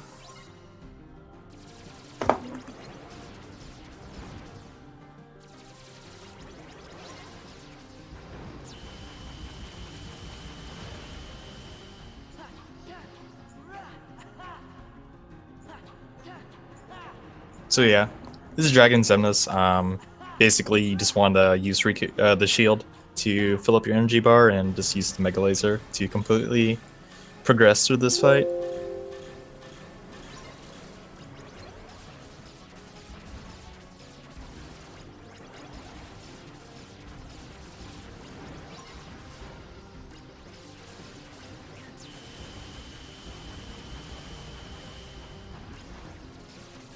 And also, Axends wants to make sure that he doesn't get hit too much in this fight.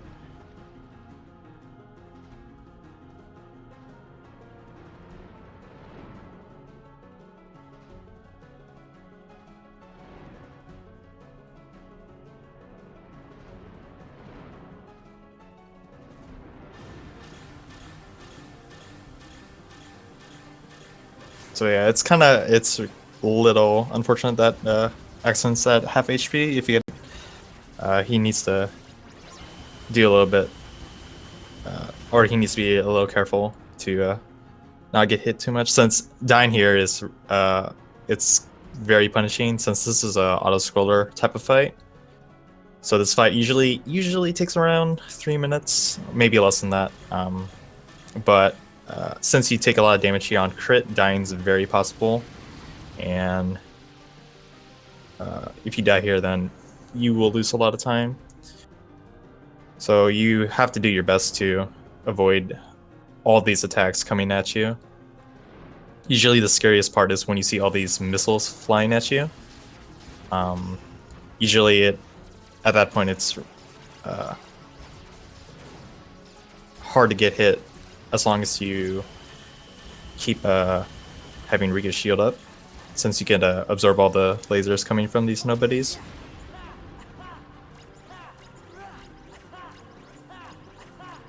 So depending on the runner's preference, you can actually use the laser for this third wing, or you could save it for the fourth one, depending on the runner's playstyle.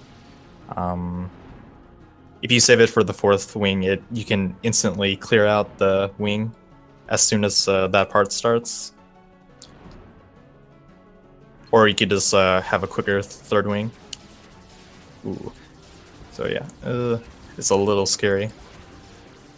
I'm not sure if he can die from that HP, but it's really close.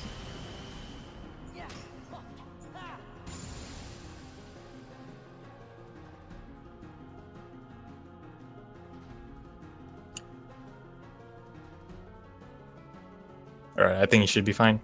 Nice.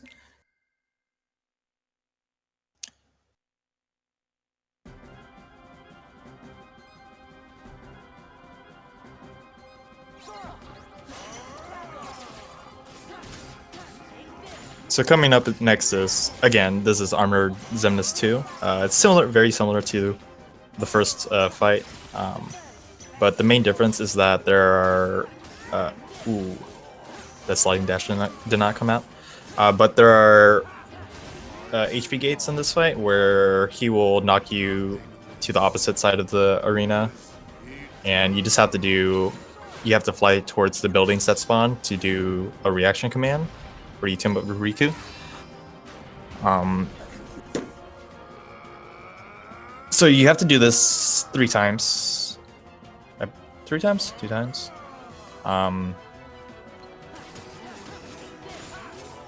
Yeah, twice, yeah. 3 times for the English version, 2 times for the Final Mix version.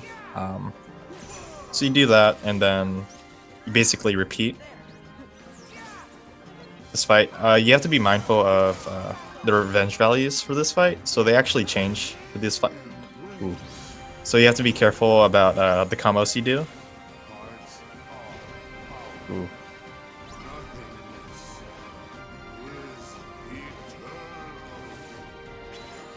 So yeah, it's possible to get hit if you're not able to do the combos.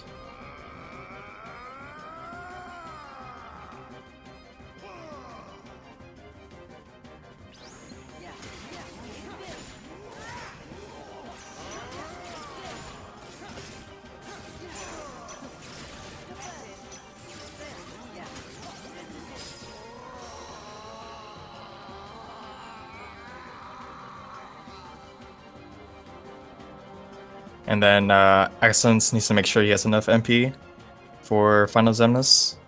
So he pops out of Ether and he's at full MP. So right up next is the final fight of this game. So at the beginning of this fight, Xemnas does this throw move, but at the very start of the fight, Axends is gonna use the reflect to skip the whole short animation where Xemnas throws you upward. So the throw move just instantly starts, and then he's going to do carefully timed reflex to sneak in a little damage during this whole throw move, while using the reversal reaction commands.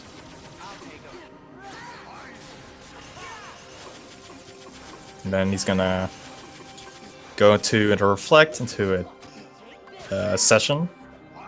And then he's just going to make sure he does enough damage to push his HP towards a certain point.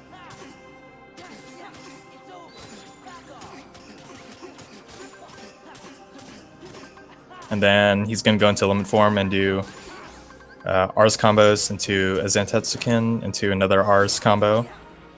And then he should revert from limit form there. And if he's able to get a full combo, he should be able to do the throw move again. And he's going to... Ooh. So Axends wasn't able to get his elixir out, so he has to use all the reaction commands for this throw move.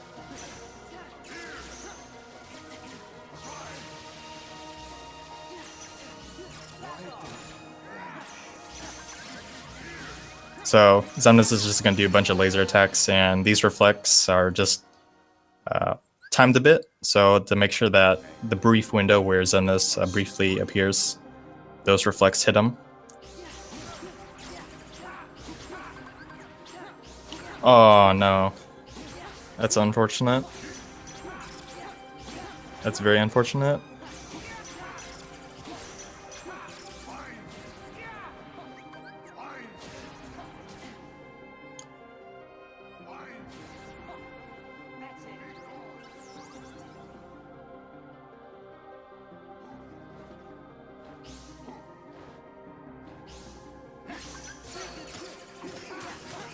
So yeah, he's just gonna repeat the same things as again, where Xemnas is being a little trolly. He can sometimes just stay up there and attack you for a bit.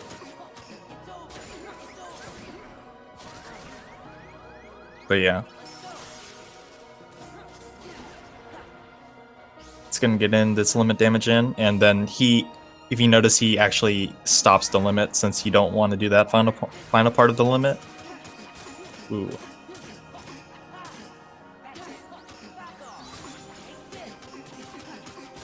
So he needs Xemnas to attack, and then he will use the iframes from Ars Arcanum to avoid his attack. And then do a combo, another Ars Arcanum, and then hopefully get an elixir in after doing this next ground combo. And then Xemnas will do the throw move again, and like the beginning, you'll do a lot of timed reflex to get in some damage in.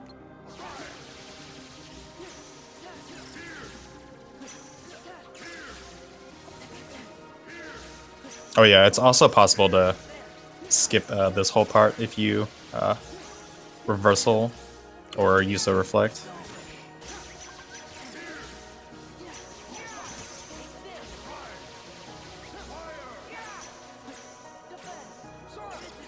There's no such thing as light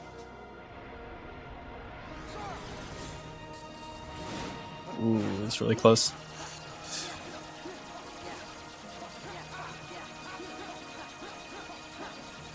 Nice.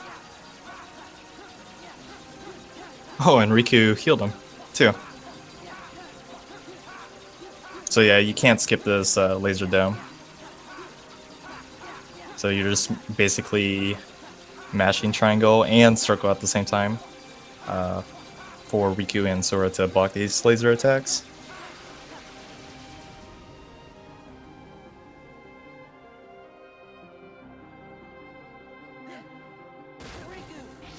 I know when I first played this game, I didn't know I was supposed to mash the input for the command menu for Sora. So when I was doing that whole section, I was like, why is Sora taking damage? I'm pressing triangle. But yeah, it's pretty fun. That's pretty funny to realize that. But yeah, then you do this. You're gonna see this short cutscene with Sora and Riku, and basically at the end of this, Final Zenith is going to be at 1 HP. You won't be able to retaliate at all until you deal the final blow. But yeah, a 410 for critical mode is really decent for, and also for a marathon run. This is a very hard category to run, since this is the hardest difficulty and many things can go wrong. But really good run from both runners, both from Ninten and Axends. I wouldn't be too sure of that. But yeah, pretty good. So yeah, so that's critical and 8%. Really fun category to run.